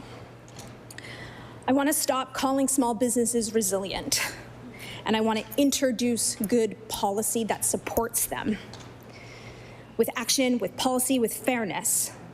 Bill 242 is a start, and now let us do the rest. Thank you, Speaker. I recognize the honourable member for Cumberland North. Thank you, Madam Speaker. I'm so excited to actually stand and talk about business here in this chamber. It's so nice to have this Bill 242 that our Liberal colleagues have brought forward here on their opposition day. And of course, Bill 242 is called a Small Business Commissioner Act. And Madam Speaker, small business owners in particular do not get enough oxygen in this chamber. We need to be doing more for our small businesses throughout this province. And I think that this bill is a great start. So the purpose of this act is to promote fairness, certainty, and efficiency in commercial relationships involving small businesses. It also will provide accessible, low-cost dispute resolution mechanisms for small businesses and establish an independent small business commissioner to assist small businesses in resolving disputes with landlords, corporations, and public bodies, and ensure that legislation, regulations, and government policies do not impose unnecessary burdens on small businesses. And Madam Speaker, when I was reading this bill, I just couldn't help but have flashbacks of when I was in business and some of the things that happened and the stories. And I won't go into all of them today, Madam Speaker, but if anyone wants, to learn more, I encourage people just to sit down and talk to a small business owner and some of the experiences that people have, and some of them will be quite shocking, I'm sure. This Bill 242 also defines this, in this act, commercial dispute means a dispute involving a small business respecting commercial lease, a business-to-business matter respecting unpaid invoices, unfair contract practices, or supply chains, or a prescribed business-to-business matter. And the word commissioner means small business commissioner appointed under this act. So I think the one thing that I love about this act the most, I think, is the idea of creating a small business commissioner. It will be appointed by governor and council. I probably would have preferred it to be appointed by maybe not the governor and council. It is important. The bill does talk about the independent role of the small business commissioner, and if we had someone else choosing the small business commissioner, then it may be more. We may have more assurances of it not being partisan. That's just my initial thoughts on this. The commissioner will hold an office for a term of 5 years and may be reappointed. And of course, there's many people that could be involved in the appointment of this small business commissioner, such as our chambers of commerce. We have really active chambers of commerce here in all of Atlantic Canada. We have an incredible one up in Cumberland County that's amalgamated from several, Parsboro Board of Trade, Pugwash Chamber of Commerce, as well as the Amersham Area Chamber of Commerce in Spring Hill, and now it's the Cumberland. But also we have a very strong Chamber of Commerce here in Halifax, which now is led by none other than the former president of NSCC, Don Bureau. So they would be potentially a great partner in helping to choose the Small Business Commissioner. And there's several other organizations that could be involved as well that are non-partisan, and we could ensure their independence of this position. The commissioner, according to this bill, shall provide information and assistance to small businesses regarding their rights and obligations, which many small business owners aren't aware of, especially with respect to commercial relationships. I think also another highlight of this bill that I really like, Madam Speaker, is the commissioner shall, not may, shall investigate systemic barriers faced by small businesses. And Madam Speaker, when we think about what are some of the systemic barriers that small businesses face in this province, some of them are very huge and very difficult for one small business owner to tackle. For example, Nova Scotia Power.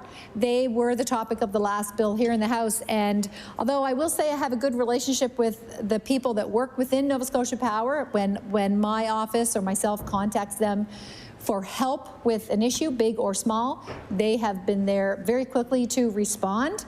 Having said that, they are a very large corporation that don't always first think of the needs of our small business owners. For example, not that long ago, they had a planned outage in downtown Amherst to fix something that was, it wasn't an emergency. It was something that they knew had to be done. And it was scheduled when our businesses would have been open.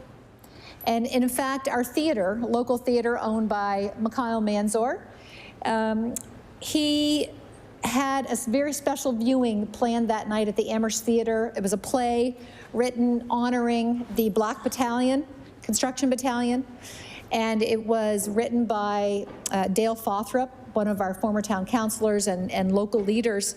And they had, I think, over 200 people planning to be at the theater that night for this viewing, and unfortunately had to get postponed because of this planned power outage. Now, again, give some credit to Nova Scotia Power. I reached out as soon as I found out about it, which was about 2 hours before the planned outage.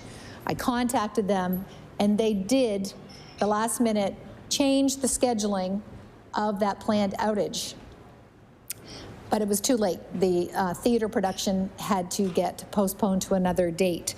And my point with Nova Scotia Power is they should be planning these outages, unless it's a real emergency, they should be planning these outages when the majority of our businesses are not open. And honestly, as a former small business owner, it used to frustrate me when I would have booked customers and 30 staff scheduled, and then all of a sudden there would be a power outage and I'd have to cancel, lose a whole day of revenue. And I was not alone. Downtown Amherst had very frequent power outages, and all of our restaurants would have to close and lose revenue. And it actually is almost triggering now, even though I am no longer a small business owner. When it happens, to the current small business owners, I immediately contact Nova Scotia Power on their behalf and say, this is so wrong. Like, we need them as a corporation to be thinking more of the impact of their decisions, because it's taking away revenue from our businesses.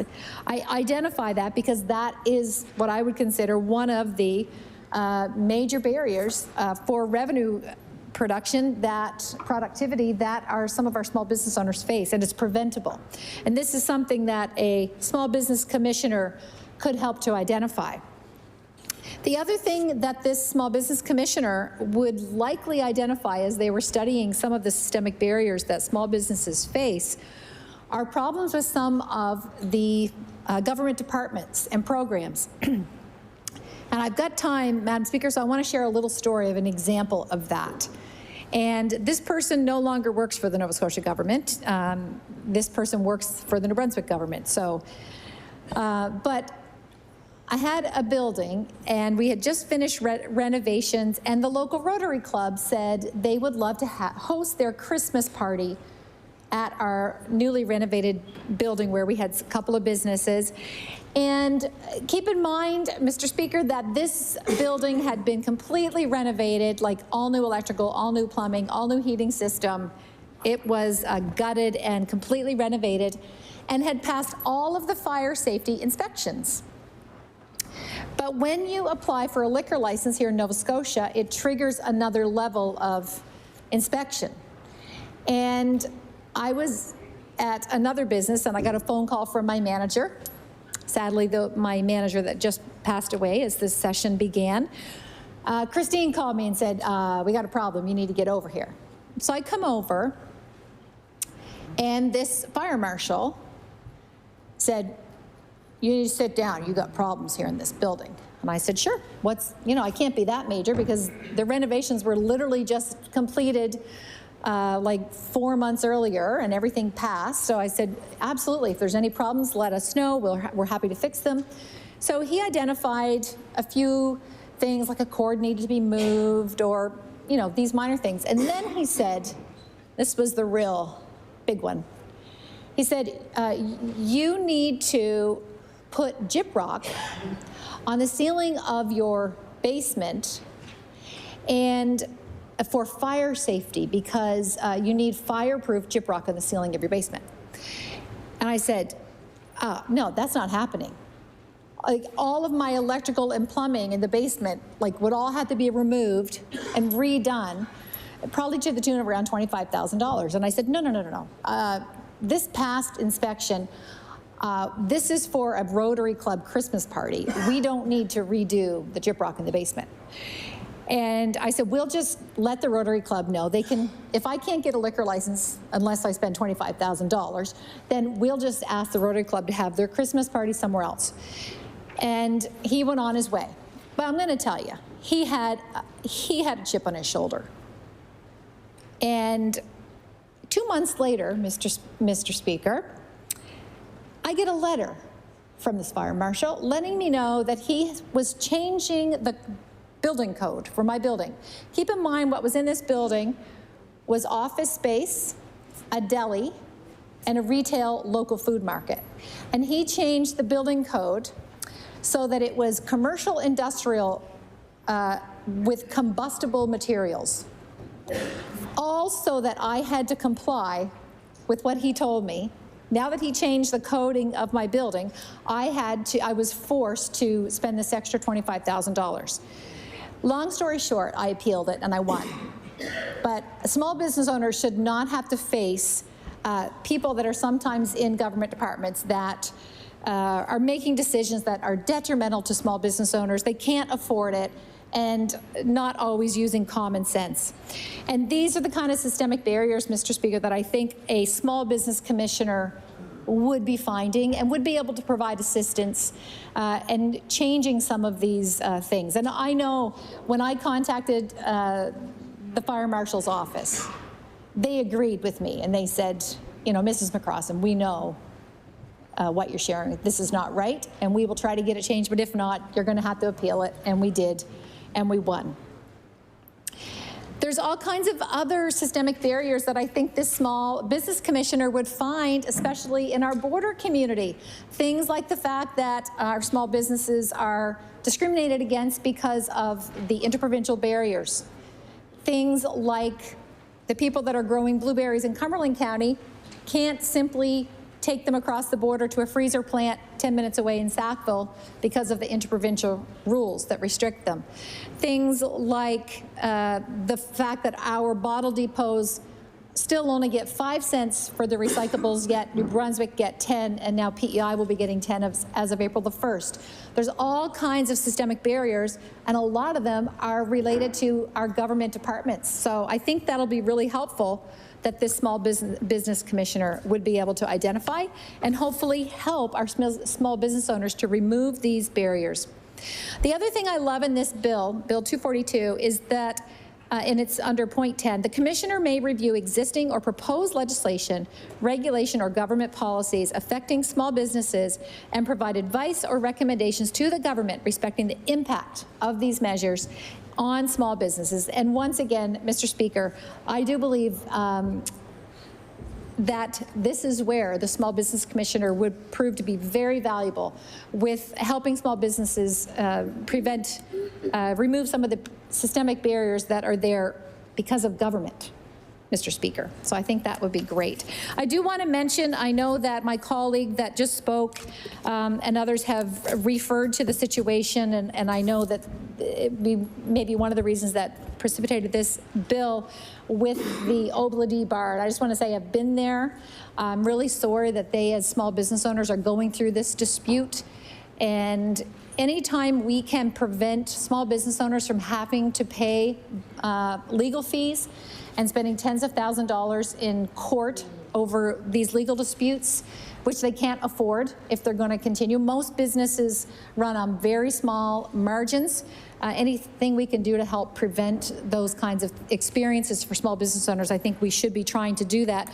You know, the last bill that was before this House was dealing with the guaranteed rate of return for a publicly funded company. And my last comment will be to say, on behalf of all the small business owners in this province, nobody gets a guaranteed rate of return. Nobody.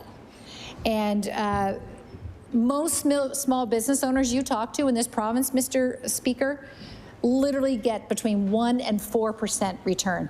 A lot of people that have never been in business think, oh, business owners are, you know, wealthy and they get all this money. That's not true for most small business owners. Most small business owners are financed to the max and are struggling day to day. They deal with a lot of stress, sleepless nights, trying to make payroll. It's very, very difficult. So for those reasons, Mr. Speaker, I support this bill. I think it's a great initiative, and it would show a lot of support to our small business owners here in the province of Nova Scotia. Thank you, Mr. Speaker. Order. He's up. I recognize honourable member for Lunenburg West. Thank you, Mr. Speaker. So I'm incredibly pleased to be standing this afternoon, it's almost 5 o'clock, speaking to Bill 242, an act establishing a small business commissioner and improving fairness in business disputes and commercial tenancy. And I'm so pleased that the honourable member from Timberlea Prospect introduced this bill. And I'll just start by saying I love this because it's elegant. And I don't mean elegant in the fashion sense, I mean elegant in the mathematical sense. I mean, this bill, and it's not a lengthy bill, it's a couple, 3-4 pages, 14 clauses. It offers solutions to multiple problems with efficiency and with minimal complexity. And whenever we can do that, I think that's what we should be looking to do. And I think this bill does it beautifully. And so I'm going to speak for a few minutes now about what that means, how it does that. And so I'll start, I think, by just outlining the problems that I see this, or the challenges that I see this bill addressing.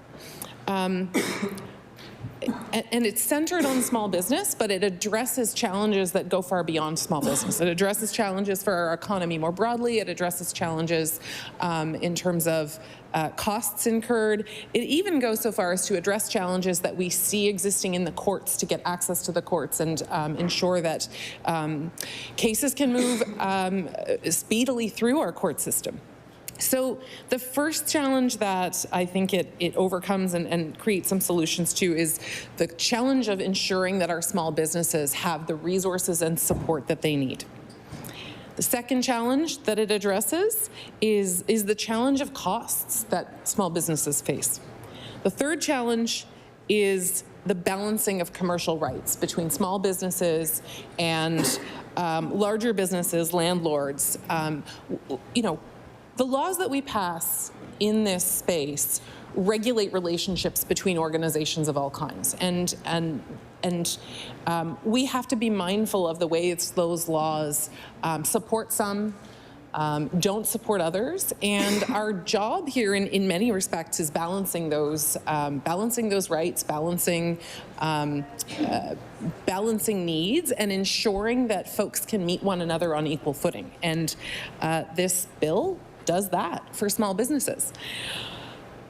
It also addresses the speed of dispute resolution, which is a significant issue, not only for the businesses who find themselves trying to navigate disputes, but also because without a commissioner that this is proposing, in the current context, small businesses, large businesses, the disputes that would be addressed under this bill, they all go to the courts now. And so they are utilizing resources that could be used for other cases.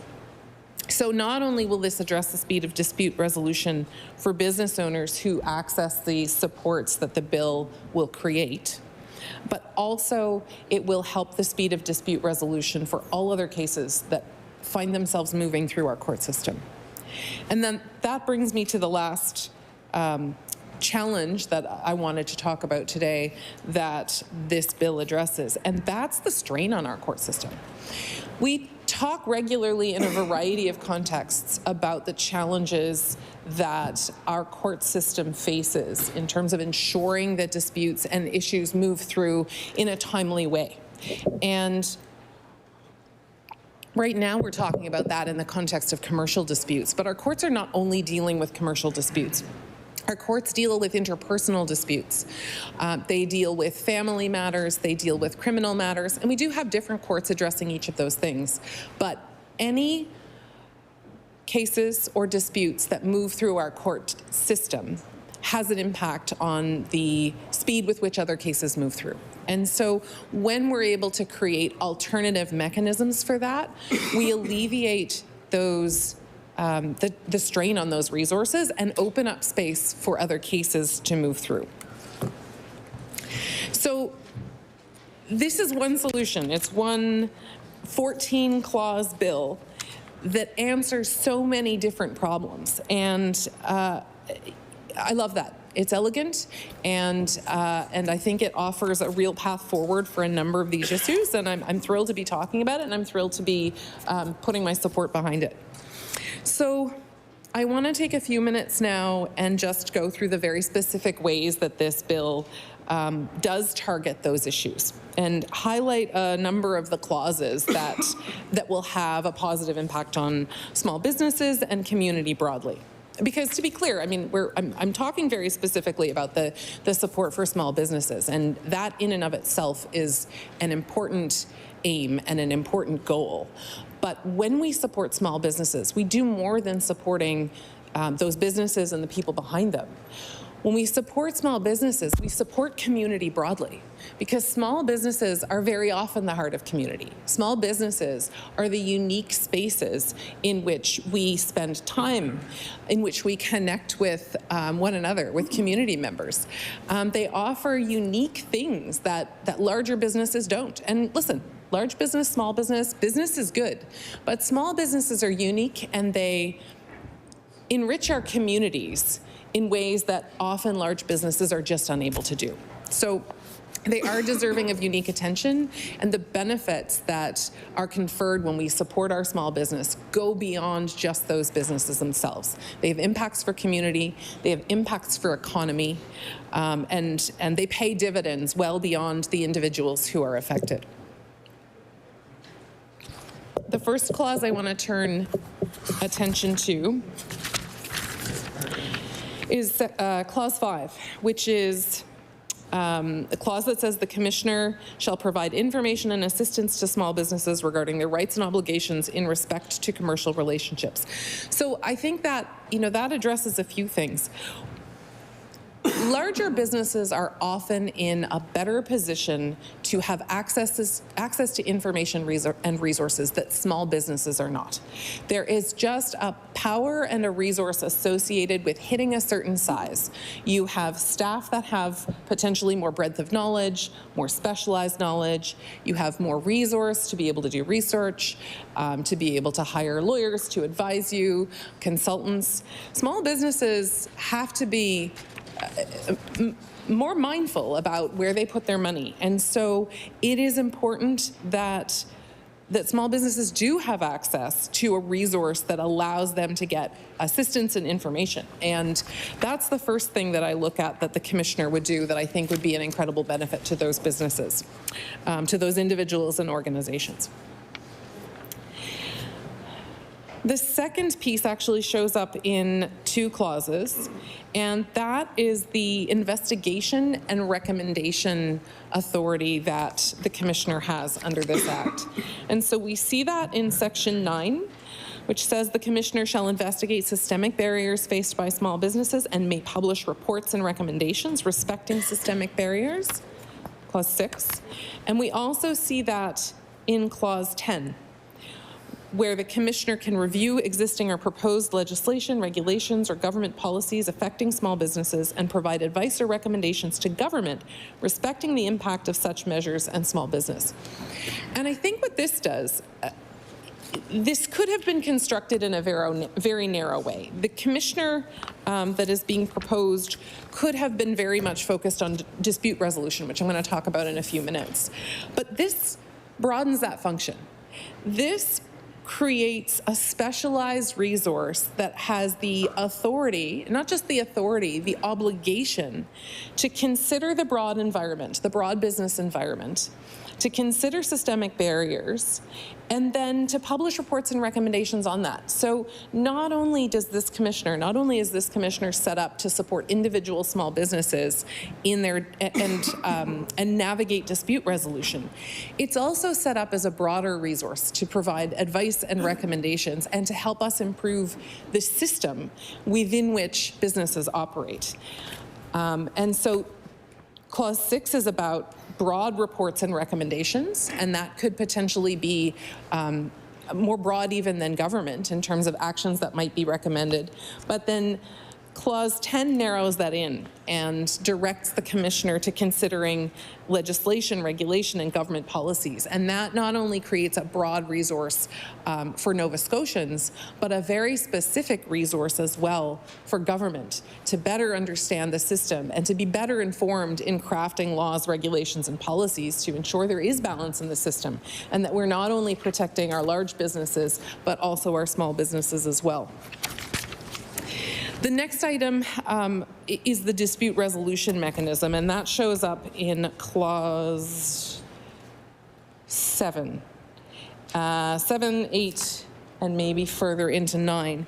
And I'll say a few things about that. The first thing I want to say about that is the dispute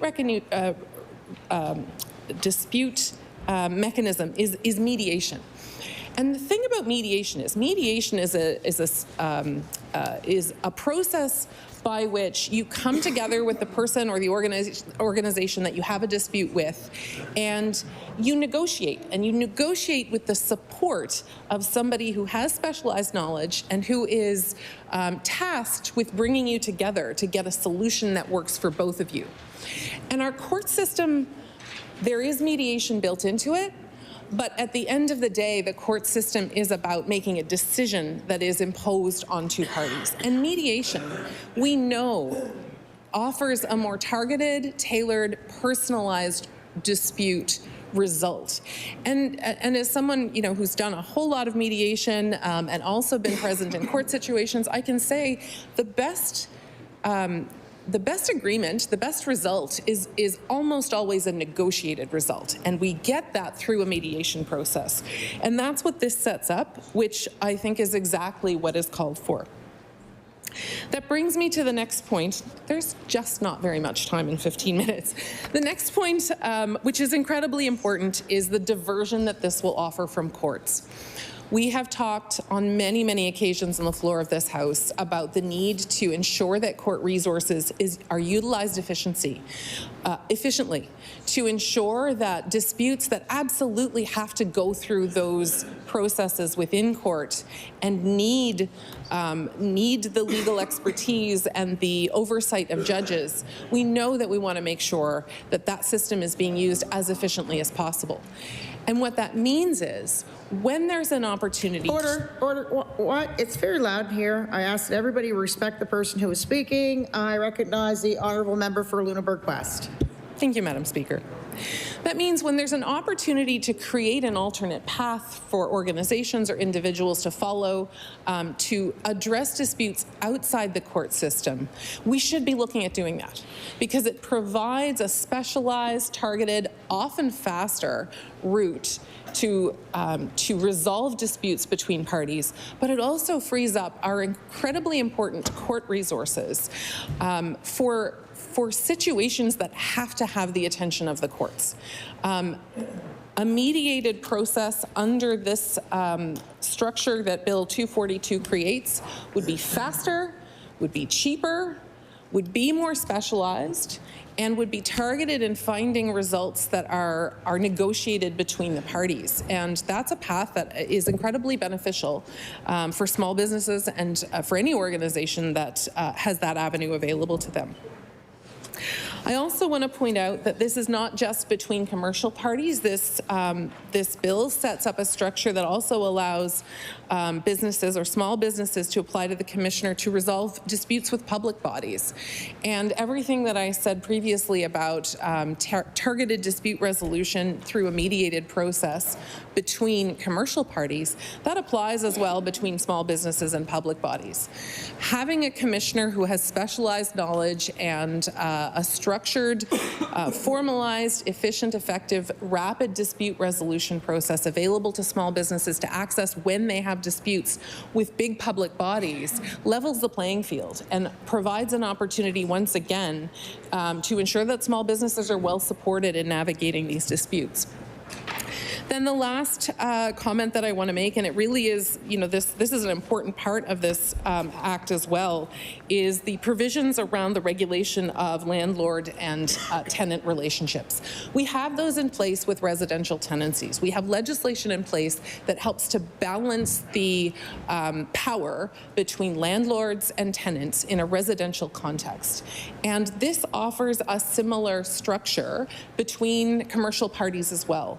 And we've heard other members talk about situations where that has not worked out and the balance of power has been really challenging to navigate. So I think those are very compelling reasons why having a structure in place for commercial, for small businesses and commercial enterprises is important as well. So I'm so glad that we're debating this. I'm really so pleased that the member put it forward. And with those remarks, I express my support and I'll take my seat.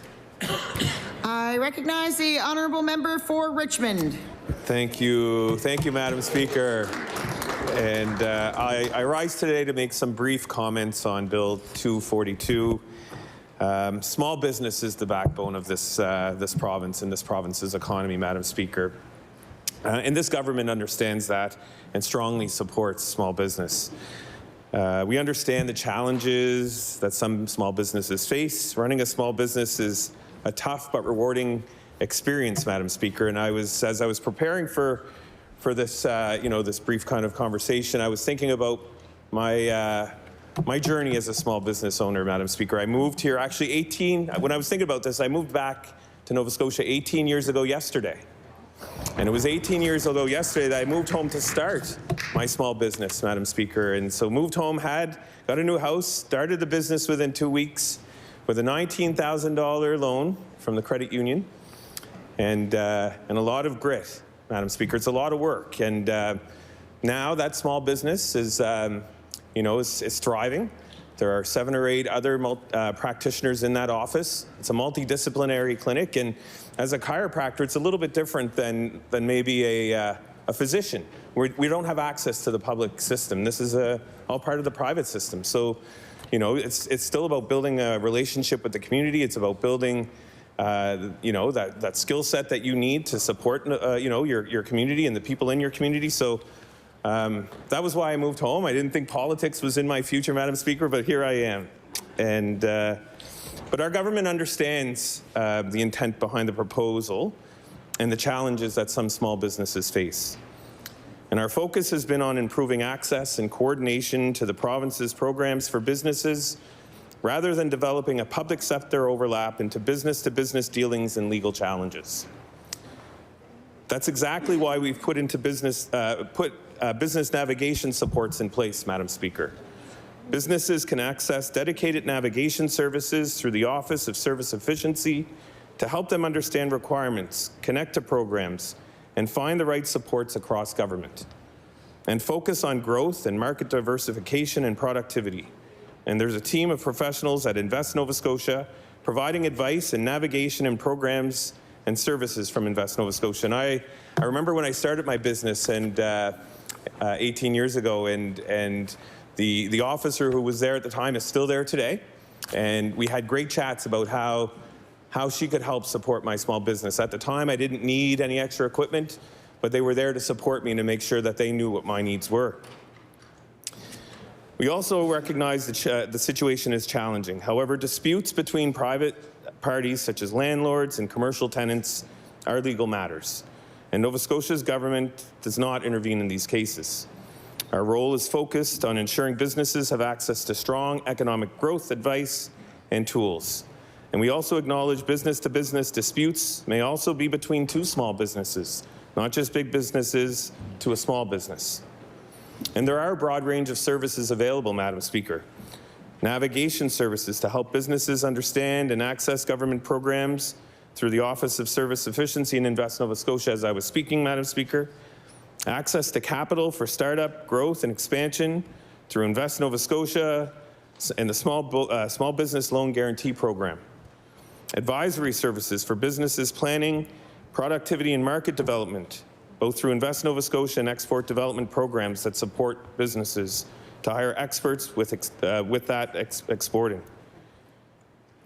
There are workforce supports, Madam Speaker, to help recruit, train and retain employees through the Department of Labour, Skills and Immigration.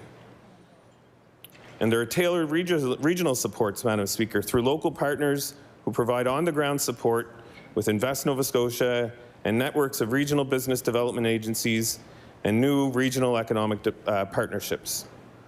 Madam Speaker, additionally, the province is very focused on supporting small business and lowering small business tax rates so that all businesses can focus their resources on the areas that help them grow and develop rather than diverting much needed cash flow. And Madam Speaker, in our last budget last year, we lowered the small business tax rate from 2.5% to 1.5%, Madam Speaker.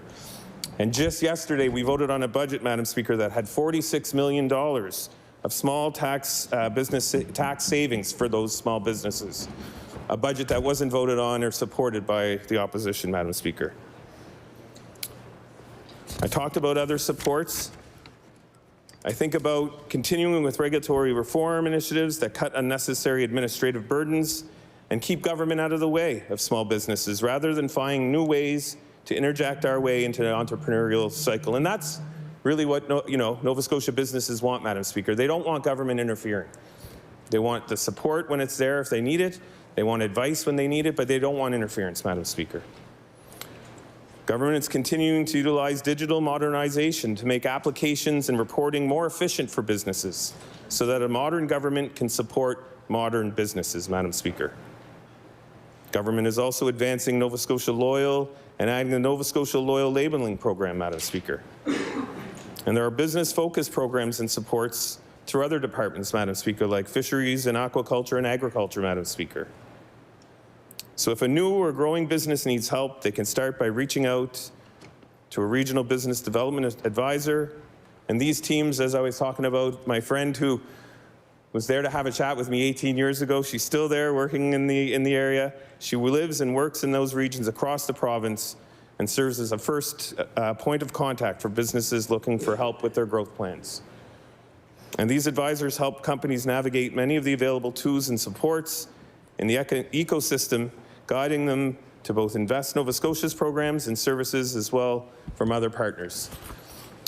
So, Madam Speaker, with the short time I have left, I think I want to give a shout out certainly to the work of this government for small businesses. My wife is now a small business owner, Madam Speaker, who over the last 5 years has continued to build her business, and some of the supports for her business that this government has offered through opportunities for pharmacists to have their full scope of Order. The time allotted for late debate on this bill has elapsed. Pursuant to Rule 22, the debate is deemed to be adjourned. I recognize the Honourable House Leader for the Liberal Party. Okay, thank you, Madam Speaker. I appreciate the debate back and forth by everyone. We have one more piece of business that we're going to call today. So, Madam Speaker, would you please call the order of business motions other than government motions? Order of business, motions other than government business. I recognize the Honourable Leader or Honourable House Leader for the Liberal Party. Thank you, Madam Speaker. Madam Speaker, would you please call Resolution 443? Resolution 443. I recognize the Honourable Member for Timberley Prospect. Thank you, Madam Speaker, and appreciate the willingness to entertain our opposition day, and unfortunately it doesn't seem like we're getting any support for the bills we're bringing forward, which is par for the course for this government. But we know that there are two main things today on Nova Scotians' mind, and one of them is the massive increase to their power bills yet again. Seems like every single year under this government we're seeing increases, and we'll speak to that in late debate. But the other one, obviously, that's top of mind, as we saw on display last evening with an attempt to get a budget vote through close to midnight, is the budget, of course. And we've tried every avenue we had in front of us with resolutions that were voted down and speaking to bills and speaking to estimates to slow down that process and ask that the government go back and actually do the work required to come back to the House with a budget that supports Nova Scotians and show an analysis on why drastic decisions have been made that'll impact so many different communities across the province that these members represent. So now this motion, Resolution 443, is an attempt to slow down the Financial Measures Act and send it to the Public Accounts Committee, where we have members from all sides of the House. It's the only committee we have that the opposition actually chairs, so you see a little bit better, I think, control over the nonpartisan nature of the government and the questions asked, and the Auditor General actually being part of the meetings. So because the government didn't or is unable to show the evaluation and the assessment on programs to the House during estimates, because ministers aren't coming back that have had significant changes to their budget after they went through the questioning from members, we're asking that the government actually show some transparency and go back and determine which cuts should be reversed, determine what the full impacts are on Nova Scotians, and then make recommendations back to the House before Bill 198 is referred to the next stage of Committee of the Whole. I mean, we have members, we have Nova Scotians that are showing up in large numbers while the budget is already passed, that are upset on the impacts of cuts across the board to so many different programs. And this idea that the government is supporting core services in healthcare and education is just simply inaccurate. Inaccurate. And if you listen to Nova Scotians that have their programs cut with arts and culture, that's mental health to them. When you listen to organizations across the province that have recreation programs that are being dismantled in communities, that's mental health to them. When you listen to folks that are very much their whole life evolves around the music industry, and that is being cut, that's mental health to them and those that they actually entertain with their talents that are so important to the fabric of our province. That's mental health. Literacy is mental health.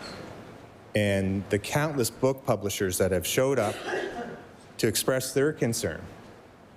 We just had one today that is working on a new book that is saying that the release of that book is in jeopardy.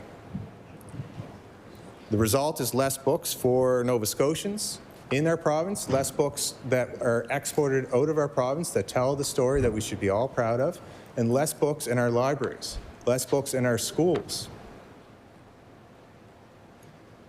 And when you think of the numbers, if the government had any idea of the amount of people, especially kids, students, that are impacted by these programs, I can't imagine what analysis that actually took place. Artisan School was here since 1976, a half a century, with 6 different programs. I think it's worth repeating what these programs are. It was brought to the committee. Writers in schools, inspiring local writers to share local stories. New ways for kids to see themselves in telling the stories, particularly in Mi'kmaq and African Nova Scotian communities. That is going to be gone. What kind of analysis would have went through to show that that is not valued? Art Reach, Art Smarts, Debut Atlantic, Paints and Performs, 6 different programs impacted.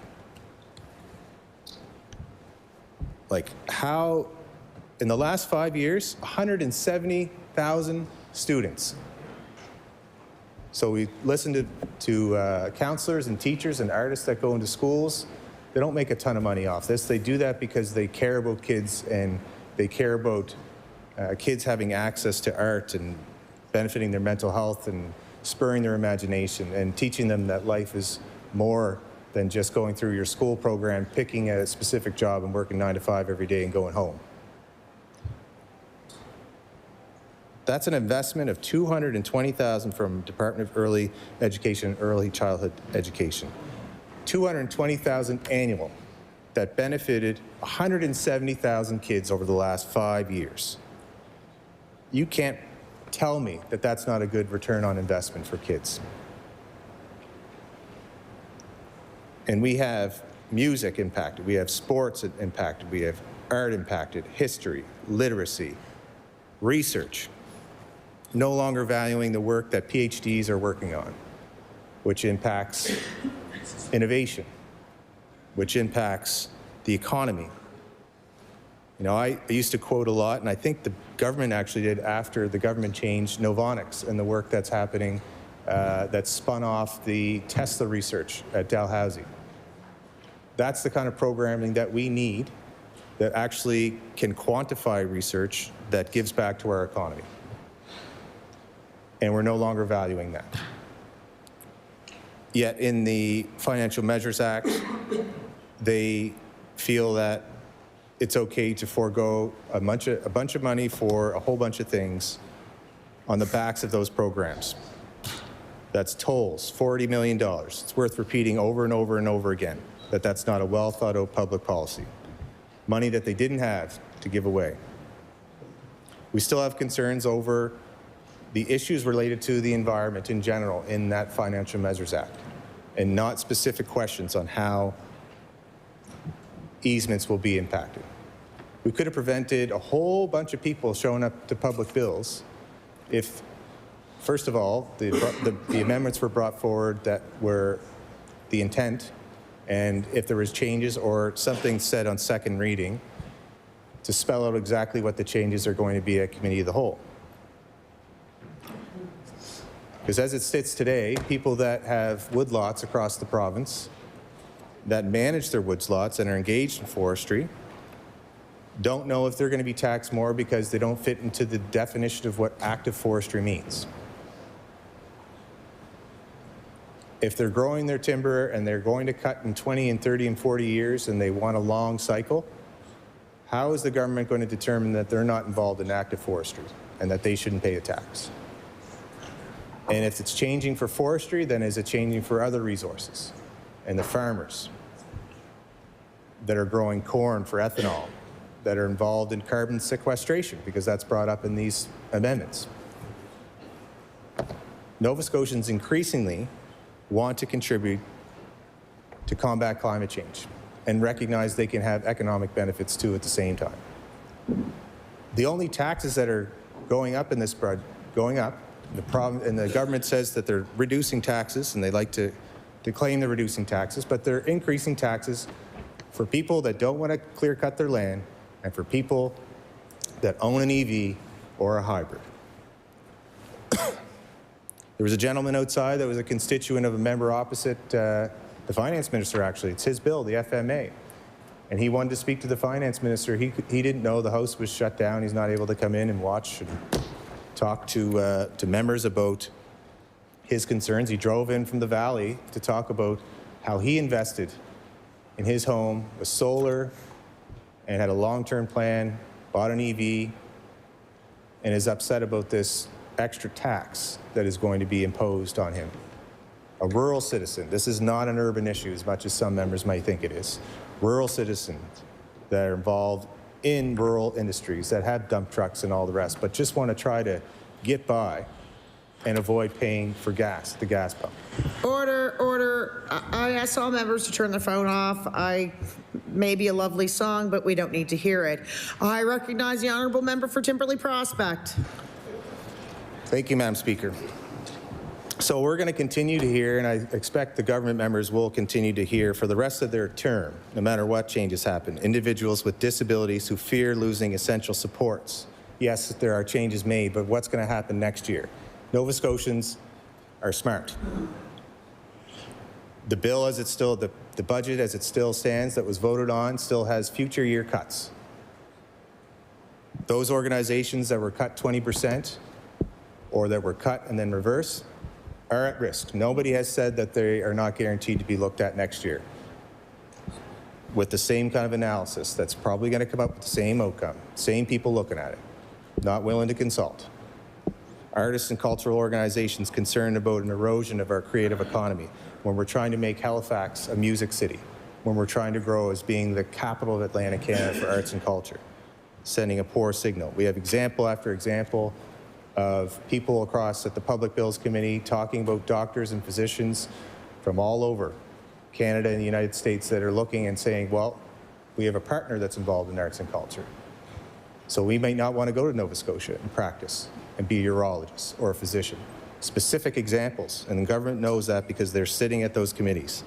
Researchers and innovators worried about the long-term impact on knowledge and economic growth, completely sacrificing the knowledge-based economy and doubling down on the resource economy. It sounds like more and more when the government talks about defending Nova Scotia, that they're defending the past to tax the future.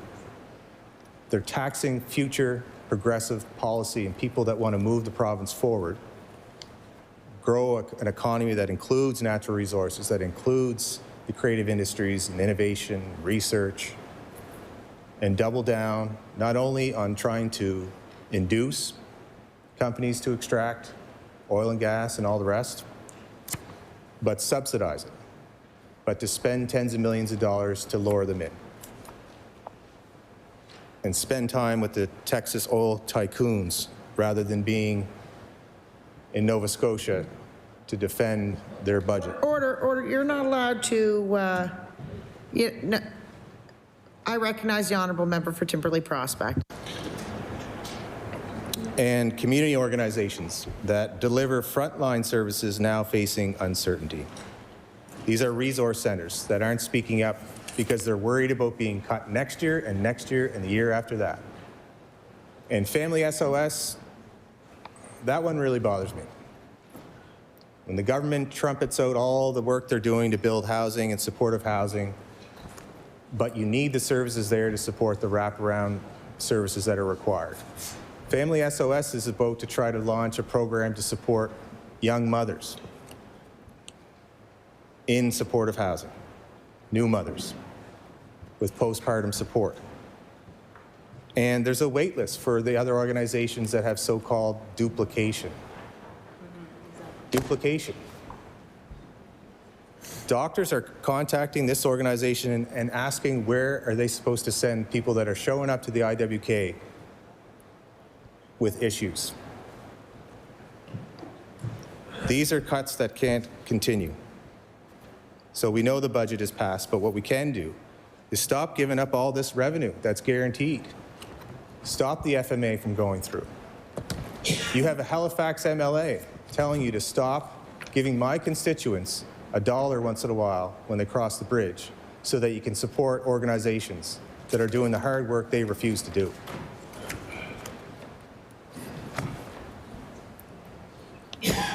So what is the return on investment? It shouldn't just be about quantitative. It should be qualitative. What kind of quality of life do Nova Scotians want? Do we want a vibrant arts and culture sector? Maybe we don't. Maybe that's what the government is looking at here. They should just explicitly say it. It was said in estimates that there was an evaluation for months and months and months and months. And I wonder how much they looked at an equity lens, they obviously didn't. A cultural lens, obviously didn't. Order. Order. We have now reached the moment of interruption. The notice of the topic for the adjournment debate was submitted by the honourable member for Sydney, member 2, and reads as follows. Therefore, be it resolved that upon the conclusion of the Public Bills Committee consideration of Bill 198, the host refer to the bill to the Standing Committee on Public Accounts to be examined and to establish the rationale for why the government chose certain cuts, how it determined which cuts should be reversed, determine what the full impacts will be on Nova Scotians, and make recommendations back to the host before Bill 198 may be referred to the Committee on the Whole Host on Bills. I recognize. No? I think it's... Sorry. My bad. Well, at least this one isn't as long. Threw the wrong one in the garbage. Therefore, be resolved that the Minister of Energy immediately present a plan to the host demonstrating how the government will make power more affordable, improve reliability, invest in our energy grid, and hold Nova Scotia Power accountable for the failures. I recognize the honourable member for Sydney, member 2. Thank you, Madam Speaker. Madam Speaker, happy to get on my feet for this late debate to talk about energy and talk about the challenges that we all see and we all face, and we talk to residents across our communities across Nova Scotia. And with the announcement again today that the rate has been approved for increase, this is very concerning for all of us. It's very concerning in a time when we're seeing very high gas prices, fuel prices that are driving up the cost of everything that we consume on a daily basis. And we want the government to come forward with a plan. We want the government to come forward. We've been advocating, my colleagues in the NDP and independent members have been advocating, you know, what the plan is, what is the energy minister and the premier and this government going to bring forward that will help people, you know, help people deal with these extremely high power rates, which we're seeing bills that are being estimated. We're hearing stories of Nova Scotians that, from Nova Scotians that are saying that their bills compared to last year are hundreds of dollars more. I've argued earlier this afternoon that I believe and I feel that Nova Scotia Power truly doesn't have control over those bills. So there are a whole number of things that we've talked about, we've debated, and agreed on, Madam Speaker. All parties and independents have agreed on. But I will say, Madam Speaker, that there was an opportunity today. There was an opportunity today for the government to stand next to us and next to all of our colleagues looking at the rate of return on Nova Scotia Power. The same recommendation, Madam Speaker, the same recommendation that the Premier, the Minister of Energy, and the Energy Department gave to the board that recommended that the ROE be reduced from 9 to 7.6. Experts, Dr. Cleary, everybody came forward, and that was presented to the board. And today, we had an opportunity as a Liberal caucus, Madam Speaker. We presented exactly that in a bill. We said the Energy Department recommended this, so let's put this in a bill. Can I have some quiet, please? Yeah. Yeah. Thank you. Yeah, I asked that the hosts and the members respect the person who has the speaker. I recognize the honourable member for Sydney, member 2. I appreciate the whip. Thank you, sir. So anyway, we decided, since the Premier endorsed the plan, and the Energy Department presented it, and they even came out with statements today talking about their concern about the decision that came forward, we said we're going to put it in a bill. And did I think it was going to get to a vote? No. But guess what? It did. It got to a vote. And it was an opportunity for every MLA to say, you know what? we're going to tell the shareholders of Nova Scotia Power that their rate of return is too high, that it's too high, and that we had an opportunity to follow the leadership that the Energy Department and the endorsement from the Premier and his own caucus didn't support him. They didn't support the recommendation of the department. They voted no. They voted no. They voted in favor of the shareholders. They voted no to the recommendation that came from the department. And I'm sitting there with my colleague going, what an opportunity. What an opportunity to unite, break down those political stripes. There's no PCs or Liberals or NDP or dependents. There are elected representatives all over this province that we're going to send a message to Nova Scotia Power and send a message to those shareholders and say, you know what, your rate of return is too high, and we're going to sit together and work together independently across the floor, no parties involved, to reduce that and support the endorsement of the Premier and the Department of Energy. And they voted against it. Shameful. It was second reading too. It was only it was second reading. You could have voted yes. It was second reading. Like, it wasn't like you weren't confirming it. It was like you could have voted and supported it. I recognize the honourable member for Inverness. I'd like to ask the member to stop directing his words to us and saying you. Not a point of order. I recognize the honourable member for City Member 2. I never even pointed over there, and I talked directly to the speaker. Yeah, like that's anyway. So the point is that, and I'm saying this with all seriousness because this was a bill that was designed by the recommendation of the Department of Energy. It was the recommendation that was presented, Madam Speaker, to the board. And their recommendation, in partnership with Dr. Cleary and the other experts, was to reduce the ROE from 9% to 7.6%. That's what the bill was. We were actually supporting the endorsement of the government. Yes, exactly. It's not even an us against them scenario, Madam Speaker. We and our staff, I give lots of credit to our wonderful staff and our caucus who looked at this and said, you know what, we're going to support the government on this. We're going to put this in a bill. And we're going to say, because Nova Scotians have been talking about this for a long time, and we're all dealing with the frustrations of Nova Scotia Power and the cyber breach and the cost of power and people, the reliability issues that we've seen across the province in various communities. We've seen it with major events. We've seen it happen when the sun is out, there's not a cloud in the sky, right? We've seen these problems. So we said, we're going to support the government on this. We're going to break down that political barrier, and the Energy Department's there, and the Premier's there, and the Energy Minister's there, and the 42 or 3 PC MLAs are there. And we're going to join that cause because that's what they recommended. So we put it in a bill. We didn't say they're wrong. We didn't say we're better, this is better. It was the same thing.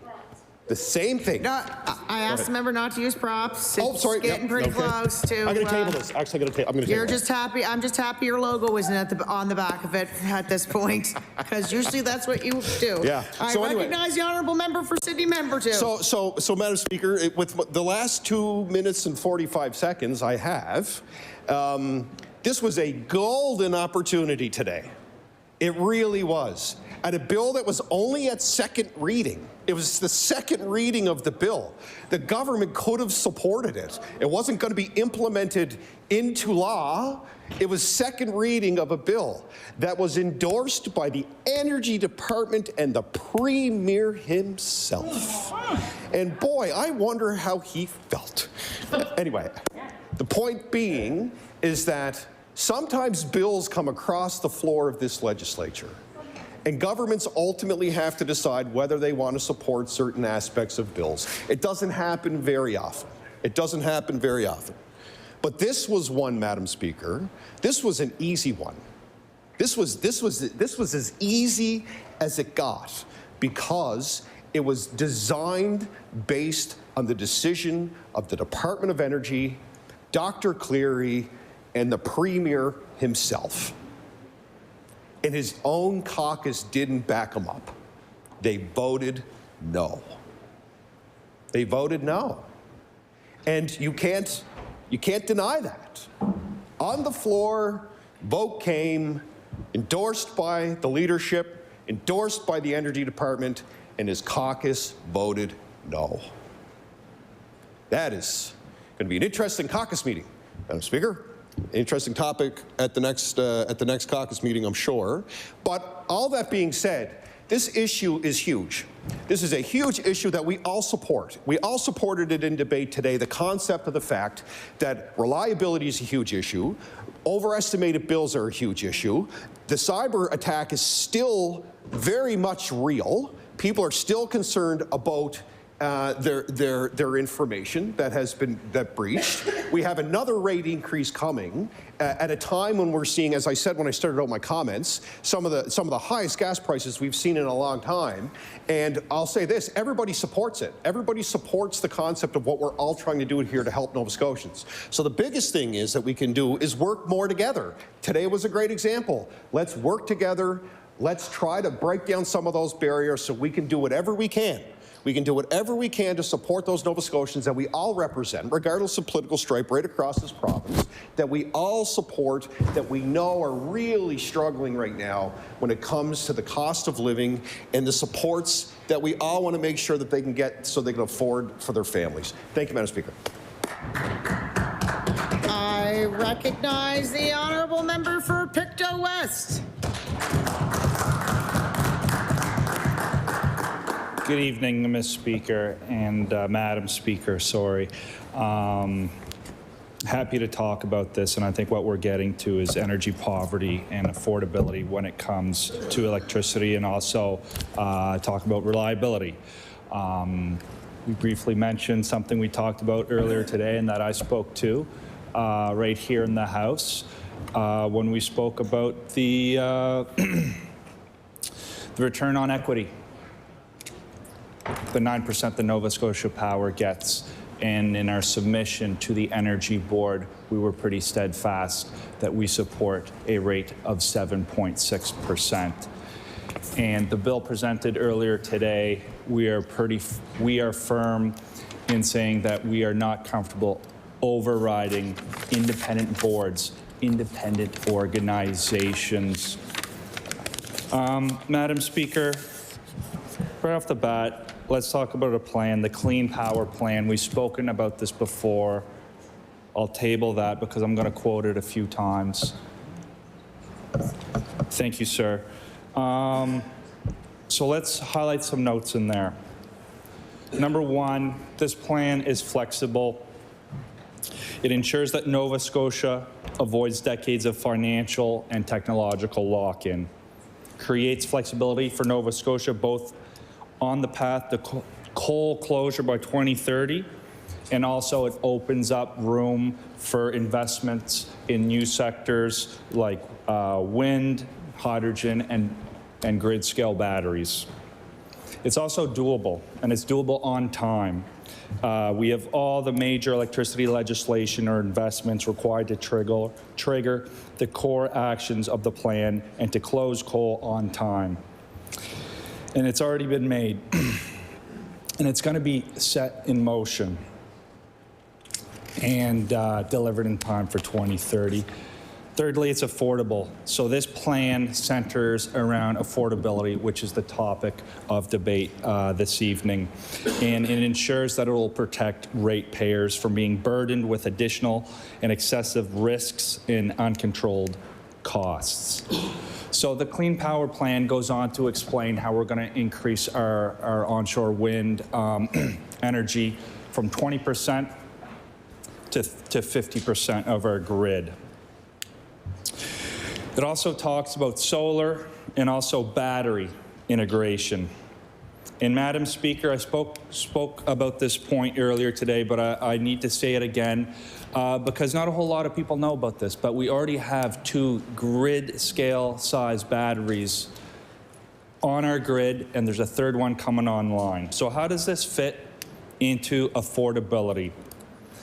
Well, renewable energy like wind, tidal, and solar It comes at a fixed cost, so it doesn't rise or fall with global fuel prices. So basically, if you stick a wind turbine in the ground, there's an upfront cost, but you don't pay much for the maintenance or for the lubrication on it.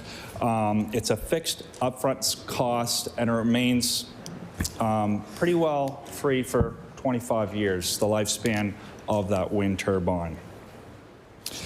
So Nova Scotians, especially vulnerable Nova Scotians, need the savings that all this renewable energy will bring onto our grid. We've had a multi-pronged approach to energy poverty, and one of those prongs is the programming. And a key partner for us has been Efficiency Nova Scotia, and they're operated by Efficiency One.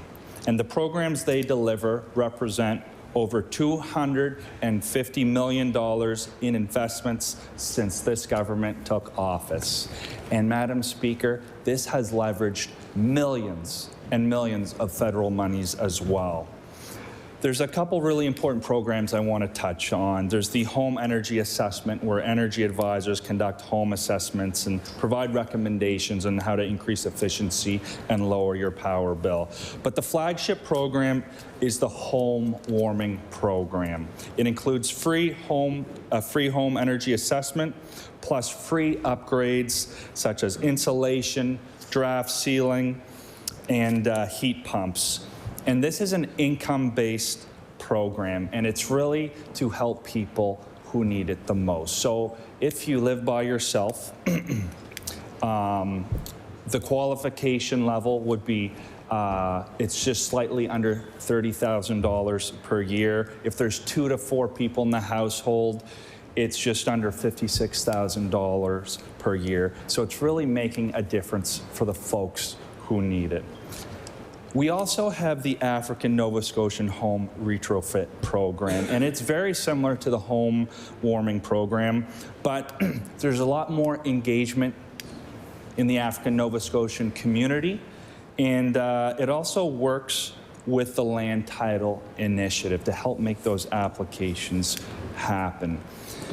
Lastly, in terms of programs, I'll talk about the oil to heat pump affordability program, which helps folks switch from oil to heat pumps. And this has been really successful. I think it's important to note that in Nova Scotia, in the province now, over 50% of Nova Scotians have heat pumps. That makes me feel good. The other night I was on the internet and I saw a video of the, I guess I hit a button there, that's okay.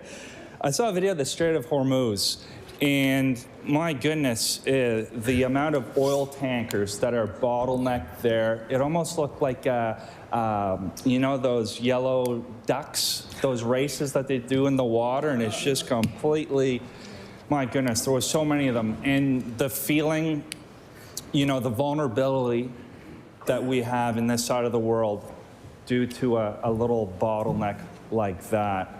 So energy sovereignty is going to be important for us right here in Nova Scotia.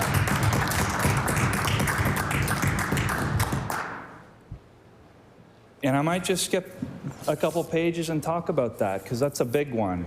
And you know, it's not something that's new to us if we talk about offshore oil and gas. It's been a big help in this province before. It helped free up $2 billion in royalties to help build schools, help build hospitals in this province. But guess what?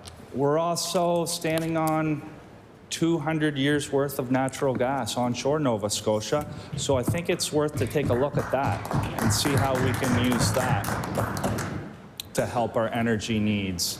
I mean, the jobs are good, the jobs help with affordability, but it's that sovereignty that is a key aspect of that. We talked about grid reliability. we have the Independent Energy Systems Operator, and they are in the midst of an IRP. So that is where they do a complete, IRP stands for Integrated Resource Plan. They are looking at our grid, and they are, they're using a telescope. They're looking long-term to see how we can build it up to make it more reliable, Madam Speaker. So I can't wait to see the results of that so we can start planning for our future 20 or 30 years down the road. So the topics of this late debate, and they're reasonable to talk about, a plan to make power affordable, to improve reliability, to invest in our energy grid, and also to hold Nova Scotia Power. We touched on that at the start. So to answer these questions, you know, we are in year 4 of our Clean Power Plan. We have more wind energy, the cheapest form of electricity, more of it coming online than ever before. We're at 45% renewable energy, and we're not slowing down. The IESO are in the midst of completing their integrated resource plan to create a roadmap for the province for a reliable grid. We have broken the Nova Scotia Power monopoly, offering people a choice. And you know what? We had a submission to the Energy Board opposing the general rate application. Unfortunately, it didn't go our way. But guess what? We will continue to support ratepayers. We'll continue to defend Nova Scotians. And Madam Speaker, this fight is not over. Thank you.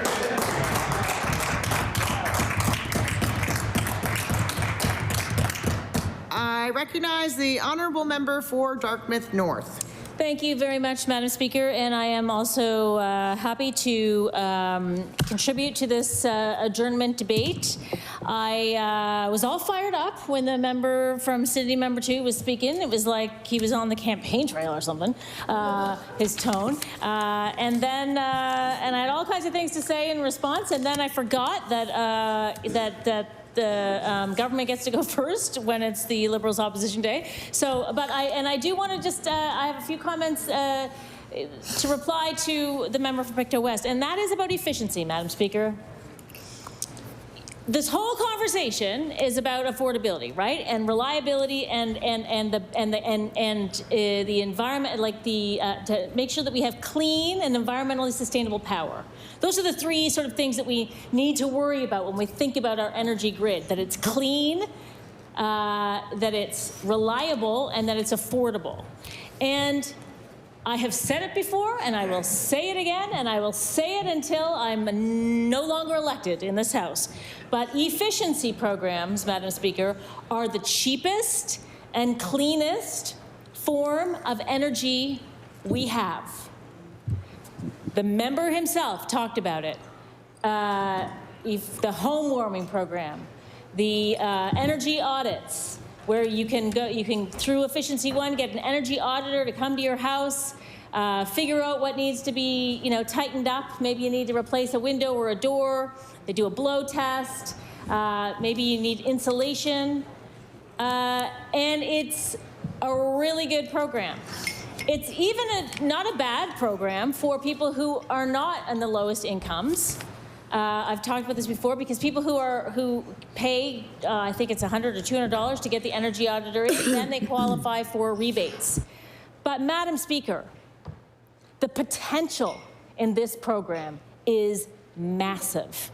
And when we are spending $30 million on investigating fracking or figuring out what fracking is going to do, $30 million or even $2 million more. It's cheaper, way cheaper. It would stir the economy. We could have a program at NSCC that trains energy auditors. We could have programs at NSCC to make sure that we've got lots and lots of workers who can do the insulation work, who can do the window refits and all of the deep energy retrofits that could actually, number one, make things way more affordable for people, for ratepayers. Number two, make things way more comfortable, like physically comfortable, so that you're not turning the heat way down in the winter to save money. Or when you put the heat on, even if you crank it, it goes out the leaky windows. It's like a much more comfortable existence. And number three, it would have we would have much less pressure on our grid. It makes so much sense. As we move to electrifying an electrified economy, electric cars, God forbid, we have electric cars. We know that this current FMA that we're in the middle of debating, doesn't incentivize electric cars at all. But in any case, what I'm trying to say here is the member from Pictou West, the Ministerial Assistant for Energy, knows how good efficiency programs are in this province. We used to be top in the country, and now we've dropped. But with a smallish investment, and an investment that's not nearly the amount of money that we're putting into fracking right now, which is exploitive and dangerous and unhealthy and bad for the environment, we could be very far along on our power needs. So I do not disagree with the government in terms of wind power and efficiency. I think we need to go whole hog. Madam Speaker, but I want to get back to my comments on to the resolution that was forwarded by the honourable member for Cindy Member 2. Because as I said at the beginning of my remarks, the entire discussion is about something extremely fundamental, and that is whether or not Nova Scotians can afford to keep the lights on. It's about whether or not families can afford to heat their homes in the middle of the winter or cool their homes in the middle of the summer. And that, as we know, with climate change is becoming a much bigger deal, much bigger necessity, especially for people who, seniors or people with young babies or people that have other medical concerns, medical issues. Madam Speaker, 43% of Nova Scotians can't afford to pay their power bills. 43%. That represents 420,000 people in this province. That is not a marginal or niche concern. That's half of the province, or almost half.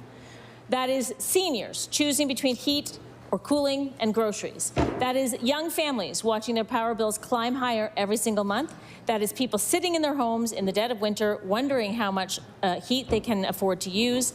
And it is happening here in Nova Scotia, in Canada, one of the richest countries in the world. Almost half of the residents of our province cannot afford their energy bills. Energy is not a luxury. It's not an optional. It's not a nice to have. It's a need to have. I've been going through this conversation with my children as they learn, I'm trying to teach them the value of money and can I have this and can I have that every time you go into a store? Can I have this? Can I have that? No, that's a nice to have, not a need to have. So no, you can't today. That's generally my answer. It's not optional. It is not something that people can opt out of when prices go up. If inflation skyrockets and incomes go down, we might not go out for that nice dinner at the restaurant. But we can't turn our heat off. It's a necessity. And when a necessity becomes unaffordable, the government has a responsibility to act. And we had an opportunity to act today, Madam Speaker. We literally had a vote on instructing or making it possible for regulations to change through legislation so that the rate of return for Nova Scotia Power shareholders would be reduced, which would, I would think, hopefully, affect the necessity to make power rates rise. And we had a vote after a debate where all parties agreed on the importance of such a change, and then the government voted against the bill. It's astonishing. Now, there were some problems with the bill, but anyway, in terms of, saying that we agree on this, the vote would have been a pretty important thing to vote for, or the bill would be a pretty important thing to vote for. So, Madam Speaker, We can't talk about affordability without reliability, because when our power systems fail, the costs don't disappear, but they're downloaded to Nova Scotians through spoiled food, through lost wages, through the need to find alternative heating, through stress and uncertainty. And so we have yet another decision today that will make power more expensive, today with the rate hearing, the rate application hearing decision, at a time when people are already stretched to the breaking point, and at a time when inflation has driven up the cost of everything, at a time when wages are not keeping pace with the cost of living. And now here we are, once again, with higher power rates, more pressure on families, more burden on small businesses. How much longer is the government going to ignore these struggles of Nova Scotians? Are these Nova Scotians, i.e. the 43% of Nova Scotians that are experiencing energy poverty, are they just another special interest group to this government? I don't know the answer to that. We're almost at the end of the debate, so I guess I won't get that answered, but we have to ask another simple question. Who is the government working for? Because it doesn't seem like the government is working for the people who are paying their power bills. It is not working for communities dealing with repeated outages, and it doesn't seem like the government wants to make the changes that are necessary. So I'm going to have to skip to the end because I only have 40 seconds left. Madam Speaker, reliability doesn't happen by accident. It requires investment and planning. It requires long-term vision for the grid. But Nova Scotians are still being left in the dark, literally and figuratively, from time to time. I mean, figuratively and literally, from time to time. So, Madam Speaker, I really I appreciate the debate, this debate that has been raised by the member for Sydney Member 2. We do have an opportunity here. We did have an opportunity earlier in the day.